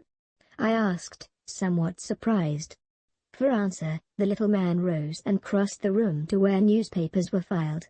He brought me a copy of the Daily Budget, dated Friday, 16th September, and showed me an article dealing with the smuggling of cocaine. It was a somewhat lurid article, written with an eye to picturesque effect. That is what put cocaine into her head, my friend, he said. I would have catechized him further, for I did not quite understand his meaning. But at that moment the door opened and Geoffrey Raymond was announced. He came in fresh and debonair as ever, and greeted us both. How are you, Doctor? M. Poirot. This is the second time I've been here this morning. I was anxious to catch you. Perhaps I'd better be off, I suggested rather awkwardly. Not on my account, Doctor. No, it's just this, he went on, seating himself at a wave of invitation from Poirot. I've got a confession to make. Right? Said Poirot, with an air of polite interest. Oh, it's of no consequence, really. But, as a matter of fact, my conscience has been pricking me ever since yesterday afternoon. You accused us all of keeping back something, M. Poirot. I plead guilty. I've had something up my sleeve. And what is that, M. Raymond? As I say, it's nothing of consequence, just this. I was in debt, badly, and that legacy came in the nick of time. £500 puts me on my feet again with a little to spare. He smiled at us both with that engaging frankness that made him such a likable youngster. You know how it is. Suspicious-looking policemen don't like to admit you were hard up for money, think it will look bad to them. But I was a fool, really, because Blunt and I were in the billiard room from 9:45 onwards, so I've got a watertight alibi and nothing to fear. Still, when you thundered out that stuff about concealing things, I felt a nasty prick of conscience, and I thought I'd like to get it off my mind. He got up again and stood smiling at us. You are a very wise young man, said Poirot, nodding at him with approval. See you, when I know that anyone is hiding things from me, I suspect that the thing hidden may be something very bad indeed. You have done well. I'm glad I'm cleared from suspicion, laughed Raymond. Till be off now. So that is that, I remarked, as the door closed behind the young secretary. Yes, agreed Poirot. A mere bagatelle, but if he had not been in the billiard room, who knows? After all, many crimes have been committed for the sake of less than £500. It all depends on what sum is sufficient to break a man. A question of relativity, is it not so? Have you reflected, my friend, that many people in that house stood to benefit by Mr. Ackroyd's death? Mrs. Ackroyd, Miss Flora, young Mr. Raymond, the housekeeper. Miss Russell. Only one, in fact, does not. Major Blunt. His tone in uttering that name was so peculiar that I looked up, puzzled. I don't understand you, I said. Two of the people I accused have given me the truth. You think Major Blunt has something to conceal also? As for that, remarked Poirot nonchalantly, there is a saying, is there not? That Englishmen conceal only one thing they love. And Major Blunt, I should say, is not good at concealments. Sometimes, I said, I wonder if we haven't rather jumped to conclusions on one point. What is that? We've assumed that the blackmailer of Mrs. Ferrars is necessarily the murderer of Mr. Ackroyd. Mightn't we be mistaken? Poirot nodded energetically. Very good. Very good indeed. I wondered if that idea would come to you. Of course it is possible. But we must remember one point. The letter disappeared. Still, that, as you say, may not necessarily mean that the murderer took it. When you first found the body, Parker may have abstracted the letter unnoticed by you. Parker? Yes, Parker. I always come back to Parker, not as the murderer. No, he did not commit the murder, but who is more suitable than he as the mysterious scoundrel who terrorized Mrs. Ferrars? He may have got his information about Mr. Ferrars's death from one of the King's paddock servants. At any rate, he is more likely to have come upon it than a casual guest such as Blunt, for instance. Parker might have taken the letter, I admitted. It wasn't till later that I noticed it was gone. How much later? After Blunt and Raymond were in the room, or before? I can't remember, I said slowly. I think it was before. No, afterwards. Yes, I'm almost sure it was afterwards. That widens the field to 3, said Poirot thoughtfully. But Parker is the most likely. It is in my mind to try a little experiment with Parker. How say you, my friend? Will you accompany me to Fernley? I acquiesced, and we set out at once. Poirot asked to see Miss Ackroyd, and presently Flora came to us. Mademoiselle Flora, said Poirot, I have to confide in you a little secret. I am not yet satisfied of the innocence of Parker. I propose to make a little experiment with your assistance. I want to reconstruct some of his actions on that night. But we must think of something to tell him. Ah, I have it. I wished to satisfy myself as to whether voices in the little lobby could have been heard outside on the terrace. Now, ring for Parker, if you will be so good. I did so, and presently the butler appeared, suave as ever. You rang, sir? Yes, my good Parker. I have in mind a little experiment. I have placed Major Blunt on the terrace outside the study window. I want to see if anyone there could have heard the voices of Miss Ackroyd and yourself in the lobby that night. I want to enact that little scene over again. Perhaps you would fetch the tray or whatever it was you were carrying? Parker vanished, and we repaired to the lobby outside the study door. Presently we heard a chink in the outer hall, and Parker appeared in the doorway carrying a tray with a siphon, a decanter of whiskey, and 2 glasses on it. One moment, cried Poirot, raising his hand and seemingly very excited. We must have everything in order, just as it occurred. It is a little method of mine. A foreign custom, sir, said Parker. Reconstruction of the crime they call it, do they not? He was quite imperturbable as he stood there politely waiting on Poirot's orders. Ah! He knows something, the good Parker, cried Poirot. He has read of these things. Now, I beg you, let us have everything of the most exact. You came from the outer hall, so? Mademoiselle was, where? Here, said Flora, taking up her stand just outside the study door. Quite right, sir, said Parker. I had just closed the door, continued Flora. Yes, miss, agreed Parker. Your hand was still on the handle as it is now. Then à l'aise, said Poirot. Play me the little comedy. Flora stood with her hand on the door handle, and Parker came stepping through the door from the hall, bearing the tray. He stopped just inside the door. Flora spoke. Oh, Parker. Mr. Ackroyd doesn't want to be disturbed again tonight. Is that right? She added in an undertone. To the best of my recollection, Miss Flora, said Parker, but I fancy you used the word evening instead of night.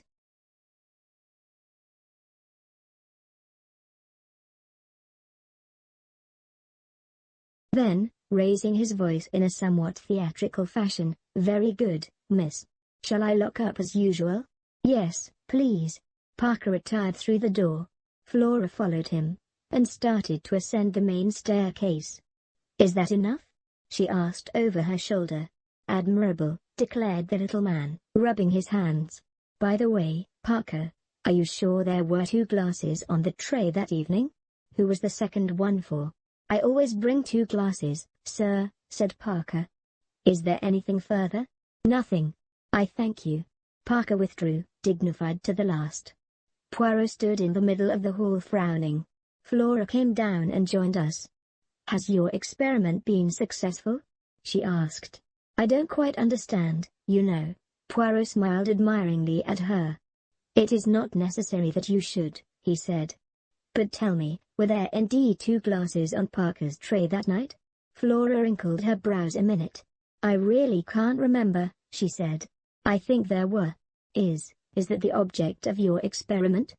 Poirot took her hand and patted it. Put it this way, he said. I am always interested to see if people will speak the truth. And did Parker speak the truth? I rather think he did, said Poirot thoughtfully. A few minutes later saw us retracing our steps to the village. What was the point of that question about the glasses? I asked curiously. Poirot shrugged his shoulders. One must say something, he remarked. That particular question did as well as any other. I stared at him. At any rate, my friend, he said seriously, I know now something I wanted to know. Let us leave it at that.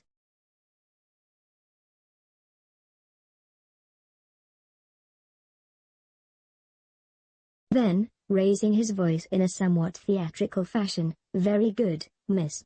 Shall I lock up as usual? Yes, please. Parker retired through the door.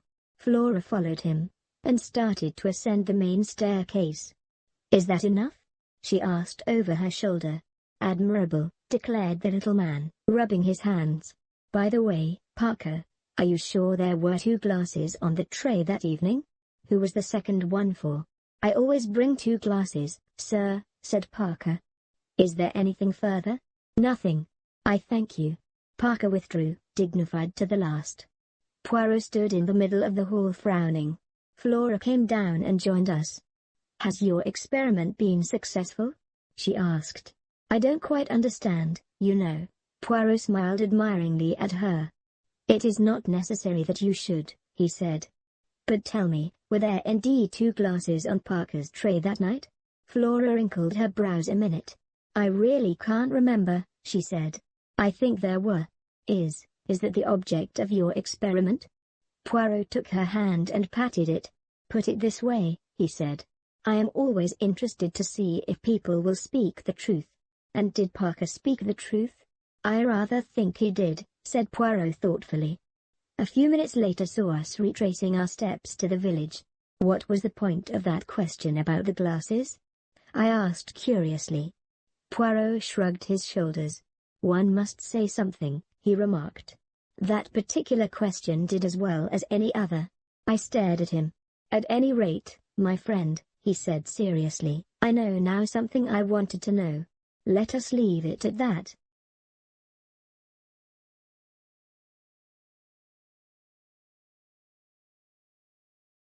Chapter 15. An evening at Mahjong. That night we had a little Mahjong party. This kind of simple entertainment is very popular in King's Abbot. The guests arrive in galoshes and waterproofs after dinner. They partake of coffee and later of cake, sandwiches and tea. On this particular night our guests were Miss Gannett and Colonel Carter, who lives near the church. A good deal of gossip is handed round at these evenings, sometimes seriously interfering with the game in progress. We used to play bridge, chatty bridge of the worst description. We find Mahjong much more peaceful. The irritated demand as to why on earth your partner did not lead a certain card is entirely done away with, and though we still express criticisms frankly, there is not the same acrimonious spirit. Very cold evening, eh, Shepherd? Said Colonel Carter, standing with his back to the fire. Caroline had taken Miss Gannett to her own room, and was there assisting her to disentangle herself from her many wraps. Reminds me of the Afghan passes. Indeed? I said politely.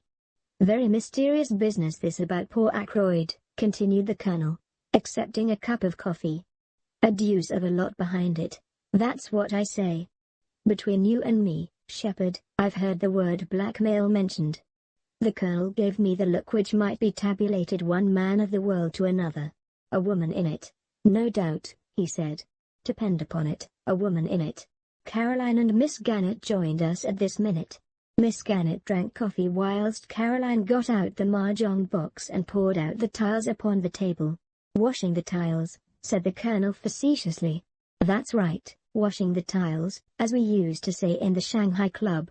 It is the private opinion of both Caroline and myself that Colonel Carter has never been in the Shanghai Club in his life. More, that he has never been farther east than India, where he juggled with tins of bully beef and plum and apple jam during the Great War.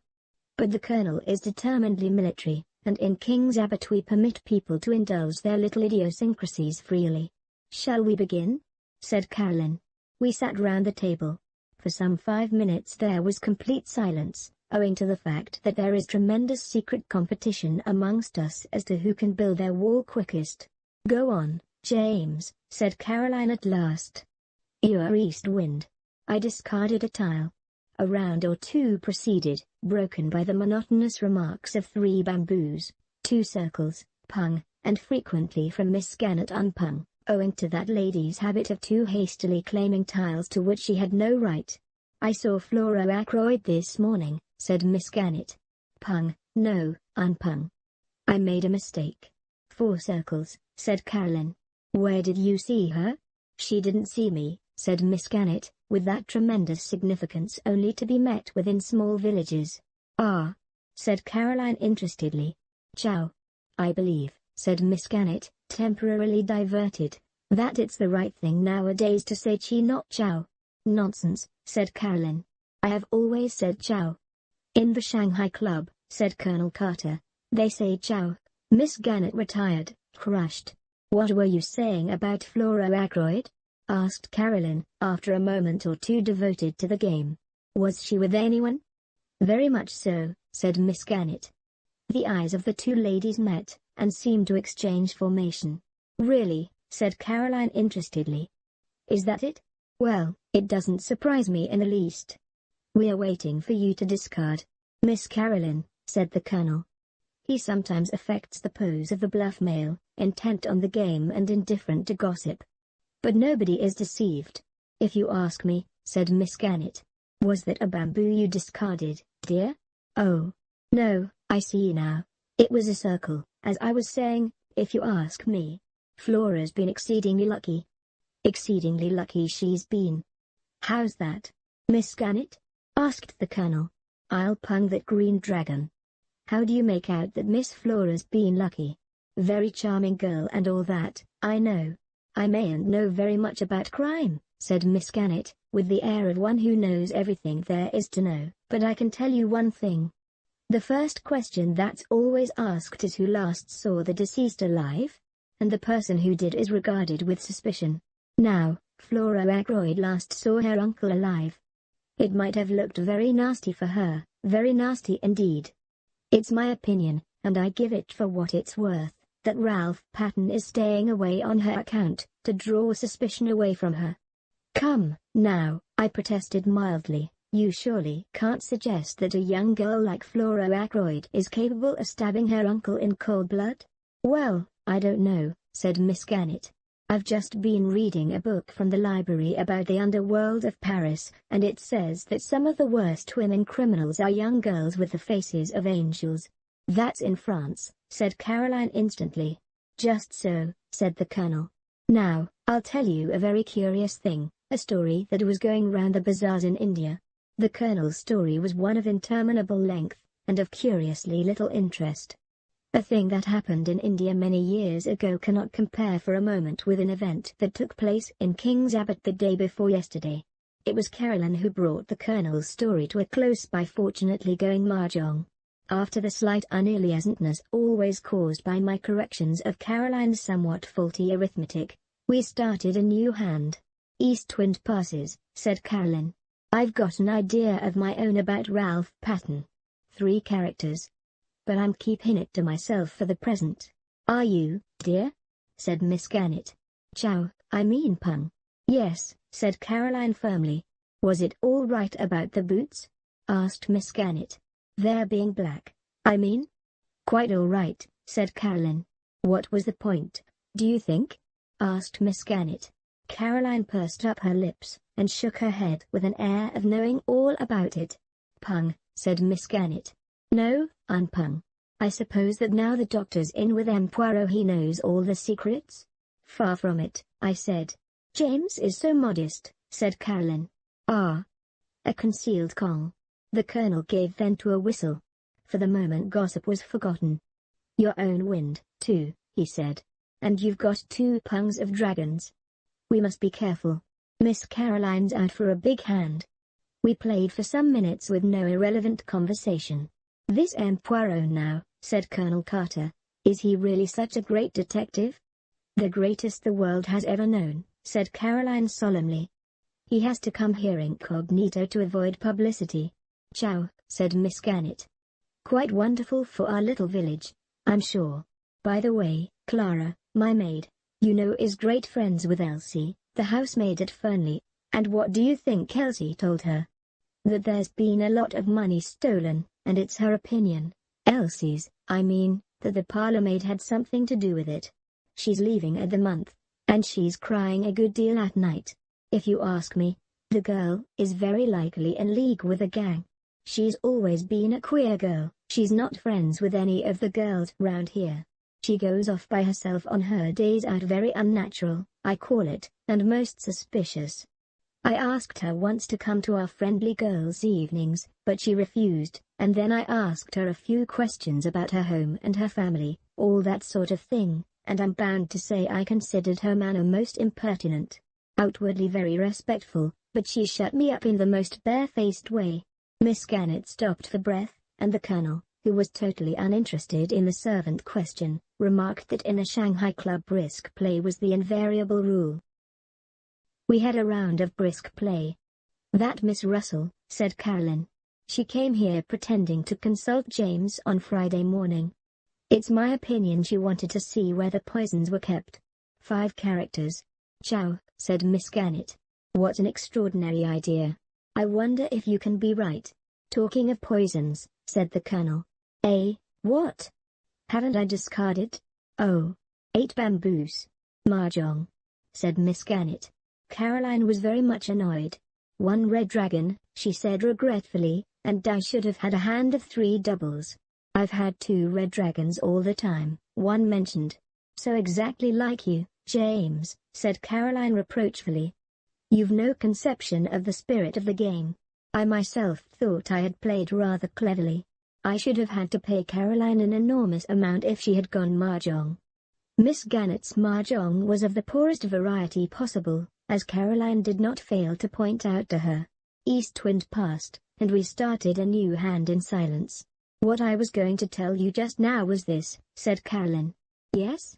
said Miss Gannett encouragingly. "My idea about Ralph Patten, I mean." "Yes, dear," said Miss Gannett, still more encouragingly. "Ciao." "It's a sign of weakness to chow so early," said Caroline severely. "You should go for a big hand." "I know," said Miss Gannett. "You were saying, about Ralph Patten, you know?" "Yes. Well, I've a pretty shrewd idea where he is."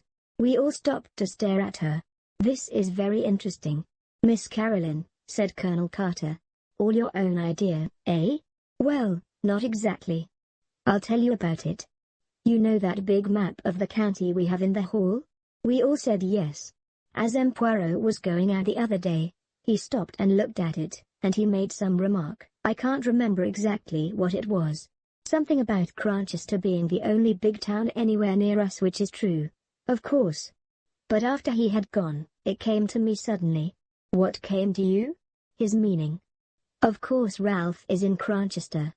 It was at that moment that I knocked down the rack that held my pieces. My sister immediately reproved me for clumsiness, but half-heartedly. She was intent on her theory. "Cranchester, Miss Caroline?" said Colonel Carter. "Surely not Cranchester. It's so near." "That's exactly it," cried Caroline triumphantly. "It seems quite clear by now that he didn't get away from here by tram. He must simply have walked into Cranchester, and I believe he's there still.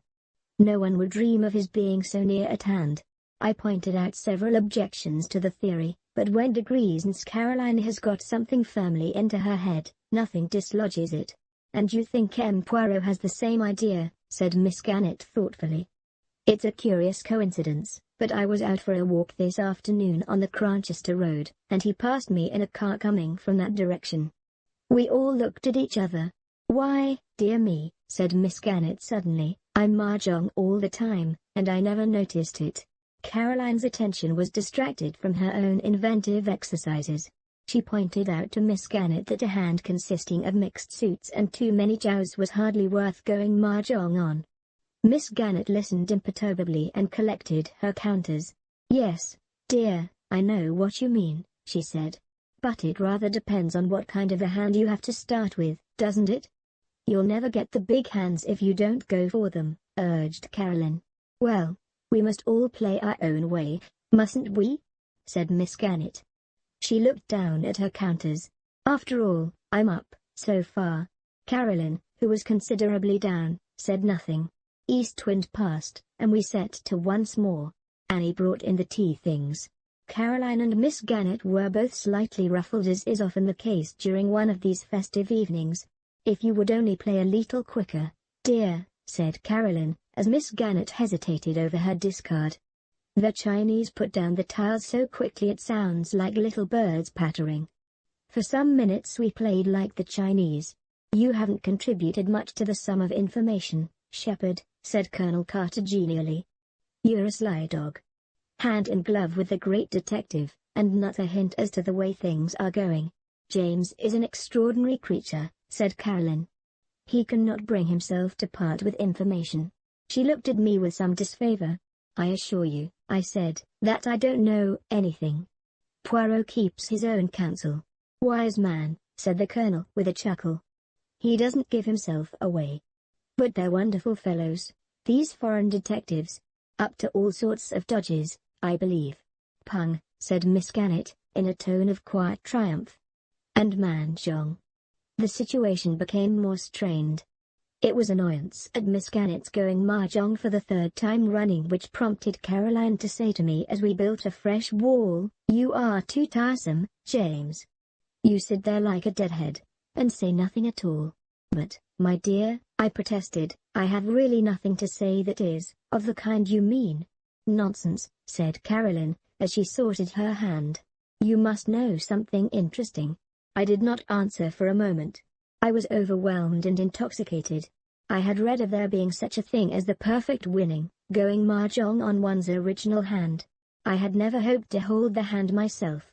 With suppressed triumph I laid my hand face upwards on the table. As they say in the Shanghai Club, I remarked, Tin ho, the perfect winning. The Colonel's eyes nearly bulged out of his head. Upon my soul, he said. What an extraordinary thing. I never saw that happen before. It was then that I went on, goaded by Caroline's jibes, and rendered reckless by my triumph. And as to anything interesting, I said, what about a gold wedding ring with a date and from a inside? I pass over the scene that followed. I was made to say exactly where this treasure was found. I was made to reveal the date. March 13th, said Caroline. Just 6 months ago. Ah. Out of a babel of excited suggestions and suppositions 3 theories were evolved. 1. That of Colonel Carter, that Ralph was secretly harried to Flora. The first or most simple solution. 2. That of Miss Gannett, that Roger Ackroyd had been secretly married to Mrs. Ferrars. 3. That of my sister, that Roger Ackroyd had married his housekeeper, Miss Russell. A 4th or super theory was propounded by Caroline later as we went up to bed. Mark my words, she said suddenly, I shouldn't be at all surprised if Geoffrey Raymond and Flora weren't married. Surely it would be from G, not from R then, I suggested. You never know. Some girls call men by their surnames. And you heard what Miss Gannett said this evening, about Flora's carryings-on. Strictly speaking, I had not heard Miss Gannett say anything of the kind, but I respected Caroline's knowledge of innuendos. How about Hector Blunt? I hinted. If it's anybody nonsense, said Caroline. I dare say he admires her, may even be in love with her. But depend upon it, a girl isn't going to fall in love with a man old enough to be her father when there's a good-looking secretary about. She may encourage Major Blunt just as a blind. Girls are very artful. But there's one thing I do tell you, James Shepherd. Flora Ackroyd does not care a penny piece for Ralph Patten, and never has. You can take it from me. I took it from her meekly. Chapter 16 Parker. It occurred to me the next morning that under the exhilaration produced by Tin Ho or the perfect winning, I might have been slightly indiscreet. True, Poirot had not asked me to keep the discovery of the ring to myself. On the other hand, he had said nothing about it whilst at Fernley, and as far as I knew, I was the only person aware that it had been found. I felt distinctly guilty. The fact was by now spreading through King's Abbot like wildfire. I was expecting wholesale reproaches from Poirot any minute. The joint funeral of Mrs. Ferrars and Roger Ackroyd was fixed for 11 o'clock. It was a melancholy and impressive ceremony. All the party from Fernley were there. After it was over, Poirot, who had also been present, took me by the arm, and invited me to accompany him back to the Larches. He was looking very grave, and I feared that my indiscretion of the night before had got round to his ears. But it soon transpired that his thoughts were occupied by something of a totally different nature. "See you," he said. "We must act. With your help I propose to examine a witness. We will question him, you will put such fear into him that the truth is bound to come out." "What witness are you talking about?" I asked, very much surprised. "Parker," said Poirot. "I asked him to be at my house this morning at 12 o'clock. He should await us there at this very minute." "What do you think?" I ventured, glancing sideways at his face. "I know this, that I am not satisfied. You think that it was he who blackmailed Mrs. Ferrars?" "Either that, or well," I said, after waiting a minute or two. "My friend, I will say this to you -1 hope it was he." The gravity of his manner, and something indefinable that tinged it, reduced me to silence. On arrival at the Larches, we were informed that Parker was already there awaiting our return. As we entered the room, the butler rose respectfully. "Good morning, Parker," said Poirot pleasantly. "One instant, I pray of you." He removed his overcoat and gloves. "Allow me, sir," said Parker, and sprang forward to assist him. He deposited the articles neatly on a chair by the door. Poirot watched him with approval. "Thank you, my good Parker," he said. "Take a seat, will you not? What I have to say may take some time." Parker seated himself with an apologetic bend of the head. "Now what do you think I asked you to come here for this morning, eh?" Parker coughed. "I understood, sir, that you wished to ask me a few questions about my late master, private-like." "Precisement," said Poirot, beaming. "Have you made many experiments in blackmail, sir?" The butler sprang to his feet. "Do not excite yourself," said Poirot placidly. "Do not play the farce of the honest, injured man. You know all there is to know about the blackmail, is it not so?" "Sir, I've never been insulted," suggested Poirot, "in such a way before."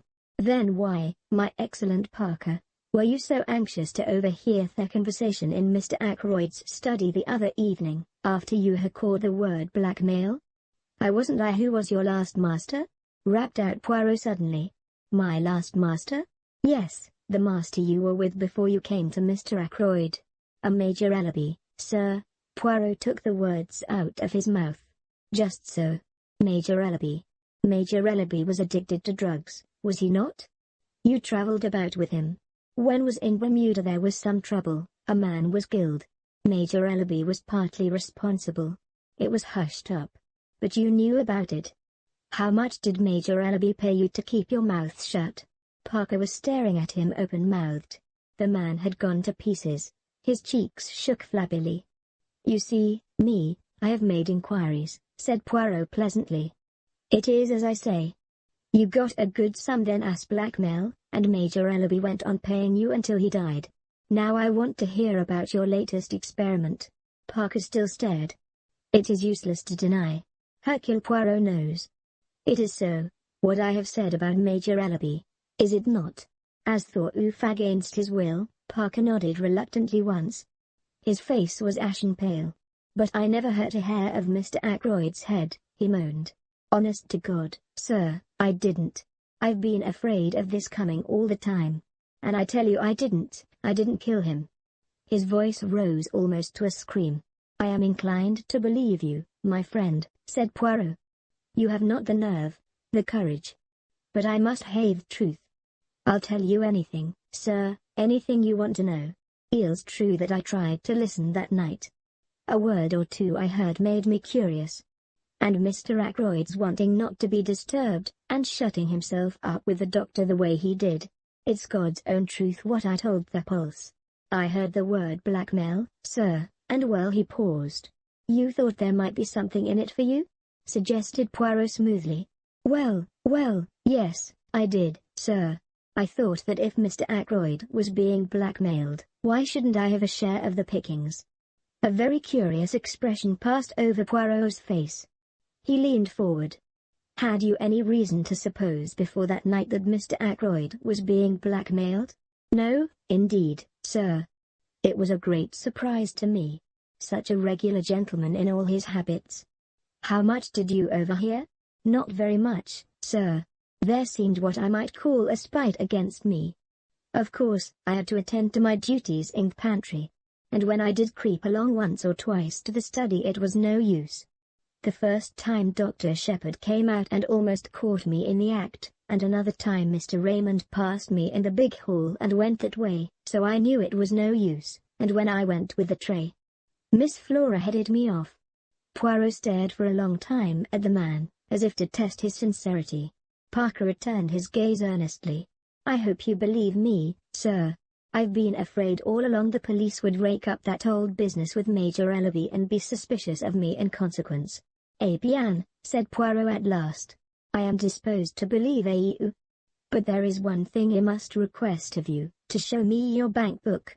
"You have a bank book, I presume?" "Yes, sir, as a matter of fact, I have it with me now." With no sign of confusion, he produced it from his pocket. Poirot took the slim, green-covered book and perused the entries. "Ah, I perceive you have purchased £500 worth of National Savings Certificates this year?" "Yes, sir. I have already over £1,000 saved, the result of my connection with, my late master, Major Ellaby. And I have had quite a little flutter on some horses this year, very successful. If you remember, sir, a rank outsider won the Jubilee. I was fortunate enough to back it £20. Poirot handed him back the book. "I will wish you good morning. I believe that you have told me the truth. If you have not, so much the worse for you, my friend." When Parker had departed, Poirot picked up his overcoat once more. "Going out again?" I asked. "Yes, we will pay a little visit to the good M. Hammond. You believe Parker's story? It is credible enough on the face of it. It seems clear that unless he is a very good actor indeed, he genuinely believes it was Ackroyd himself who was the victim of blackmail. If so, he knows nothing at all about the Mrs. Ferrars Business. Then in that case, Precisement /who? But our visit to M. Hammond will accomplish own purpose. It will either clear Parker completely or else well? I fall into the bad habit of leaving my sentences unfinished this morning," said Poirot apologetically. "You must bear with me. By the way," I said, rather sheepishly, "I've got a confession to make. I'm afraid I have inadvertently let out something about that ring." "What ring?" "The ring you found in the goldfish pond." "Ah, yes," said Poirot, smiling broadly. "I hope you're not annoyed. It was very careless of me." "But not at all, my good friend, not at all. I laid no commands upon you. You were at liberty to speak of it if you so wished." "She was interested, your sister?" "She was indeed. It created a sensation. All sorts of theories are flying about." "Ah, and yet it is so simple." The true explanation leapt to the eye, did it not? "Did it?" I said dryly. Poirot laughed. "The wise man does not commit himself," he observed. "Is not that so? But here we are at Mr. Hammond's." The lawyer was in his office, and we were ushered in without any delay. He rose and greeted us in his dry, precise manner. Poirot came at once to the point. "Monsieur, I desire from you certain information. That is, if you will be so good as to give it to me. You acted, I understand, for the late Mrs. Ferrars of King's Paddock?"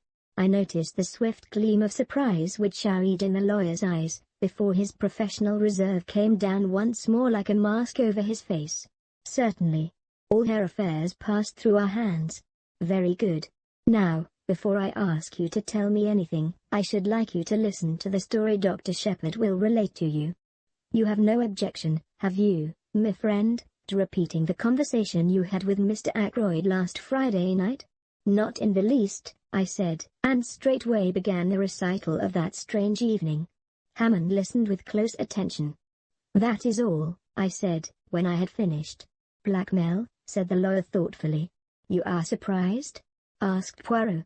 The lawyer took off his pince-nez and polished them with his handkerchief. No, he replied, I can hardly say that I am surprised. I have suspected something of the kind for some time. That brings us, said Poirot, to the information for which I am asking. If anyone can give us an idea of the actual sums paid, you are the man, monsieur. I see no object in withholding the information, said Hammond, after a moment or two. During the past year, Mrs. Ferrars has sold out certain securities, and the money for them was paid into her account and not reinvested. As her income was a large one, and she lived very quietly after her husband's death, it seems certain that these sums of money were paid away for some special purpose. I once sounded her on the subject, and she said that she was obliged to support several of her husband's poor relations. I let the matter drop, of course. Until now, I have always imagined that the money was paid to some woman who had had a claim on Ashley Ferrars. I never dreamed that Mrs. Ferrars herself was involved. And the amount? Asked Poirot. In all, I should say the various sums totaled at least £20,000. £20,000, I exclaimed. In 1 year. Mrs. Ferrars was a very wealthy woman, said Poirot dryly. And the penalty for murder is not a pleasant one. Is there anything else that I can tell you? Inquired Mr. Hammond. I thank you. No, said Poirot, rising. All my excuses for having deranged you. Not at all, not at all. The word derange, I remarked, when we were outside again, is applicable to mental disorder only. Ah! Cried Poirot, never will my English be quite perfect. A curious language. I should then have said disarranged, nest sippers. Disturbed is the word you had in mind. I thank you, my friend. The word exact. You are zealous for it. Eh bien, what about our friend Parker now? With £20,000 in hand, would he have continued being a butler? Je ne pense pas. It is, of course, possible that he banked the money under another name, but I am disposed to believe he spoke the truth to us. If he is a scoundrel, he is a scoundrel on a mean scale. He has not the big ideas. That leaves us as a possibility, Raymond, or well, Major Blunt. Surely not Raymond, I objected. Since we know that he was desperately hard up for a matter of £500. That is what he says, yes. And as to Hector Blunt, I will tell you something as to the good Major Blunt, interrupted Poirot. It is my business to make inquiries. I make them. Eh bien, that legacy of which Hare speaks, I have discovered that the amount of it was close upon £20,000. What do you think of that? I was so taken aback that I could hardly speak. It's impossible, I said at last. A well-known man like Hector Blunt. Poirot shrugged his shoulders. Who knows? At least he is a man with big ideas. I confess that I hardly see him as a blackmailer, but through us another possibility that you have not even considered. What is that? Their fire, my friend. Ackroyd himself may have destroyed that letter, blue envelope and all, after you left him. I hardly think that likely, I said slowly. And yet, of course, it may be so. He might have changed his mind. We had just arrived at my house, and in the spur of the moment I invited Poirot to come in and take potluck. I thought Caroline would be pleased with me, but it is hard to satisfy one's womenfolk. It appears that we're eating chops for lunch, the kitchen staff being regaled on tripe and onions. And 2 chops set before 3 people are productive of embarrassment. But Caroline is seldom daunted for long. With magnificent mendacity, she explained to Poirot that although James laughed at her for doing so, she adhered strictly to a vegetarian diet. She descanted ecstatically on the delights of nut cutlets, which I am quite sure she has never tasted, and ate a Welsh rarebit with gusto and frequent cutting remarks as to the dangers of flesh foods.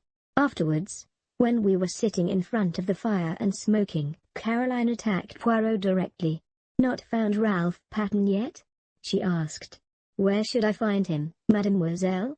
I thought, perhaps, you'd found him in Cranchester," said Caroline, with intense meaning in her tone. Poirot looked merely bewildered. "In Cranchester? But why in Cranchester?" I enlightened him with a touch of malice. "One of our ample staff of private detectives happened to see you in a car on the Cranchester road yesterday," I explained. Poirot's bewilderment vanished. He laughed heartily. "Ah, that. A simple visit to the dentist," cursed out. "My tooth, it aches. I go there. My tooth, it is at once better. I think to return quickly. The dentist, he says no. Better to have it out. I argue. He insists. He has his way. That particular tooth, it will never ache again." Caroline collapsed rather like a pricked balloon. We fell to discussing Ralph Patten. "A weak nature," I insisted. "But not a vicious one." "Ah," said Poirot. "But weakness, where does it end?" "Exactly," said Caroline. "Take James here, weak as water, if I weren't about to look after him." "My dear Caroline," I said irritably, "can't you talk without dragging in personalities?" "You are weak, James," said Caroline, quite unmoved. "I'm 8 years older than you are." "Oh, I don't mind M. Poirot knowing that I should never have guessed it, mademoiselle," said Poirot, with a gallant little bow. 8 years older. And I've always considered it my duty to look after you. With a bad bringing up. Heaven knows what mischief you might have got into by now.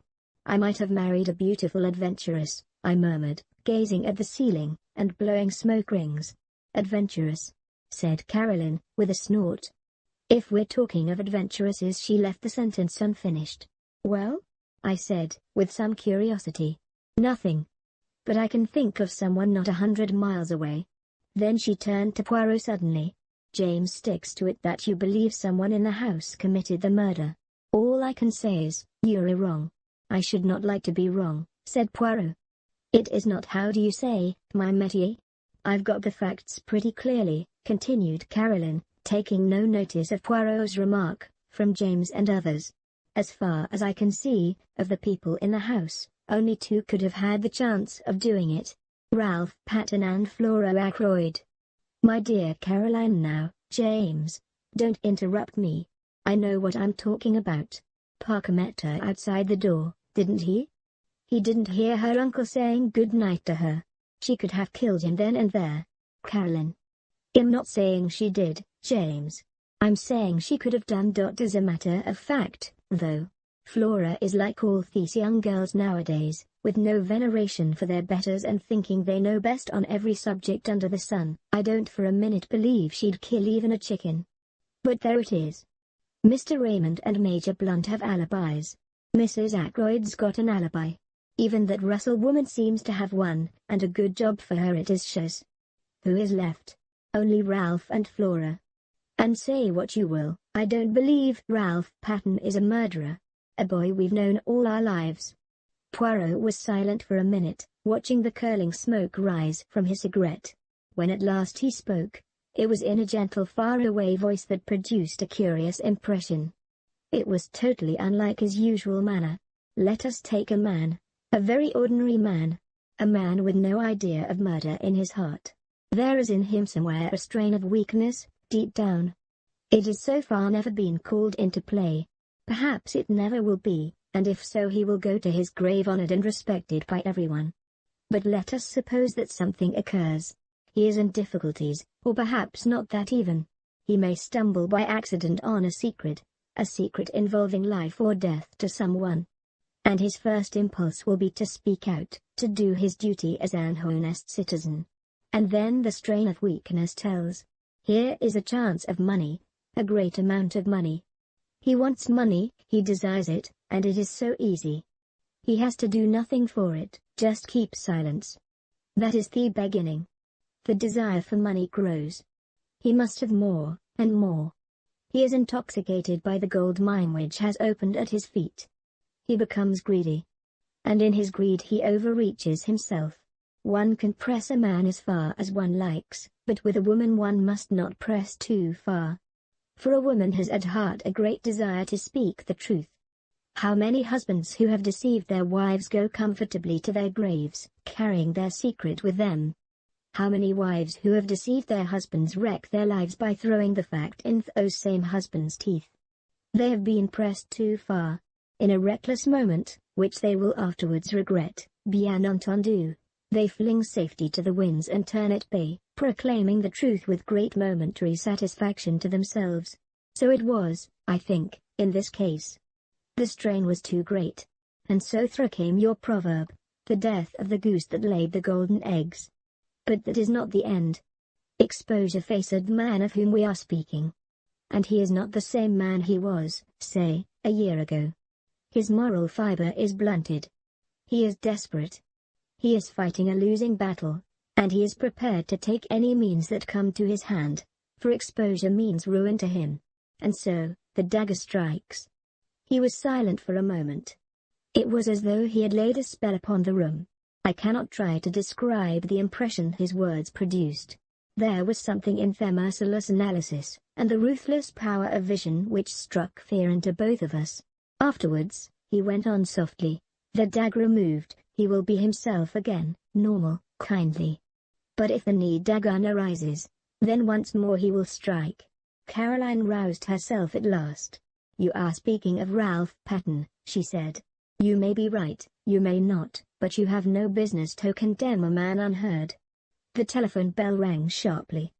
I went out into the hall, and took off the receiver. What? I said. Yes. Dr. Shepard speaking. I listened for a minute or two, then replied briefly. Replacing the receiver, I went back into the drawing room. Poirot, I said, they have detained a man at Liverpool. His name is Charles Kent, and he is believed to be the stranger who visited family that night. They want me to go to Liverpool at once and identify him. Chapter 17. Charles Kent. Half an hour later saw Poirot, myself, and Inspector Raglan in the train on the way to Liverpool. The inspector was clearly very excited. We may get a line on the blackmailing part of the business, if on nothing else, he declared jubilantly. He's a raw customer, this fellow, by what I heard over the phone. Take Stope, too. We ought to find it easy to get what we want out of him. If there was the shadow of a motive, nothing's more likely than that he killed Mr. Ackroyd. But in that case, why is young Patten keeping out of the way? The whole thing's a muddle. That's what it is. By the way, Poirot, you were quite right about those fingerprints. They were Mr. Ackroyd's own. I had rather the same idea myself, but I dismissed it as hardly feasible. I smiled to myself. Inspector Raglan was so very plainly saving his face. As regard this man, said Poirot, he is not yet arrested, eh? No, detained under suspicion. And what account does he give of himself? Precious little, said the inspector, with a grin. He's a wary bird, I gathered. A lot of abuse, but very little more. On arrival at Liverpool I was surprised to find that Poirot was welcomed with acclamation. Superintendent Hayes, who met us, had worked with Poirot over some case long ago, and had evidently an exaggerated opinion of his powers. Now we've got Poirot here we shan't be long, he said cheerfully. I thought you'd retired, monsieur? So I had, my good Hayes, so I had. But how tedious is retirement. You cannot imagine to yourself the monotony with which day comes after day. Very likely. So you've come to have a look at our own particular find? Is this Dr. Shepard? Think you'll be able to identify him, sir? I'm not very sure, I said doubtfully. How did you get hold of him? Inquired Poirot. Description was circulated, as you know. In the press and privately. Not much to go on, I admit. This fellow has an American accent all right, and he doesn't deny that he was near King's Abbot that night. Just asks what the hell it is to do with us, and that he'll see us in, before he answers any questions. Is it permitted that I, too, see him? Asked Poirot. The superintendent closed one eye knowingly. Very glad to have you, sir. You've got permission to do anything you please. Inspector Japp of Scotland Yard was asking after you the other day. Said he'd heard you were connected unofficially with this case. Where's Captain Patton hiding, sir? Can you tell me that? I doubt if it would be wise at the present juncture, said Poirot primly, and I bit my lips to prevent a smile. The little man really did it very well. After some further parley, we were taken to interview the prisoner. He was a young fellow, I should say not more than 22 or 3. Tall, thin, with slightly shaking hands, and the evidences of considerable physical strength somewhat run to seed. His hair was dark, but his eyes were blue and shifty, seldom meeting a glance squarely. I had all along cherished the illusion that there was something familiar about the figure I had met that night, but if this were indeed he, I was completely mistaken. He did not remind me in the least of anyone I knew. Now then, Kent, said the superintendent. Stand up. Here are some visitors come to see you. Recognize any of them? Kent glared at us sullenly, but did not reply. I saw his glance waver over the 3 of us, and come back to rest on me. Well, sir, said the superintendent to me, what do you say? The height's the same, I said, and as far as general appearance goes it might well be the man in question. Beyond that, I couldn't go. What the hell's the meaning of all this? Asked Kent. What have you got against me? Come on, out with it. What am I supposed to have done? I nodded my head. It's the man, I said. I recognize the voice. Recognize my voice, do you? Where do you think you heard it before? On Friday evening last, outside the gates of Fernley Park. You asked me the way there. I did. Did I? Do you admit it? Asked the inspector. I don't admit anything. Not till I know what you've got on me. Have you not read the papers in the last few days? Asked Poirot, speaking for the first time. The man's eyes narrowed. So that's it, is it? I saw an old gent had been croaked openly. Trying to make out I did the job, are you? You were there that night, said Poirot quietly. How do you know, mister? By this. Poirot took something from his pocket and held it out. It was the goose quill we had found in the summer house. At the sight of it the man's face changed. He half held out his hand. Snow, said Poirot thoughtfully. No, my friend, it is empty. It lay where you dropped it in the summer house that night. Charles Kent looked at him uncertainly. You seem to know a hell of a lot about everything, you little foreign cock duck. Perhaps you remember this. The papers say that the old gent was croaked between 10:15 and 10 o'clock.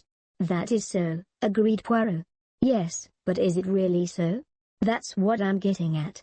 This gentleman will tell you, said Poirot. He indicated Inspector Raglan. The latter hesitated, glanced at Superintendent Hayes, then at Poirot, and finally, as though receiving sanction, he said, That's right. Between 10:15 and 10 o'clock. Then you've nothing to keep me here for, said Kent. I was away from Fernley Park by 25 minutes past 9. You can ask at the Dog and Whistle. That's a saloon about a mile out of Fernley on the road to Cranchester. I kicked up a bit of the row there, I remember. As near as nothing to 10:15, it was. How about that? Inspector Raglan wrote down something in his notebook. Well? Demanded Kent. Inquiries will be made, said the inspector. If you've spoken the truth, you won't have anything to complain about. What were you doing at Fernley Park anyway? Went there to meet someone. Who? That's none of your business. You'd better keep a civil tongue in your head, my man, the superintendent warned him. To hell with a civil tongue.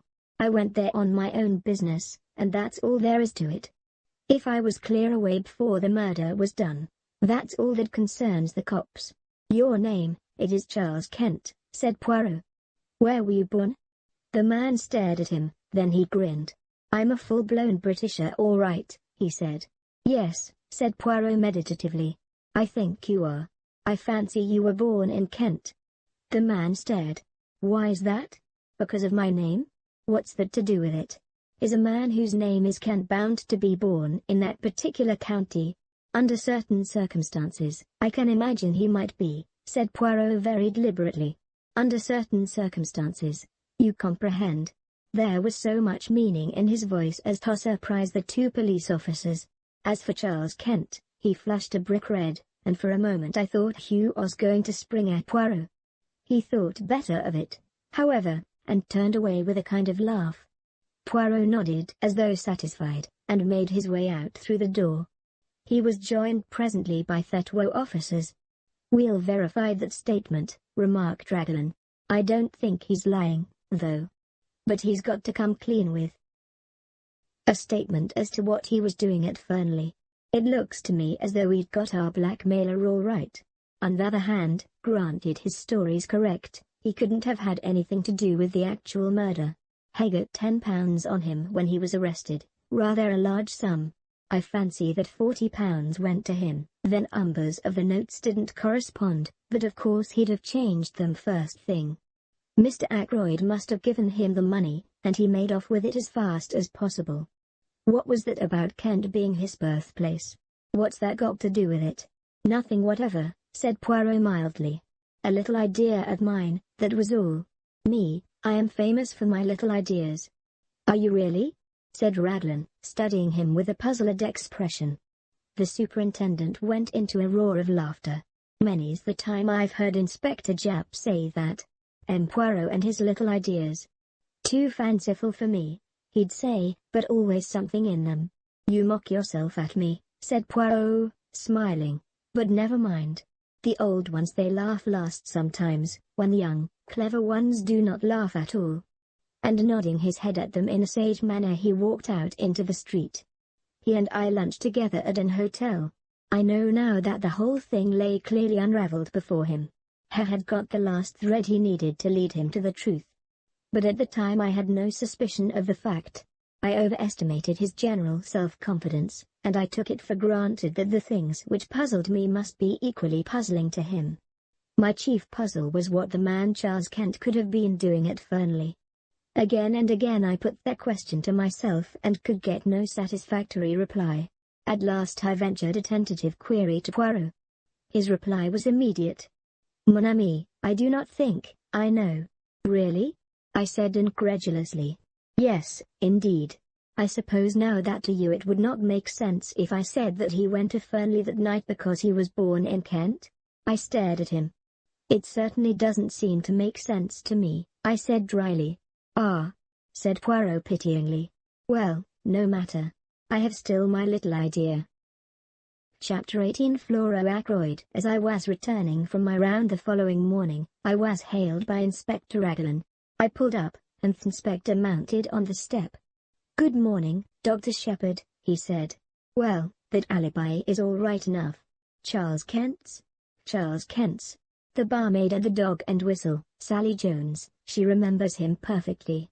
Picked out his photograph from among 5 others.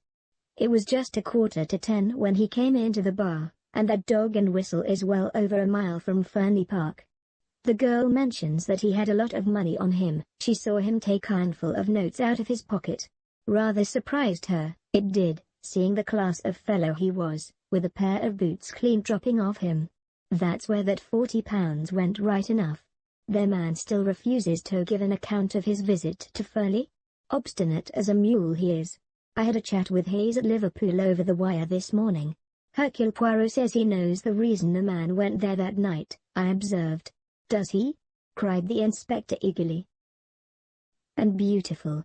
But hang it all, man, Parker saw her coming out of the door." "No." Poirot's voice rang out with sudden sharpness. "That is just what he did not see. I satisfied myself of that by a little experiment the other day, you remember, Doctor? Parker saw her outside the door, with her hand on the handle. He did not see her come out of the room. But where else could she have been? Perhaps on the stairs." "The stairs?" "That is my little idea, yes. But those stairs only lead to Mr. Ackroyd's bedroom." "Precisely." And still the inspector stared. "You think she'd been up to her uncle's bedroom? Well, why not? Why should she lie about it?" "Ah, that is just the question. It depends on what she was doing there, does it not?" "You mean, the money?" "Hang it all, you don't suggest that it was Miss Ackroyd who took that £40? "I suggest nothing," said Poirot. "But I will remind you of this. Life was not very easy for that mother and daughter. There were bills, There was constant trouble over small sums of money. Roger Ackroyd was a peculiar man of money matters. The girl might be at her wit's end for a comparatively small sum. Figure to yourself then what happens. She has taken the money, she descends the little staircase. When she is halfway down she sees the chink of glass from the hall. She has not a doubt of what it is, Parker coming to the study. At all costs she must not be found on the stairs. Parker will not forget it, he will think it odd. If the money is missed, Parker is sure to remember having seen her come down those stairs. She has just time to rush down to the study door, with her hand on the handle to show that she has just come out. When Parker appears in the doorway, she says the first thing that comes into her head, a repetition of Roger Ackroyd's orders earlier in the evening, and then goes upstairs to her own room.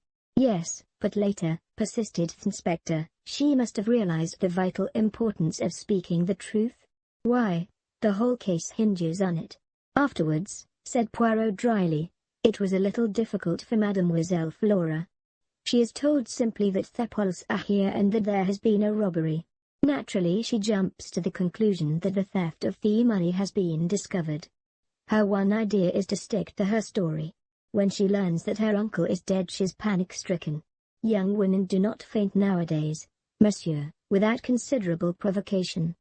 There it is. She is bound to stick to her story, or else confess everything. And a young and pretty girl does not like to admit that she is a thief, especially before those whose esteem she is anxious to retain. Raglan brought his fist down with a thump on the table. I'll not believe it, he said. It's not credible. And you've known this all along? The possibility has been in my mind from the first, admitted Poirot. I was always convinced that Mademoiselle Flora was hiding something from us. To satisfy myself, I made the little experiment I told you of. Dr. Shepard accompanied me. A test for Parker, you said it was, I remarked bitterly. Mon ami, said Poirot apologetically, as I told you at the time, one must say something. The inspector rose. There's only one thing for it, he declared. We must tackle the young lady right away. You'll come up to Fernley with me, Poirot? Certainly. Dr. Shepard will drive us up in his car. I acquiesced willingly. On inquiry for Miss Ackroyd, we were shown into the billiard room. Flora and Major Hector Blunt were sitting in the long window seat. Good morning, Miss Ackroyd, said the inspector. Can we have a word or two alone with you? Blunt got up at once and moved to the door. What is it? Asked Flora nervously. Do go, Major Blunt. He can stay, can't he? She asked, turning to the inspector. That's as you like, said the inspector dryly. There's a question or two it's my duty to put to you, miss, but I'd prefer to do so privately, and I dare say you'd prefer it also. Flora looked keenly at him. I saw her face grow whiter. Then she turned and spoke to Blunt. I want you to stay, please. Yes, I mean it. Whatever the inspector has to say to me, I'd rather you heard it. Raglan shrugged his shoulders. Well, if you will have it so, that's all there is to it. Now, Miss Ackroyd, Poirot here has made a certain suggestion to me. He suggests that you weren't in the study at all last Friday night, that you never saw Mr. Ackroyd to say good night to him, that instead of being in the study you were on the stairs leading down from your uncle's bedroom when you heard Parker coming across the hall. Flora's gaze shifted to Poirot. He nodded back at her. Mademoiselle, the other day, when we sat round the table, I implored you to be frank with me. What a Nedo's not tell to Papa Poirot he finds out. It was that, was it not? See, I will make it easy for you. You took the money, did you not? The money? Said Blunt sharply. There was a silence which lasted for at least a minute. Then Flora drew herself up and spoke. Poirot is right. I took that money. I stole. I am a thief, a common, vulgar little thief. Now you know. I am glad it has come out. It's been a nightmare, these last few days. She sat down suddenly and buried her face in her hands. She spoke huskily through her fingers. You don't know what my life has been since I came here. Wanting things, scheming for them, lying, cheating, running up bills, promising to pay. Oh, I hate myself when I think of it all. That's what brought us together, Ralph and I. We were both weak. I understood him, and I was sorry, because I'm the same underneath. We're not strong enough to stand alone, either of us. We're weak, miserable, despicable things. She looked at Blunt and suddenly stamped her foot. Why do you look at me like that, as though you couldn't believe? I may be a thief, but at any rate I'm real now. I'm not lying anymore. I'm not pretending to be the kind of girl you like, young and innocent and simple. I don't care if you never want to see me again. I hate myself, despise myself, but you've got to believe nothing. If speaking the truth would have made things better for Ralph, I would have spoken out. But I've seen all along that it wouldn't be better for Ralph. It makes the case against him blacker than ever. I was not doing him any harm by sticking to my lie. Ralph, said Blunt. I see, always Ralph. You don't understand, said Flora hopelessly. You never will. She turned to the inspector. I 181. I admit everything. I was at my wit's end for money. I never saw my uncle that evening after he left their dinner table. As to the money, you can take what steps you please. Nothing could be worse than it is now. Suddenly she broke down again, hid her face in her hands, and rushed from the room. Well, said the inspector in a flat tone, so that's that. He seemed rather at a loss what to do next. Blunt came forward. Inspector Raglan, he said quietly, that money was given to me by Mr. Ackroyd for a special purpose. Miss Ackroyd never touched it. When she says she did, she is lying with the idea of shielding Captain Patton. The truth is as I said, and I am prepared to go into the witness box and swear to it. He made a kind of jerky bow, then turning abruptly he left the room. Poirot was after him in a flash. He caught the other up in the hall. Monsieur, a moment, I beg of you, if you will be so good. Well, sir? Blunt was obviously impatient. He stood frowning down on Poirot. It is this, said Poirot rapidly. I am not deceived by your little fantasy. No, indeed. It was truly Miss Flora who took the money. All the same, it is well imagined what you say, it pleases me. It is very good what you have done there. You are a man quick to think and to act. I'm not in the least anxious for your opinion. Thank you, said Blunt coldly. He made once more as though to pass on, but Poirot, not at all offended, laid a detaining hand on his arm. Ah! But you are to listen to me. I have more to say. The other day I spoke of concealments. Very well, all along I have seen what you are concealing. Mademoiselle Flora, you love her with all your heart. From the first moment you saw her, is it not so? Oh! Let us not mind saying these things. Why must one in England think it necessary to mention love as though it were some disgraceful secret? You love Mademoiselle Flora. You seek to conceal that fact from all the world. That is very good, that is as it should be. But take the advice of Hercule Poirot, do not conceal it from Mademoiselle herself. Blunt had shown several signs of restlessness whilst Poirot was speaking, but the closing words seemed to rivet his attention. What do you mean by that? He said sharply. You think that she loves the Captain Ralph Patton, but I, Hercule Poirot, tell you that that is not so. Mademoiselle Flora accepted Captain Patton to please her uncle, and because she saw in the marriage a way of escape from her life here which was becoming frankly insupportable to her. She liked him, and there was much sympathy and understanding between them. But love, no. It is not Captain Patton Mademoiselle Flora loves. What the devil do you mean? Asked Blunt. I saw the dark flush under his tan. You have been blind, monsieur. Blind. She is loyal, the little one. Ralph Patton is under a cloud. She is bound in honor to stick by him. I felt it was time I put in a word to help on the good work. My sister told me the other night, I said encouragingly, that Flora had never cared a penny piece for Ralph Patton, and never would. My sister is always right about these things. Blunt ignored my well-meant offers. He spoke to Poirot. Do you really think, he began, and stopped. He is one of those inarticulate men who find it hard to put things into words. Poirot knows no such disability. If you doubt me, ask her yourself, monsieur. But perhaps you no longer care to. The affair of the money. Blunt gave a sound like an angry laugh. Think I'd hold that against her? Roger was always a queer chap about money. She got in a mess and didn't dare tell him. Poor kid. Poor lonely kid. Poirot looked thoughtfully at the side door. 183 Mademoiselle Flora went into the garden, I think, he murmured. I've been every kind of a fool, said Blunt abruptly. Rum conversation we've been having. Like one of those Danish plays. But you're a sound fellow, Poirot. Thank you. He took Poirot's hand and gave it a grip which caused the other to wince in anguish. Then he strode to the side door and passed out into the garden. Not every kind of a fool, murmured Poirot, tenderly nursing the injured member. Only one kind, the fool in love. Chapter 20. Miss Russell. Inspector Raglan had received a bad jolt. He was not deceived by Blunt's valiant lie any more than we had been.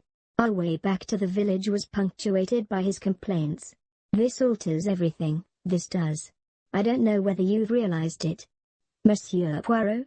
I think so, yes, I think so, said Poirot.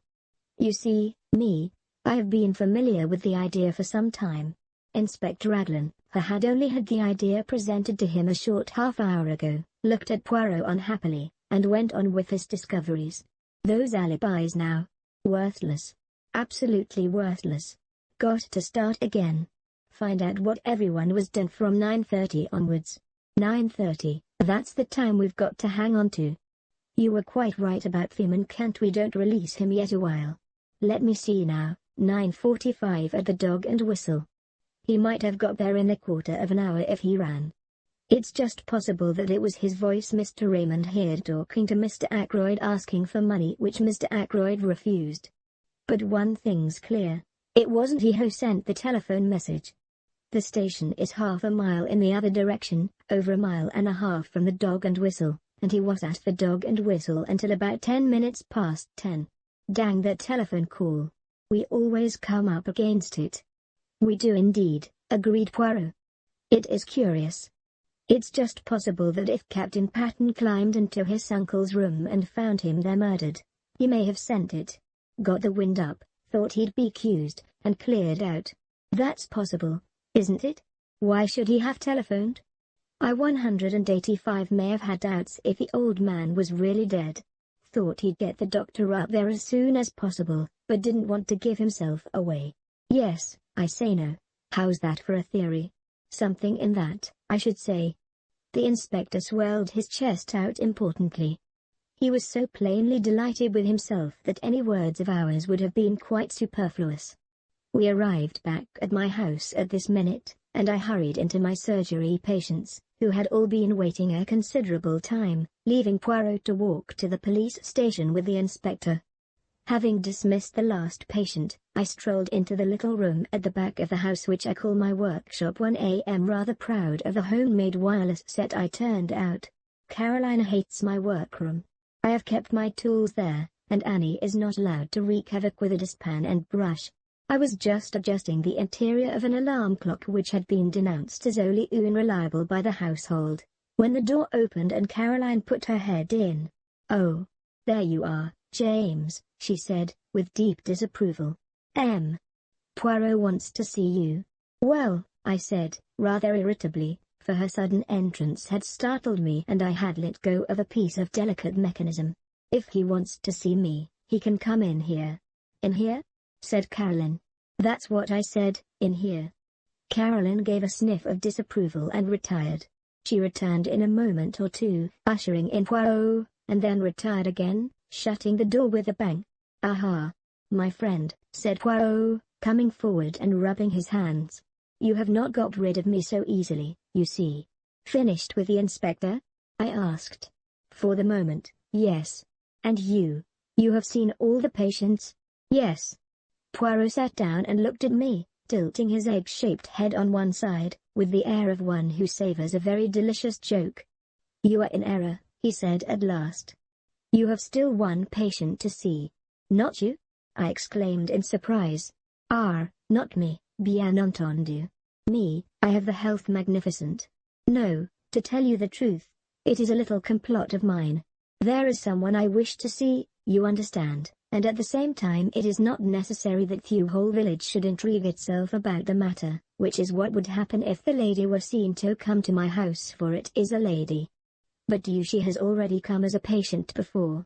Miss Russell, I exclaimed. Precisement. I wish much to speak with her, so I send her the little note and make the appointment in your surgery. You are not annoyed with me? On the contrary, I said.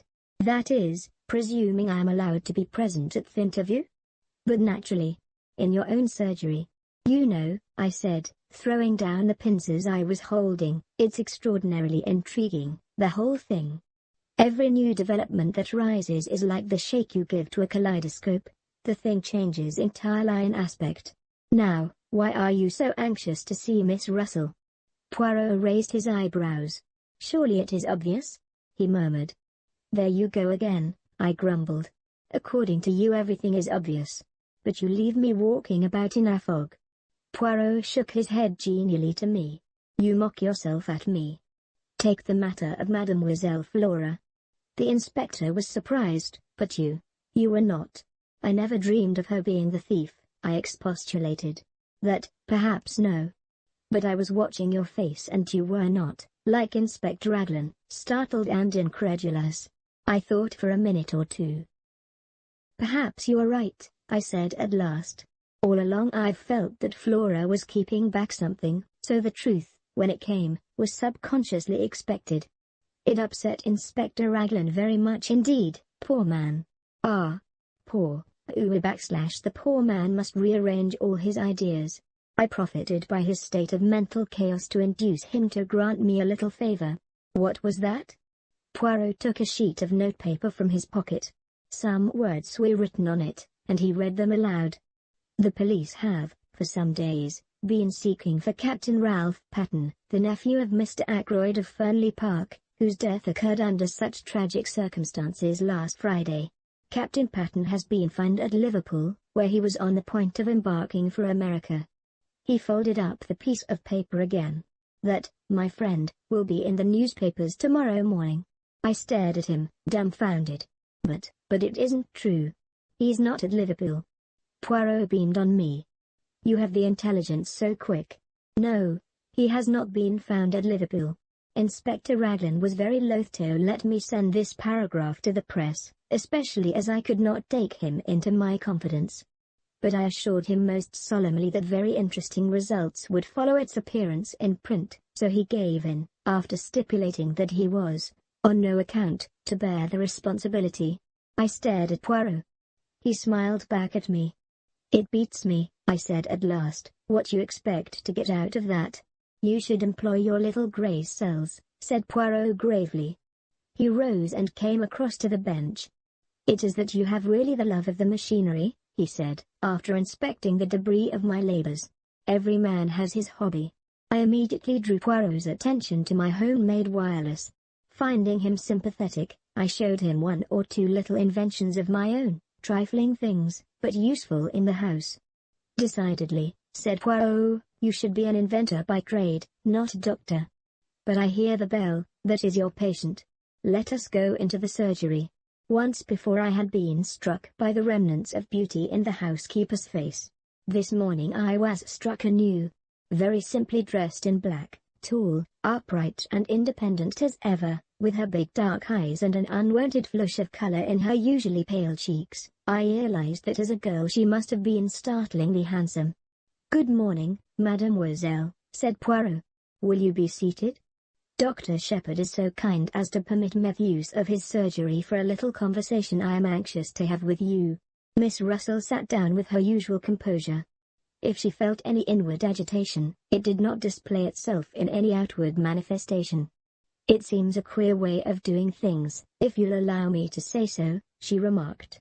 Miss Russell, I have news to give you. Indeed. Charles Kent has been arrested at Liverpool. Not a muscle of her face moved. She merely opened her eyes a trifle wider, and asked, with a tinge of defiance, well, what of it? But at that moment it came to me, the resemblance that had haunted me all along, something familiar in the defiance of Charles Kent's manner. The two voices, one rough and coarse, the other painfully ladylike, were strangely the same in timbre. It was of Miss Russell that I had been reminded that night outside the gates of Fernley Park. I looked at Poirot, full of my discovery, and he gave me an imperceptible nod. In answer to Miss Russell's question, he threw out his hands in a thoroughly French gesture. "I thought you might be interested, that is all," he said mildly. "Well, I'm not particularly," said Miss Russell. "Who is this Charles Kent anyway?" "He is a man, mademoiselle, who was at Fernley on the night of the murder." "Really?" "Fortunately for him, he has an alibi. At a quarter to 10 he was at a public house a mile from here." "Lucky for him," commented Miss Russell. "But we still do not know what he was doing at Fernley, who it was he went to meet, for instance." "I'm afraid I can't help you at all," said the housekeeper politely. "Nothing came to my ears." "If that is all," she made a tentative movement as though to rise. Poirot stopped her. "It is not quite all," he said smoothly. "This morning fresh developments have arisen. It seems now that Mr. Ackroyd was murdered, not at a quarter to 10, but before. Between 10 minutes to 9, when Dr. Shepard left, and a quarter to 10. I saw the color drain from the housekeeper's face, leaving it dead white." She leaned forward, her figure swaying. "But Miss Ackroyd said, Miss Ackroyd has admitted that she was lying. She was never in the study at all that evening." Then it would seem that in this Charles Kent we have the man we are looking for. He came to Fernley, can give no account of what he was doing there. I can tell you what he was doing there. He never touched a hair of old Ackroyd's head, he never went near the study. He didn't do it, I tell you." She was leaning forward. That iron self-control was broken through at last. Terror and desperation was in her face. Poirot. Poirot. Oh, do believe me." Poirot got up and came to her. He patted her reassuringly on Thistledown. But yes, I will believe. I had to make you speak, you know." For an instant suspicion flared up in her. "Is what you said true? That Charles Kent is suspected of the crime?" "Yes, that is true." "You alone can save him, by telling the reason for his being at Fernley." "He came to see me." She spoke in a low, hurried voice. "I went out to meet him in the summer house." "Yes, I know." "How do you know?"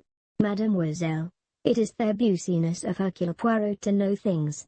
I know that you went out earlier in the evening, that you left a message in the summer house to say what time you would be there." "Yes, I did. I had heard from him, saying he was coming. I dared not let him come to the house. I wrote to the address he gave me and said I would meet him in the summer house, and described it to him so that he would be able to find it.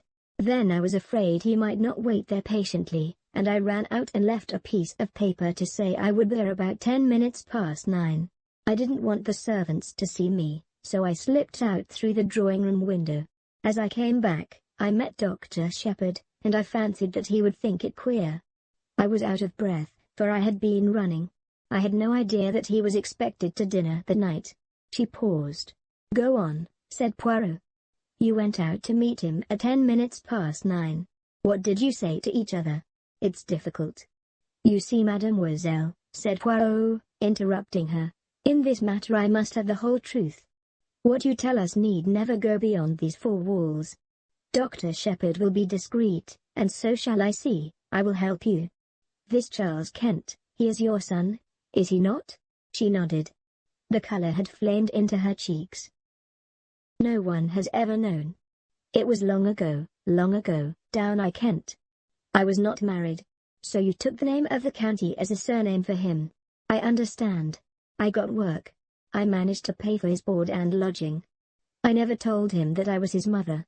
But he turned out badly, he drank, then took to drugs. I managed to pay his passage out to Canada. I didn't hear of him for a year or 2. Then, somehow or other, he found out that I was his mother. He wrote asking me for money. Finally, I heard from him back in this country again. He was coming to see Matt Fernley, he said. I dared not let him come to the house. I have always been considered so very respectable. If anyone got an inkling, it would have been all up with my post as housekeeper. So I wrote to him in the way I have just told you. And in the morning you came to see Dr. Shepard?" "Yes. I wondered if something could be done. He was not a bad boy, before he took to drugs." "I see," said Poirot. "Now let us go on with the story. He came that night to the summer house?" "Yes. He was waiting for me when I got there. He was very rough and abusive. I had brought with me all the money I had, and I gave it to him. We talked a little, and then he went away. What time was that? It must have been between 20 and 25 minutes past 9.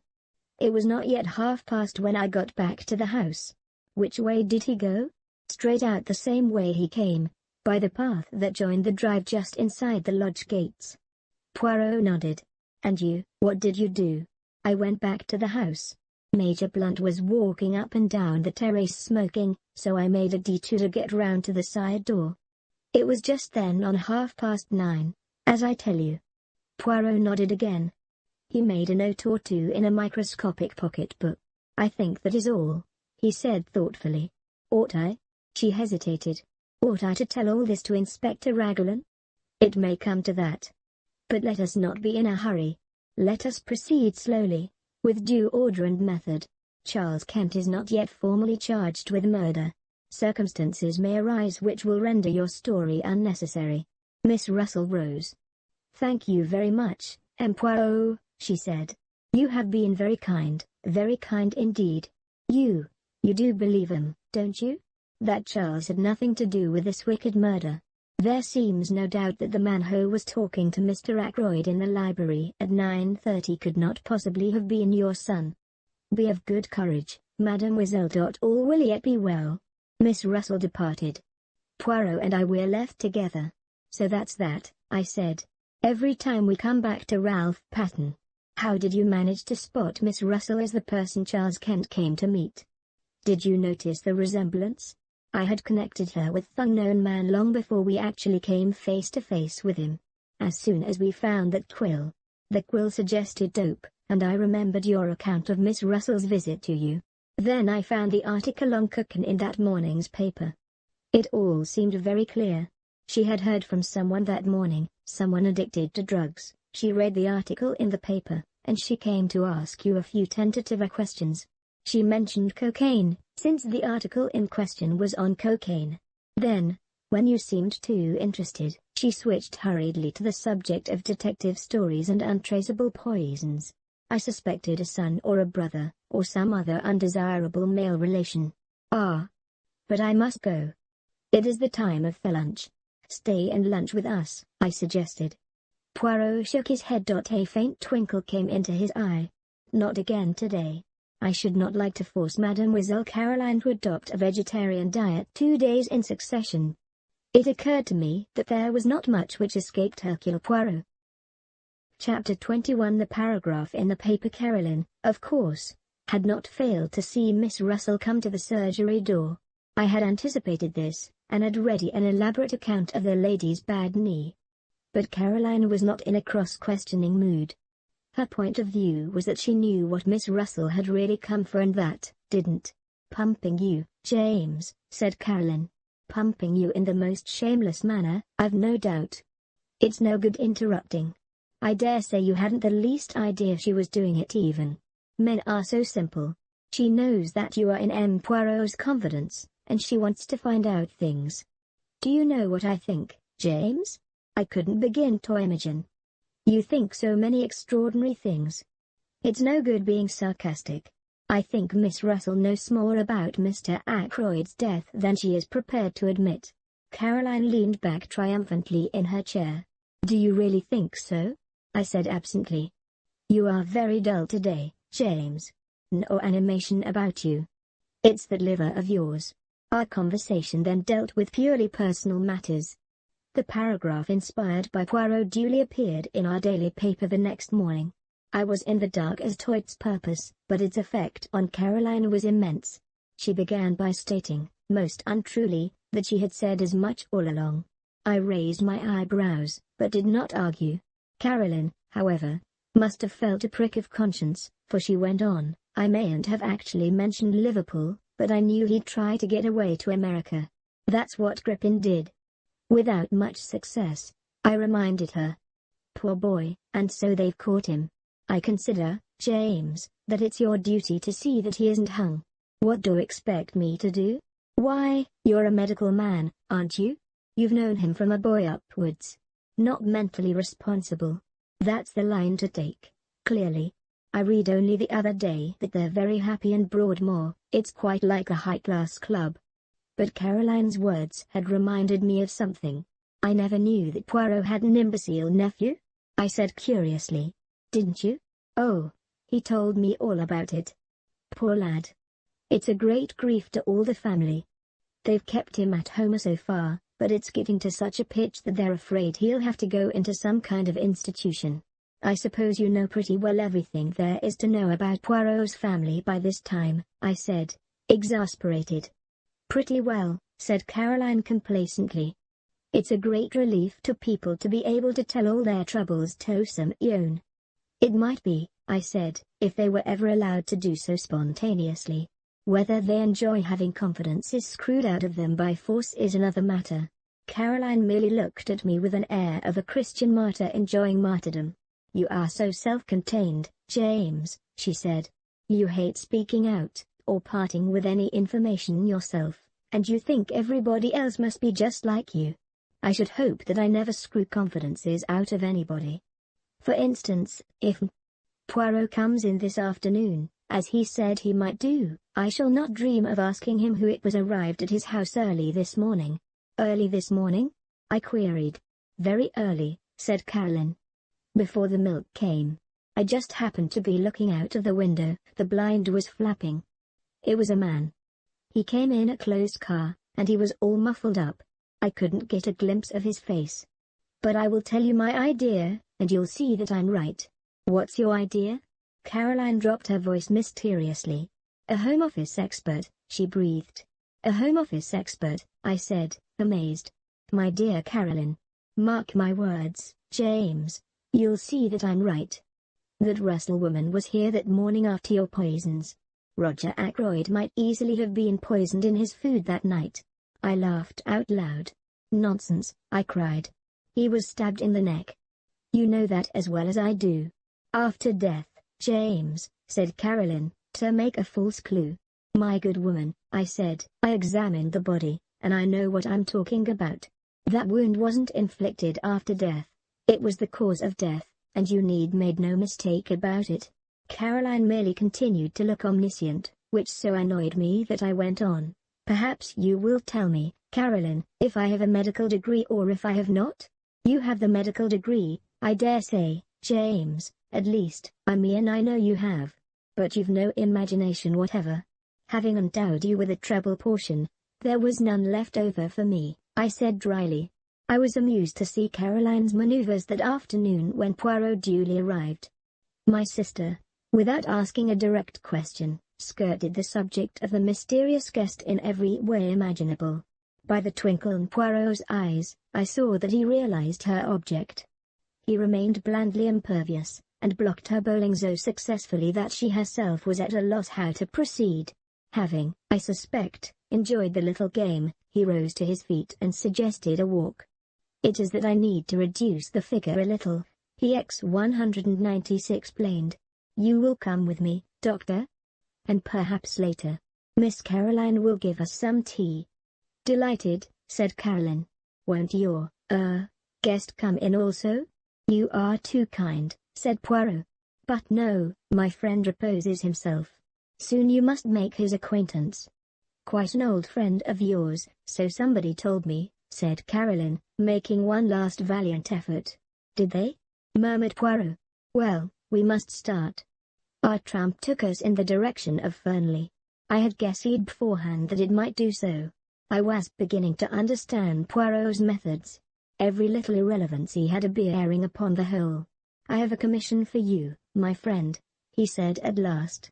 Tonight, at my house. I desire to have a little conference. You will attend, will you not? Certainly, I said. Good. I need also those in the house, that is to say, Mrs. Ackroyd, Mademoiselle Flora, Major Blunt, Mr. Raymond. I want you to be my ambassador. This little reunion is fixed for 9 o'clock. You will ask them, yes? With pleasure, but why not ask them yourself? Because they will then put the questions, why? What for? They will demand what my idea is, and, as you know, my friend, I much dislike to have to explain my little ideas until the time comes. I smiled a little. My friend Hastings, he of whom I told you, used to say of me that I was the human oyster. But he was unjust. Of facts, I keep nothing to myself, but to everyone his own interpretation of them. When do you want me to do this? Now, if you will. We are close to the house. Aren't you coming in? No, me, I will promenade myself in the grounds. I will rejoin you by the lodge gates in a quarter of an hour's time. I nodded, and set off. On my task. The only member of the family at home proved to be Mrs. Ackroyd, who was sipping an early cup of tea. She received me very graciously. So grateful to you, Doctor, she murmured, for clearing up that little matter with M. Poirot. But life is a trouble after another.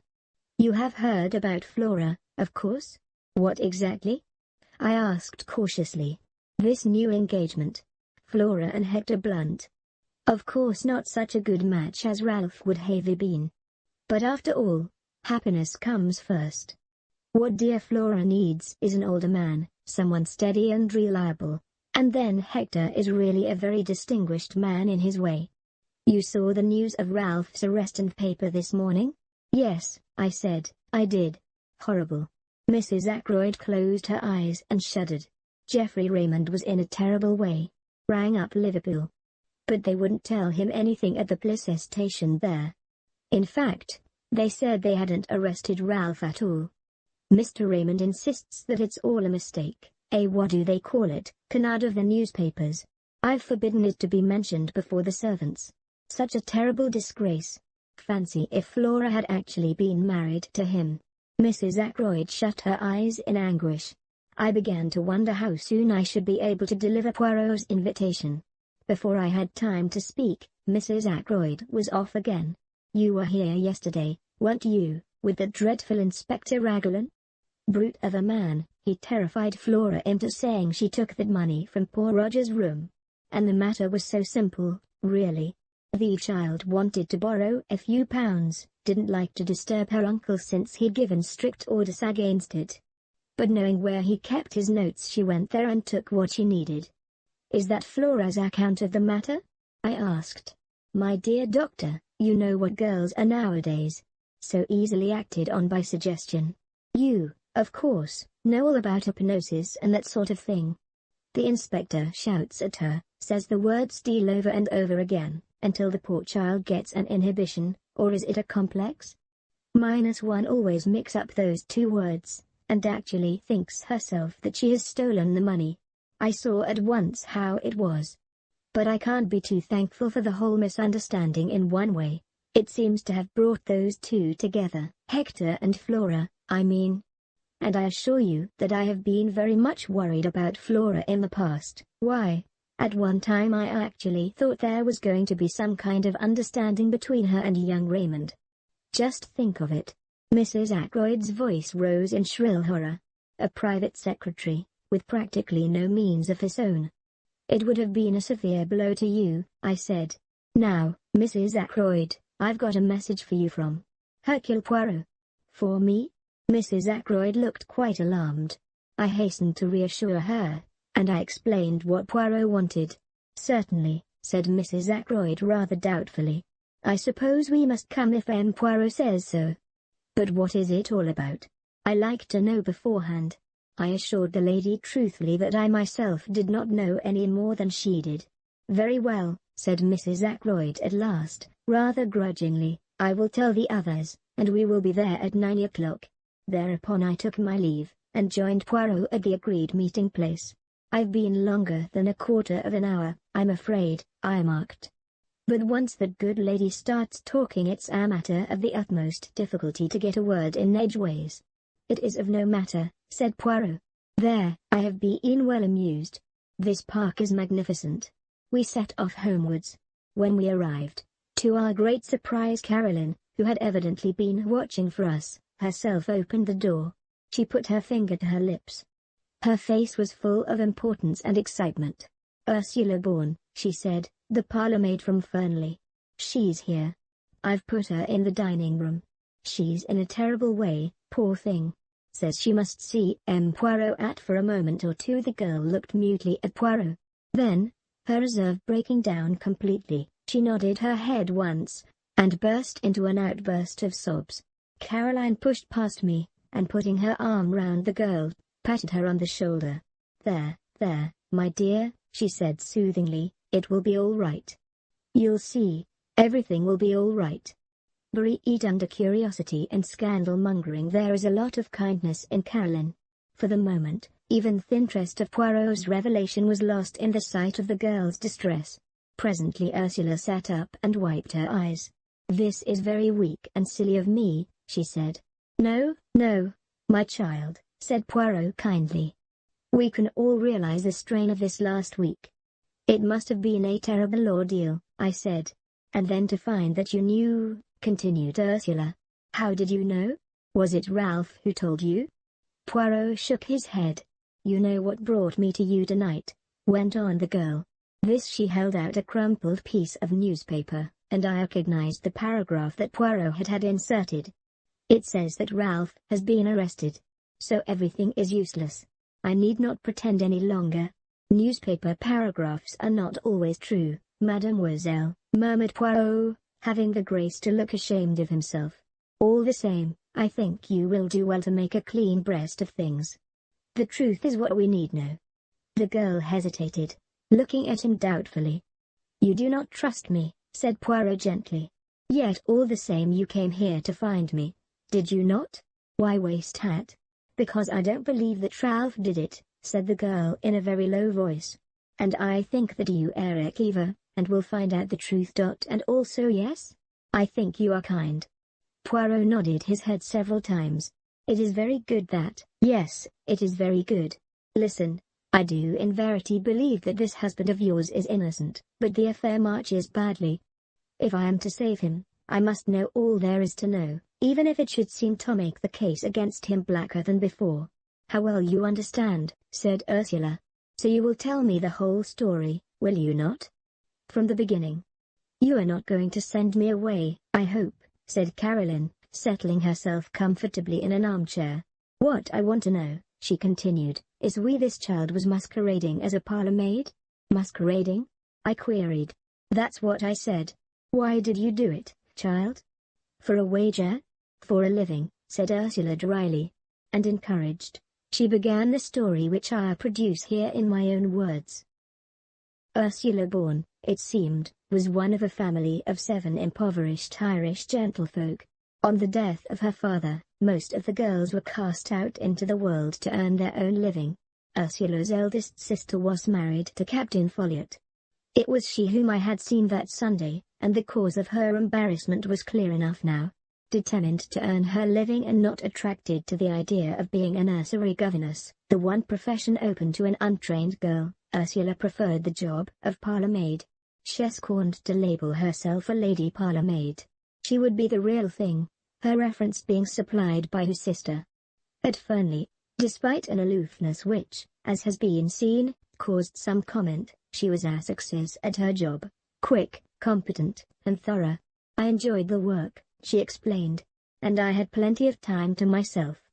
And then came her meeting with Ralph Patten, and the love affair which culminated in a secret marriage.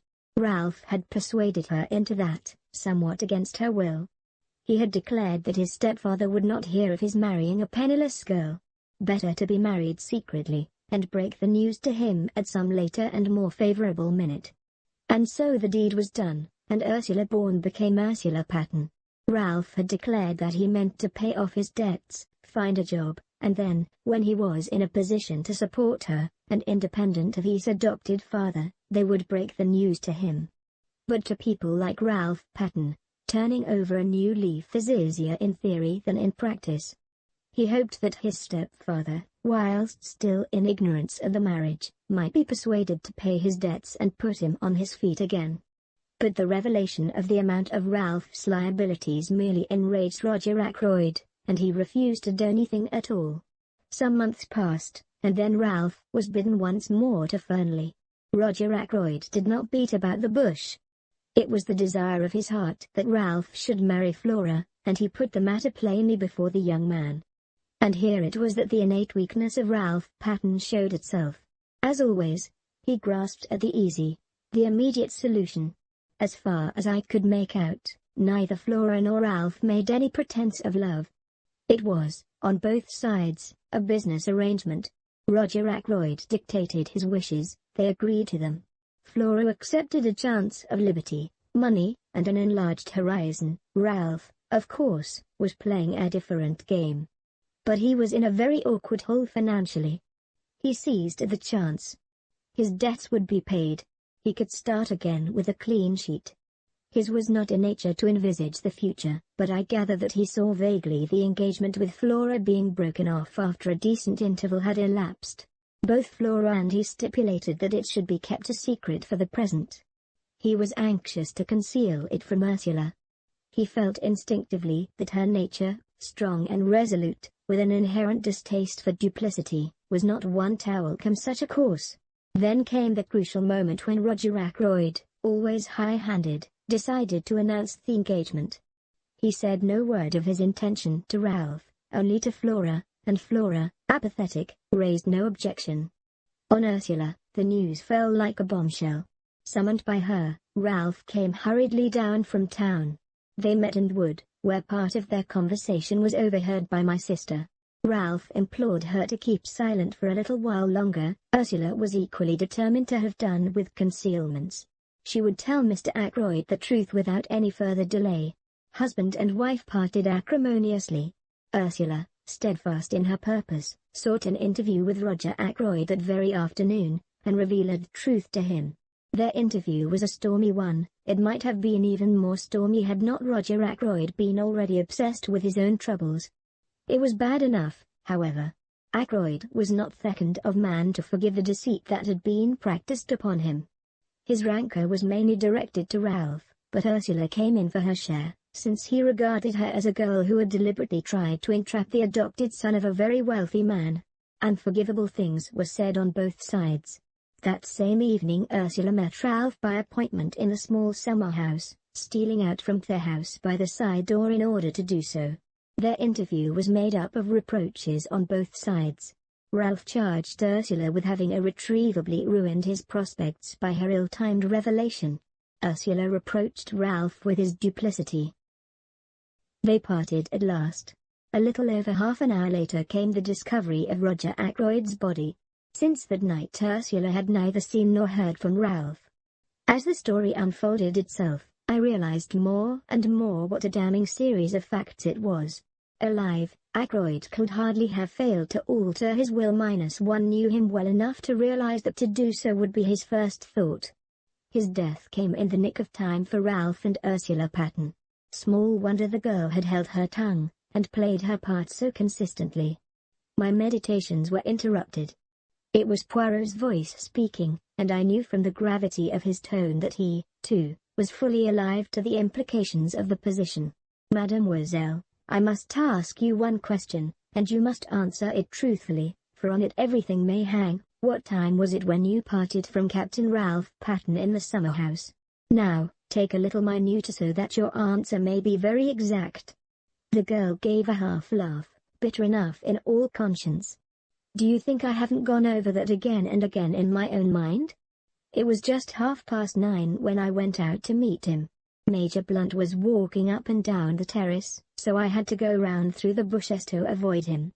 It must have been about 27 minutes to 10 when I reached the summer house. Ralph was waiting for me. I was with him 10 minutes, not longer, for it was just 9:45 when I got back to the house. I saw now the insistence of her question the other day. If only Ackroyd could have been proved to have been killed before 9:45, and not after. I saw the reflection of that thought in Poirot's next question. Who left the summer house first? I did. Leaving Ralph Patton in the summer house? Yes, but you don't think, mademoiselle. It is of no importance what I think. What did you do when you got back to the house? I went up to my room. And stayed there until when? Until about 10 o'clock. Is there anyone who can prove that? Prove? That I was in my room, you mean? Oh, no. But surely, oh. I see. They might think I saw the dawning horror in her eyes. Poirot finished the sentence for her.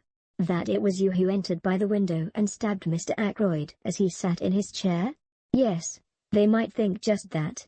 Nobody but a fool would think any such thing, said Caroline indignantly. She patted Ursula on the shoulder. The girl had her face hidden in her hands. Horrible, she was murmuring. Horrible. Caroline gave her a friendly shake. Don't worry, my dear, she said. Poirot doesn't think that really. As for that husband of yours, I don't think much of him, and I tell you so candidly. Running away and leaving you to face the music. But Ursula shook her head energetically. Oh, no, she cried. It wasn't like that at all. Ralph would not run away on his own account. I see now. If he had of his stepfather's murder, he might think himself that I had done it. He wouldn't think any such thing, said Caroline. I was so cruel to him that night, so hard and bitter. I wouldn't listen to what he was trying to say, wouldn't believe that he really cared. I just stood there telling him what I thought of him, and saying the coldest, cruelest things that came into my mind, trying my best to hurt him. Do him no harm, said Caroline. Never worry about what you say to a man. They're so conceited that they never believe you mean it if it's unflattering. Ursula went on nervously twisting and untwisting her hands. When the murder was discovered and he didn't come forward, I was terribly upset. Just for a moment I wondered, but then I knew he couldn't. He couldn't. But I wished he would come forward and say openly that he'd had nothing to do with it. I knew that he was fond of Dr. Shepherd, and I fancied that perhaps Dr. Shepherd might know where he was hiding. She turned to me. That's why I said what I did to you that day. I thought, if you knew where he was, you might pass on the message to him. I exclaimed. Why should James know where he was? Demanded Caroline sharply. It was very unlikely, I know, admitted Ursula, but Ralph had often spoken of Dr. Shepherd, and I knew that he would be likely to consider him as his best friend in King's Abbot. My dear child, I said, I have not the least idea where Ralph Patten is at the present moment. That is true enough, said Poirot. But Ursula held out the newspaper cutting in a puzzled fashion. Ah, that, said Poirot, slightly embarrassed. A bagatelle, mademoiselle. A undue tout. Not for a moment do I believe that Ralph Patten has been arrested. But then, began the girl slowly.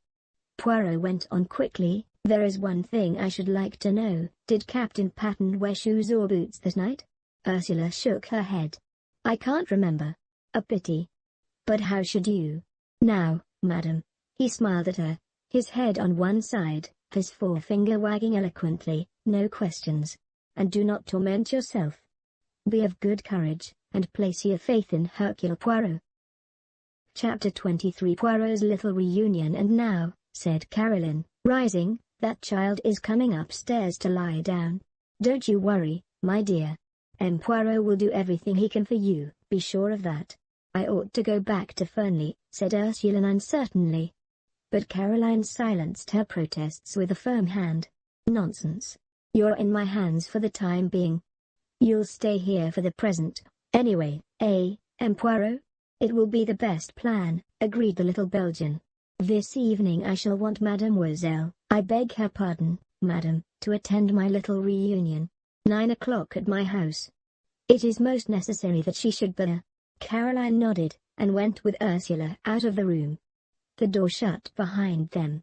Poirot dropped down into a chair again. So far, so good, he said. Things are straightening themselves out. They are getting to look blacker and blacker against Ralph Patten, I observed gloomily. Poirot nodded. Yes, that is so. But it was to be expected, was it not? I looked at him, slightly puzzled by the remark. He was leaning back in the chair, his eyes half closed, the tips of his fingers just touching each other. Suddenly he sighed and shook his head. What is it? I asked. It is that there are moments when a great longing for my friend Hastings comes over me. That is the friend of whom I spoke to you, the one who resides now in the Argentine. Always, when I have had a big case, he has been by my side. And he has helped me, yes, often he has helped me. For he had a knack, that one, of stumbling over the truth unawares, without noticing it himself, bien entendu. At times, he has said something particularly foolish, and behold that foolish remark has revealed the truth to me. And then, too, It was his practice to keep a written record of the cases that proved interesting. I gave a slightly embarrassed cough. As far as that goes, I began, and then stopped. Poirot sat upright in his chair. His eyes sparkled. But yes? What is it that you would say? Well, as a matter of fact, I've read some of Captain Hastings' narratives, and I thought, why not try my hand at something of the same kind? Seemed a pity not to unique opportunity. Probably the only time I'll be mixed up with anything of this kind. I felt myself getting hotter and more incoherent, as I floundered through the above speech. Poirot sprang from his chair. I had a moment's terror that he was going to embrace me French fashion, but mercifully he refrained. But this is magnificent. You have then written down your impressions of the case as you went along? I nodded. Impotent! Cried Poirot. Let me see them. This instant. I was not quite prepared for such a sudden demand. I racked my brains to remember certain details. I hope you won't mind, I stammered. I may have been a little, personal now and then. Oh, I comprehend perfectly. You have referred to me as comic, as, perhaps, ridiculous now and then? It matters not at all. Hastings. He also was not always polite. Me, I have the mind above such trivialities. Still somewhat doubtful, I rummaged in the drawers of my desk and produced an untidy pile of manuscript which I handed over to him. With an eye on possible publication in the future, I had divided the work into chapters, and night before I had brought it up to date with an account of Miss Russell's visit. Poirot had therefore 20 chapters. I left him with them. I was obliged to go out to a case at some distance away, and it was past 8 o'clock when I got back, to be greeted with a plate of hot dinner on a tray, and the announcement that Poirot and my sister had supped together at 7:30, and that the former had then gone to my workshop to finish his reading of the manuscript. I hope, James, said my sister, that you've been careful in what you say about me in it? My jaw dropped. I had not been careful at all. Not that it matters very much, said Caroline, reading my expression correctly. Poirot will know what to think. He understands me much better than you do. I went into the workshop. Poirot was sitting by the window.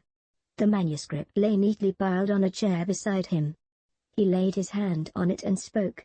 "Eh bien," he said, "I congratulate you on your modesty." "Oh," I said, rather taken aback. "And on your reticence," he added. I said "oh." Again. "Not so did Hastings write," continued my friend. "On every page, many times was the word I. What he thought, what he did. But you have kept your personality in the background. Only once or twice does it obtrude, in scenes of home life, shall we say?" I blushed a little before the twinkle of his eye. "What do you really think of the stuff?" I asked nervously. "You want my candid opinion?" "Yes."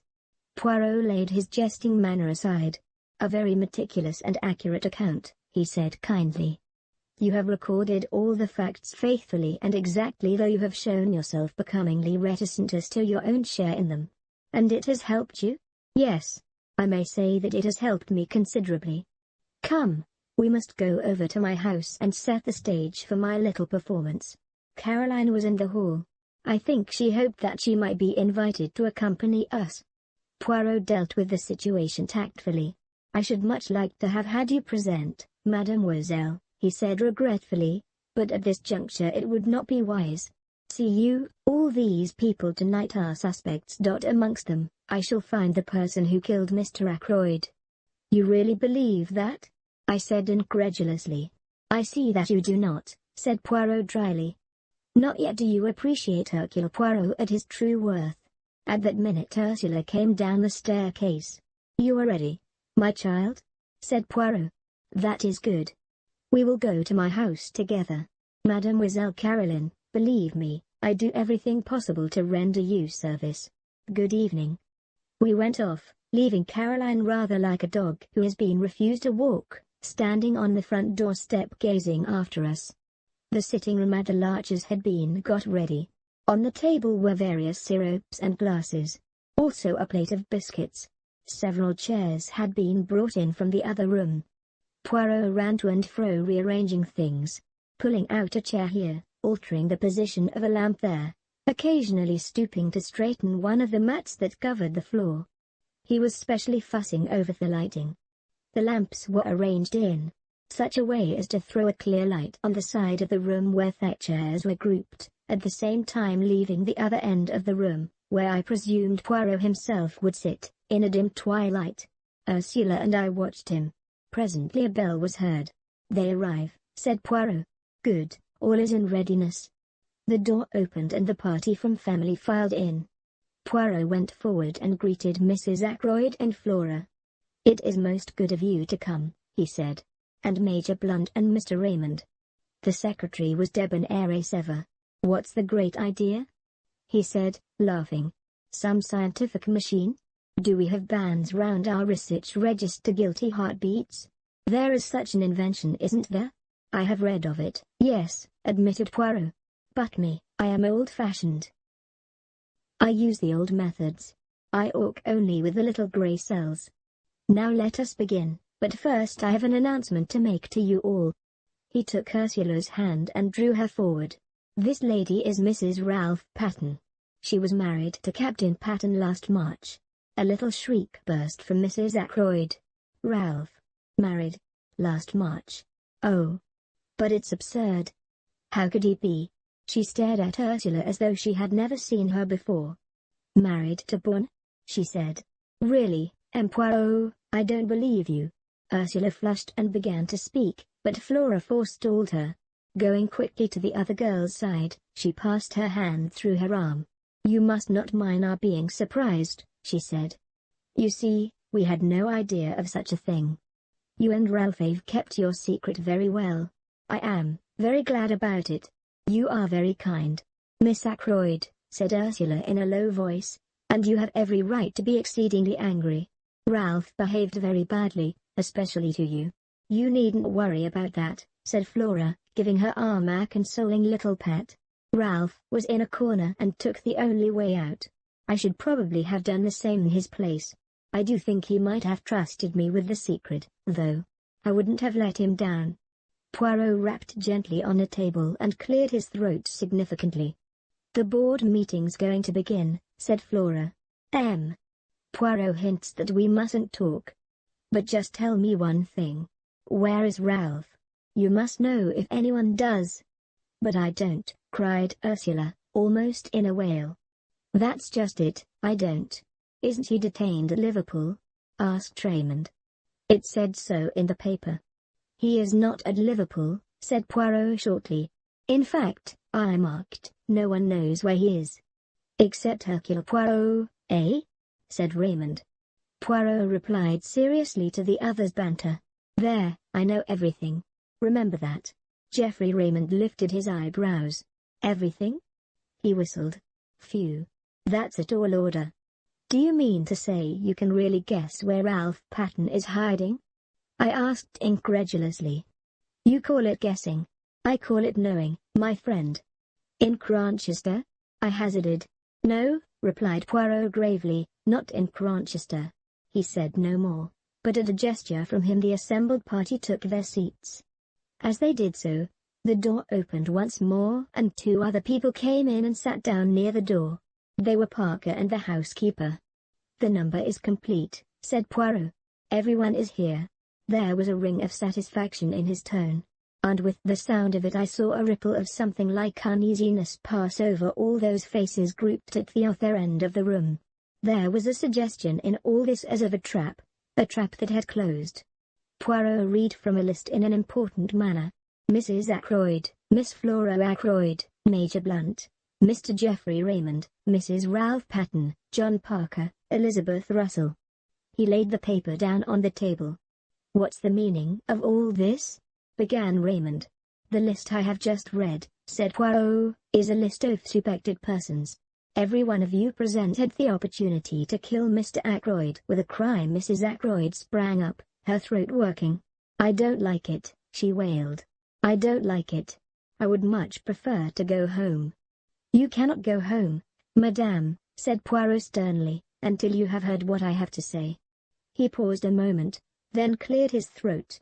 "I will start at the beginning. When Miss Ackroyd asked me to investigate the case, I went up to Fernley Park with the good Dr. Shepherd.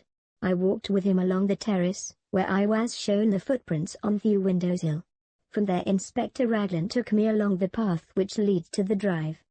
My eye was caught by a little vertical bar-section summer house, and I searched it thoroughly. I found two things: a scrap of starched cambric and an empty goose quill. The scrap of cambric immediately suggested to me a maid's apron. When Inspector Raglan showed me his list of the people in the house, I noticed at once that one of the maids, Ursula Bourne, the parlourmaid, had no real alibi. According to her own story, she was in her bedroom from 9:30 until 10. But supposing that instead she was in the summer house? If so, she must have gone there to meet someone. Now we know from Dr. Shepherd that someone from outside did come to the house that night, the stranger whom he met just by the gate. At first glance it would seem that our problem was solved, and that the stranger went to the summer house to meet Ursula Bourne. It was fairly certain that he did go to the summer house because of the goose quill. That suggested at once to my mind a taker of drugs, and one who had acquired the habit on the other side of the Atlantic, where sniffing snow is more common than in this country. The man whom Dr. Shepherd met had an American accent, which fitted in with that supposition. But I was held up by one point. The times did not fit. Ursula Bourne could certainly not have gone to the summer house before 9:30, whereas the man must have got there by a few minutes past 9.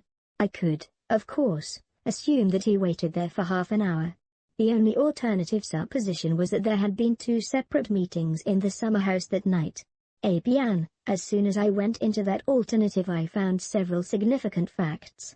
I discovered that Miss Russell, the housekeeper, had visited Dr. Shepherd that morning, and had displayed a good deal of interest in cures for victims of the drug habit. Taking that in conjunction with the goose quill, I assumed that the man in question came to Fernley to meet their housekeeper, and not Ursula Bourne. Who, then, did Ursula Bourne come to the rendezvous to meet?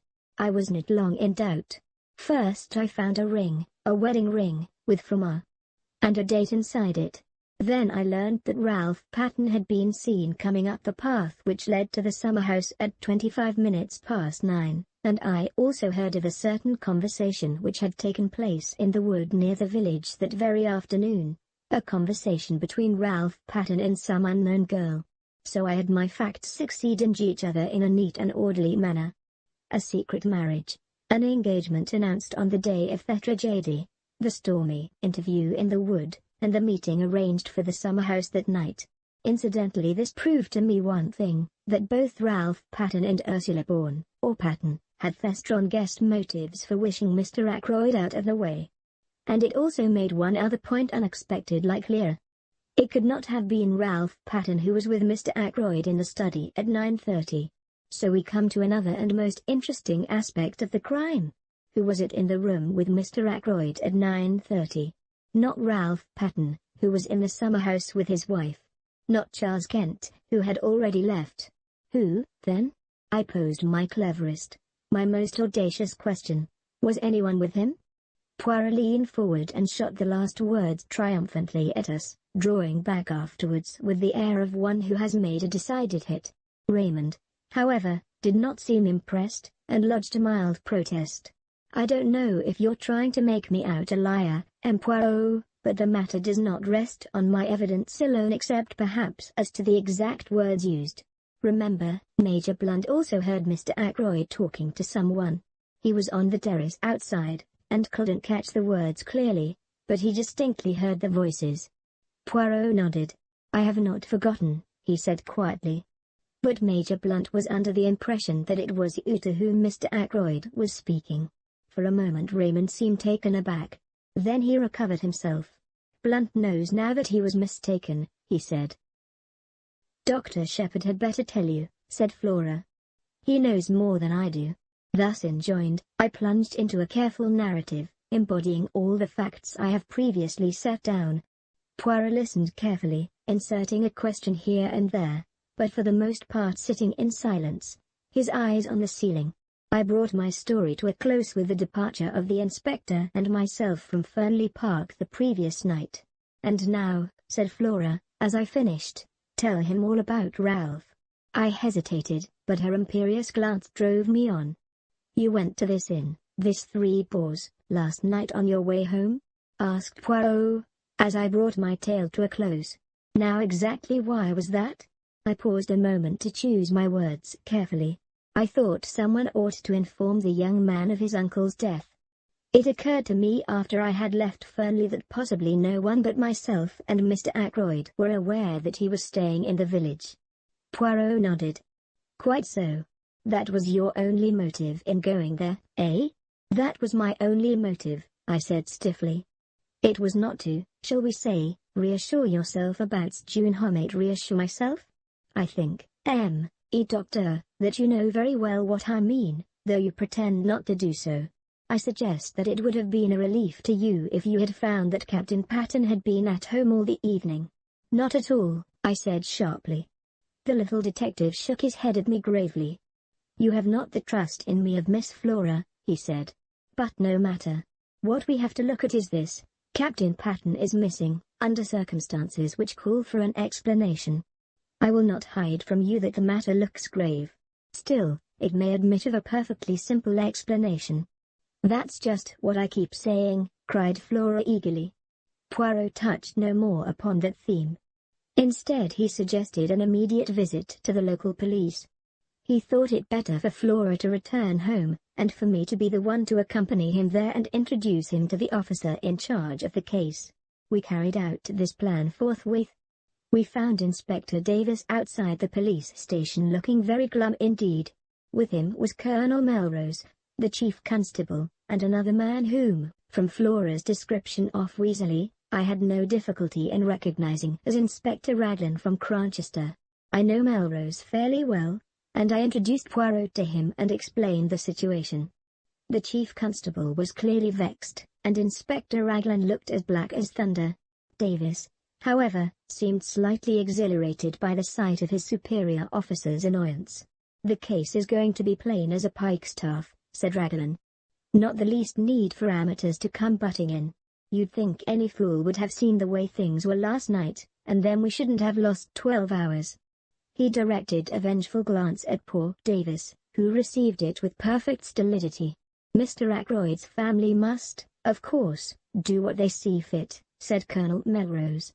But we cannot have the official investigation hampered in any way. I know M. Poirot's great reputation, of course, he added courteously. The police can't advertise themselves, worse luck, said Raglan. It was Poirot who saved the situation. It is true that I have retired from the world, he said. I never intended to take up a case again. Above all things, I have a horror of publicity.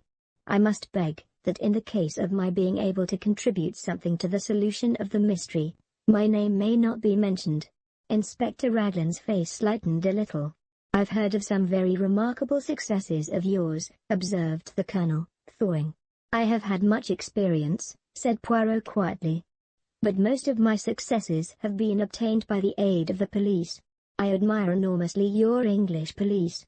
If Inspector Raglan permits me to assist him, I shall be both honored and flattered. The inspector's countenance became still more gracious. Colonel Melrose drew me aside. From all I hear, this little fellow's done some really remarkable things, he murmured. We are naturally anxious not to have to call in Scotland Yard. Raglan seems very sure of himself, but I'm not quite certain that I agree with him. You see, I know the parties concerned better than he does. This fellow doesn't seem out after kudos, does he? Would work in with us unobtrusively, eh? To the greater glory of Inspector Raglan, I said solemnly.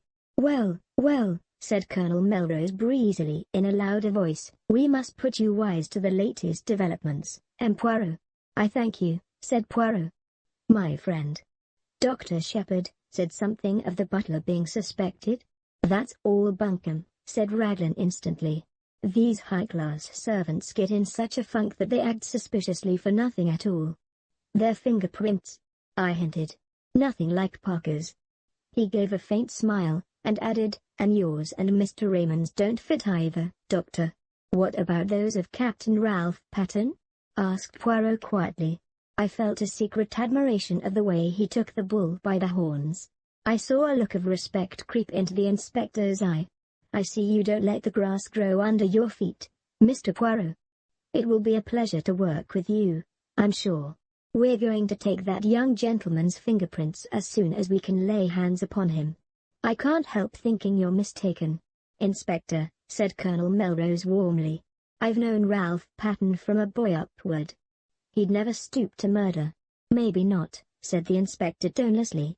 What have you got against him? I asked. Went out just on 9 o'clock last night. Was seen in the neighborhood of Fernley Park somewhere about 9:30. Not been seen since. Believed to be in serious money difficulties. I've got a pair of his shoes here, shoes with rubber studs in them. He had 2 pairs, almost exactly alike. I'm going up now to compare them with those footmarks. The constable is up there seeing that no one tampers with them. We'll go at once, said Colonel Melrose. You and M. Poirot will accompany us, will you not? We assented, and all drove up in the colonel's car. The inspector was anxious to get at once to the footmarks, and asked to be put down at the lodge. About halfway up the drive, on the right, a path branched off which led round to the terrace and the window of Ackroyd's study. Would you like to go with the inspector, M. Poirot? Asked the chief constable, or would you prefer to examine the study? Poirot chose the latter alternative. Parker opened the door to us.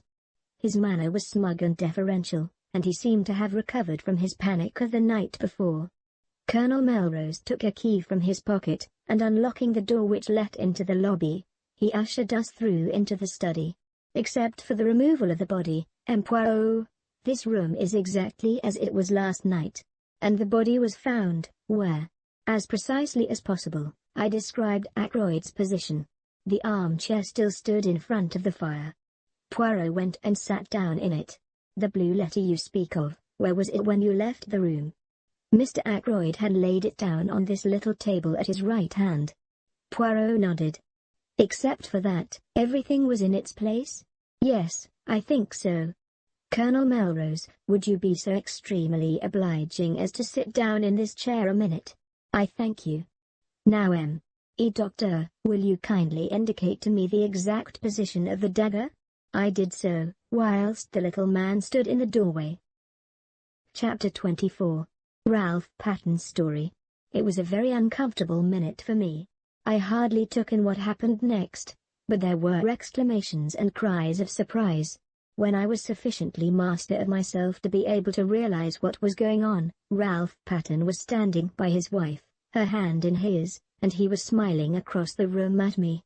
Poirot, too, was smiling, and at the same time shaking an eloquent finger at me.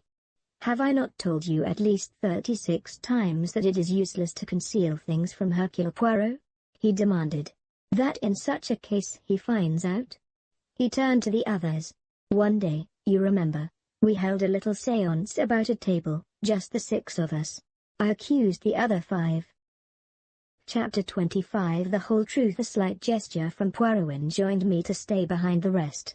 I obeyed, going over to the fire and thoughtfully stirring the big logs on it with the toe of my boot. I was puzzled. For the first time I was absolutely at sea as to Poirot's meaning. For a moment I was inclined to think that the scene I had just witnessed was a gigantic piece of bombast, that he had been what are called playing the comedy with a view to making himself interesting and important. But, in spite of myself, I was forced to believe in an underlying reality. There had been real menace in his words, a certain indisputable sincerity. But I still believed him to be on entirely the wrong tack. When the door shut behind the last of the party, he came over to the fire. "Well, my friend," he said quietly, "and what do you think of it all?" "I don't know what to think," I said frankly. What was the point? Why not go straight to Inspector Raglan with the truth instead of giving the guilty person this elaborate warning? Poirot sat down and drew out his case of tiny Russian cigarettes. He smoked for a minute or two in silence. Then, "Use your little grey cells," he said. "There is always a reason behind my actions." I hesitated for a moment, and then I said slowly, "The first one that occurs to me is that you yourself do not know who the guilty person is, but that you are sure that he is to be found amongst the people here tonight. Therefore your words were intended to force a confession from the unknown murderer?" Poirot nodded approvingly. A clever idea, but not the truth. I thought, perhaps, that by making him believe you knew, you might force him out into the open, not necessarily by confession. He might try to silence you as he formerly silenced Mr. Ackroyd, before you could act tomorrow morning. A trap with myself as the bait. Merci, mon ami, but I am not sufficiently heroic for that. Then I fail to understand you. Surely you are running the risk of letting the murderer escape by thus putting him on his guard. Poirot shook his head. He cannot escape, he said gravely. There is only one way out, and that way does not lead to freedom. You really believe that one of those people here tonight committed the murder? I asked incredulously. Yes, my friend. Which one? There was a silence for some minutes. Then Poirot tossed the stump of his cigarette into the grate and began to speak in a quiet, reflective tone. I will take you the way that I have traveled myself.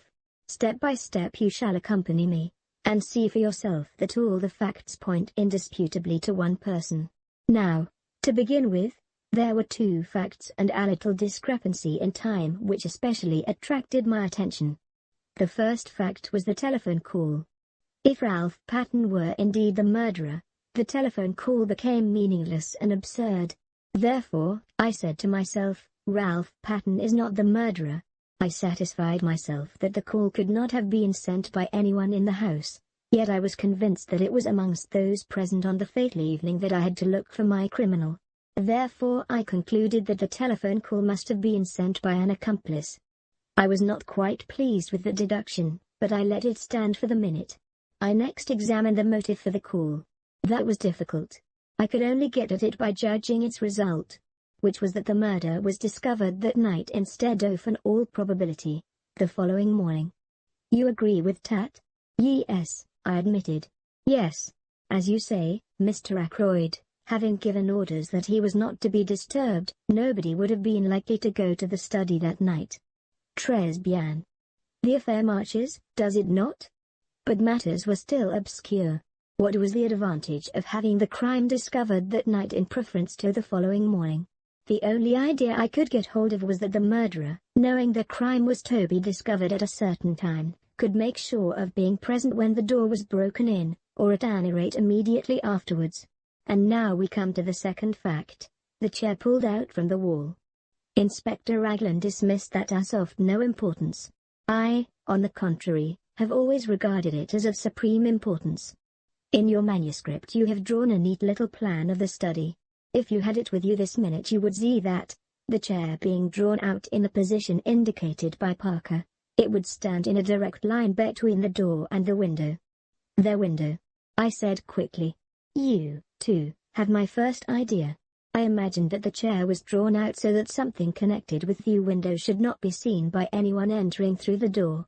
But I soon abandoned that supposition, for though the chair was a grandfather with a high back, it obscured very little of the window, only the part between the sash and the ground.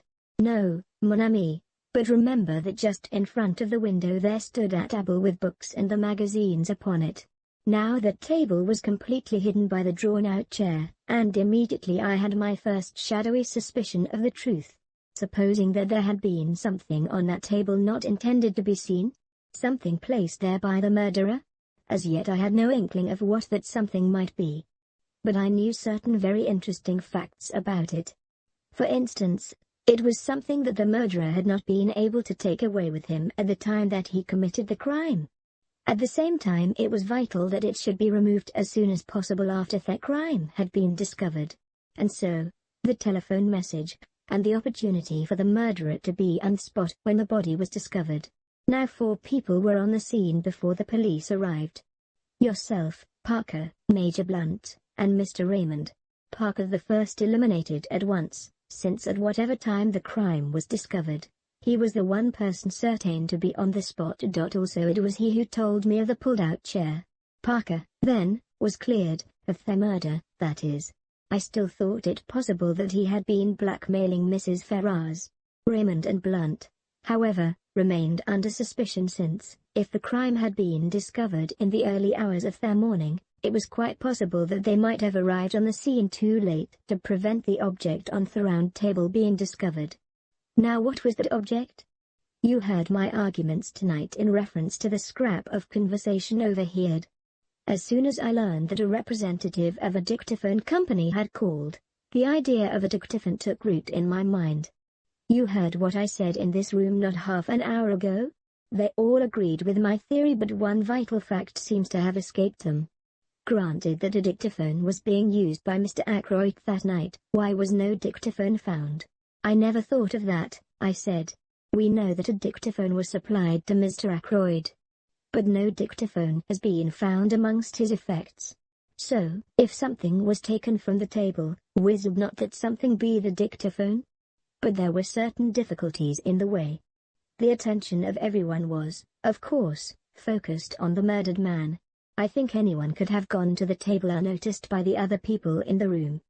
But a dictaphone has a certain bulk. It cannot be slipped casually into a pocket. There must have been a receptacle of some kind capable of holding it. You see where I am arriving? The figure of the murderer is taking shape. A person who was on the scene straight away, but who might not have been if the crime had been discovered the following morning. A person carrying a receptacle into which the dictaphone might be fitted. I interrupted. By why remove the dictaphone? What was the point? You are like Mr. Raymond. You take it for granted that what was heard at 9:30 was Mr. Ackroyd's voice speaking into a dictaphone. But consider this useful invention for a little minute. You dictate into it, do you not? And at some later time a secretary or a typist turns it on, and the voice speaks again. You mean dash? I gasped. Poirot nodded. Yes, I mean that at 9:30 Mr. Ackroyd was already dead. It was the dictaphone speaking, not the man. And the murderer switched it on. Then he must have been in the room at that minute? Possibly. But we must not exclude the likelihood of some mechanical device having been applied, something after the nature of a time lock, or even of a simple alarm clock.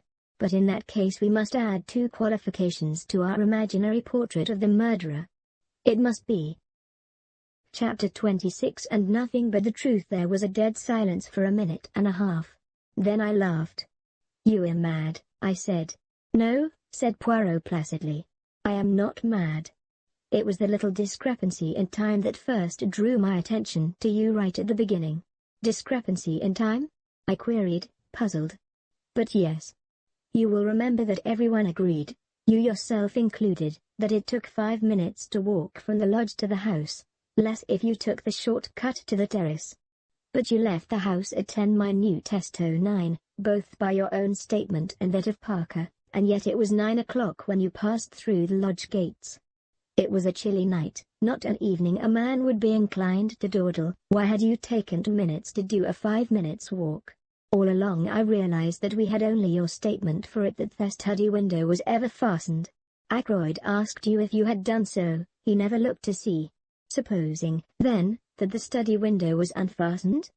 Would there be time in that 10 minutes for you to run round the outside of the house, change your shoes, climb in through the window, kill Ackroyd, and get to the gate by 9 o'clock? I decided against that theory, since in all probability a man as nervous as Ackroyd was that night would hear you climbing in, and then there would have been a struggle. But supposing that you killed Ackroyd before you left, as you were standing beside his chair? Then you go out of the front door, run round to the summer house, take Ralph Patton's shoes out of the bag you brought up with you that night, slip them on, walk through the mud in them, and leave prints on the window ledge. You climb in, lock the study door on the inside, run back to the summer house, change back into your own shoes, and race down to the gate. I went through similar actions the other day, when you were with Mrs. Ackroyd. It took 10 minutes exactly, then home, and an alibi, since you had timed the dictaphone for 9:30. My dear Poirot, I said in a voice that sounded strange and forced to my own ears, you've been brooding over this case too long. What on earth had I to gain by murdering Ackroyd? Safety. It was you who blackmailed Mrs. Ferrars. Who could have had a better knowledge of what killed Mr. Ferrars than the doctor who was attending him? When you spoke to me that first day in the garden, you mentioned a legacy received about a year ago. I have been unable to discover any trace of a legacy. You had to invent some way of accounting for Mrs. Ferrars's £20,000. It has not done you much good. You lost most of it in speculation, Then you put the screw on too hard, and Mrs. Ferrars took a way out that you had not expected. If Ackroyd had learned the truth, he would have had no mercy on you. You were ruined forever." "And the telephone call?" I asked, trying to rally. "You have a plausible explanation of that also, I suppose?" I will confess to you that it was my greatest stumbling block when I found that a call had actually been put through to you from King's Abbot Station. I at first believed that you had simply invented the story. It was a very clever touch, that. You must have some excuse for arriving at Fernley, finding the body, and so getting the chance to remove their dictaphone on which your alibi depended.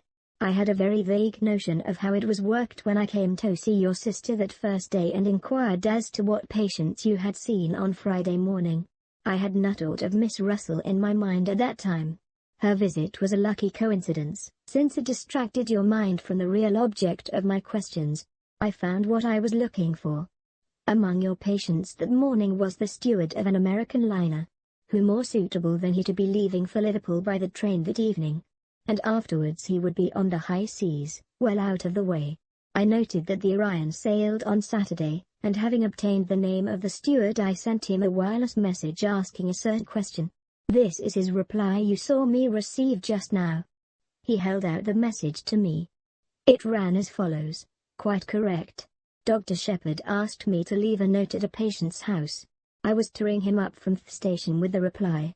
Reply was no answer. "It was a clever idea," said Poirot. "Their call was genuine. Your sister saw you take it. But there was only one man's word as to what was actually said, your own." I yawned. "All this," I said, "is very interesting, but hardly in the sphere of practical politics." "You think not? Remember what I said, the truth goes to Inspector Raglan in the morning. But, for the sake of your good sister, I am willing to give you the chance of another way out. There might be, for instance, an overdose of a sleeping draught. You comprehend me? But Captain Ralph Patten must be cleared. Avast sans dire. I should suggest that you finish that very interesting manuscript of yours, but abandoning your former reticence. You seem to be very prolific of suggestions," I remarked. "Are you sure you've quite finished?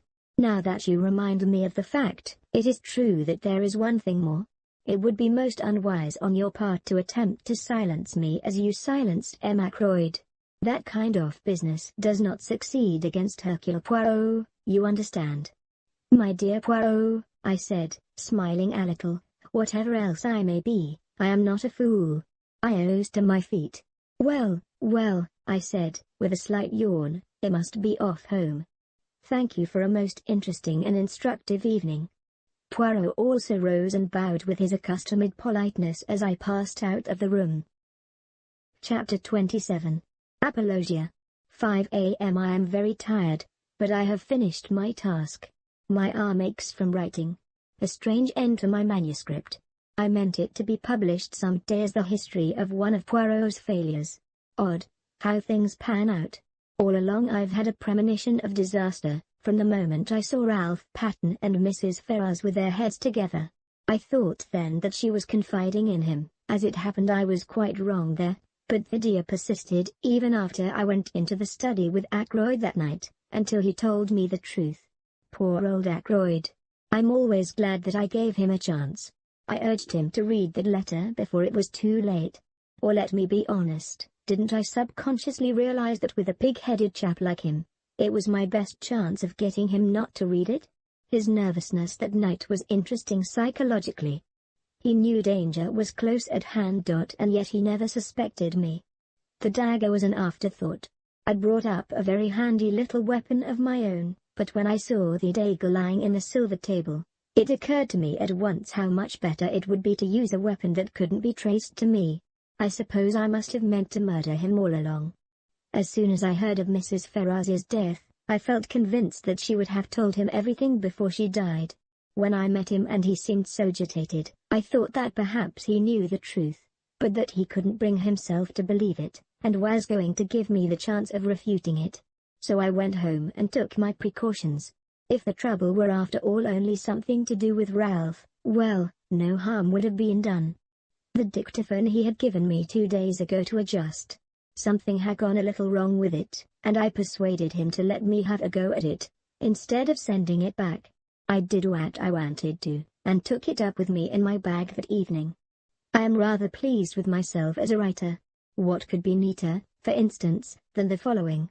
The letters were brought in at 20 minutes to 9. It was just on 10 minutes to 9 when I left him, the letter still unread. I hesitated with my hand on the door handle, looking back and wondering if there was anything I had left undone. All true, you see. But suppose I had put a row of stars after the first sentence.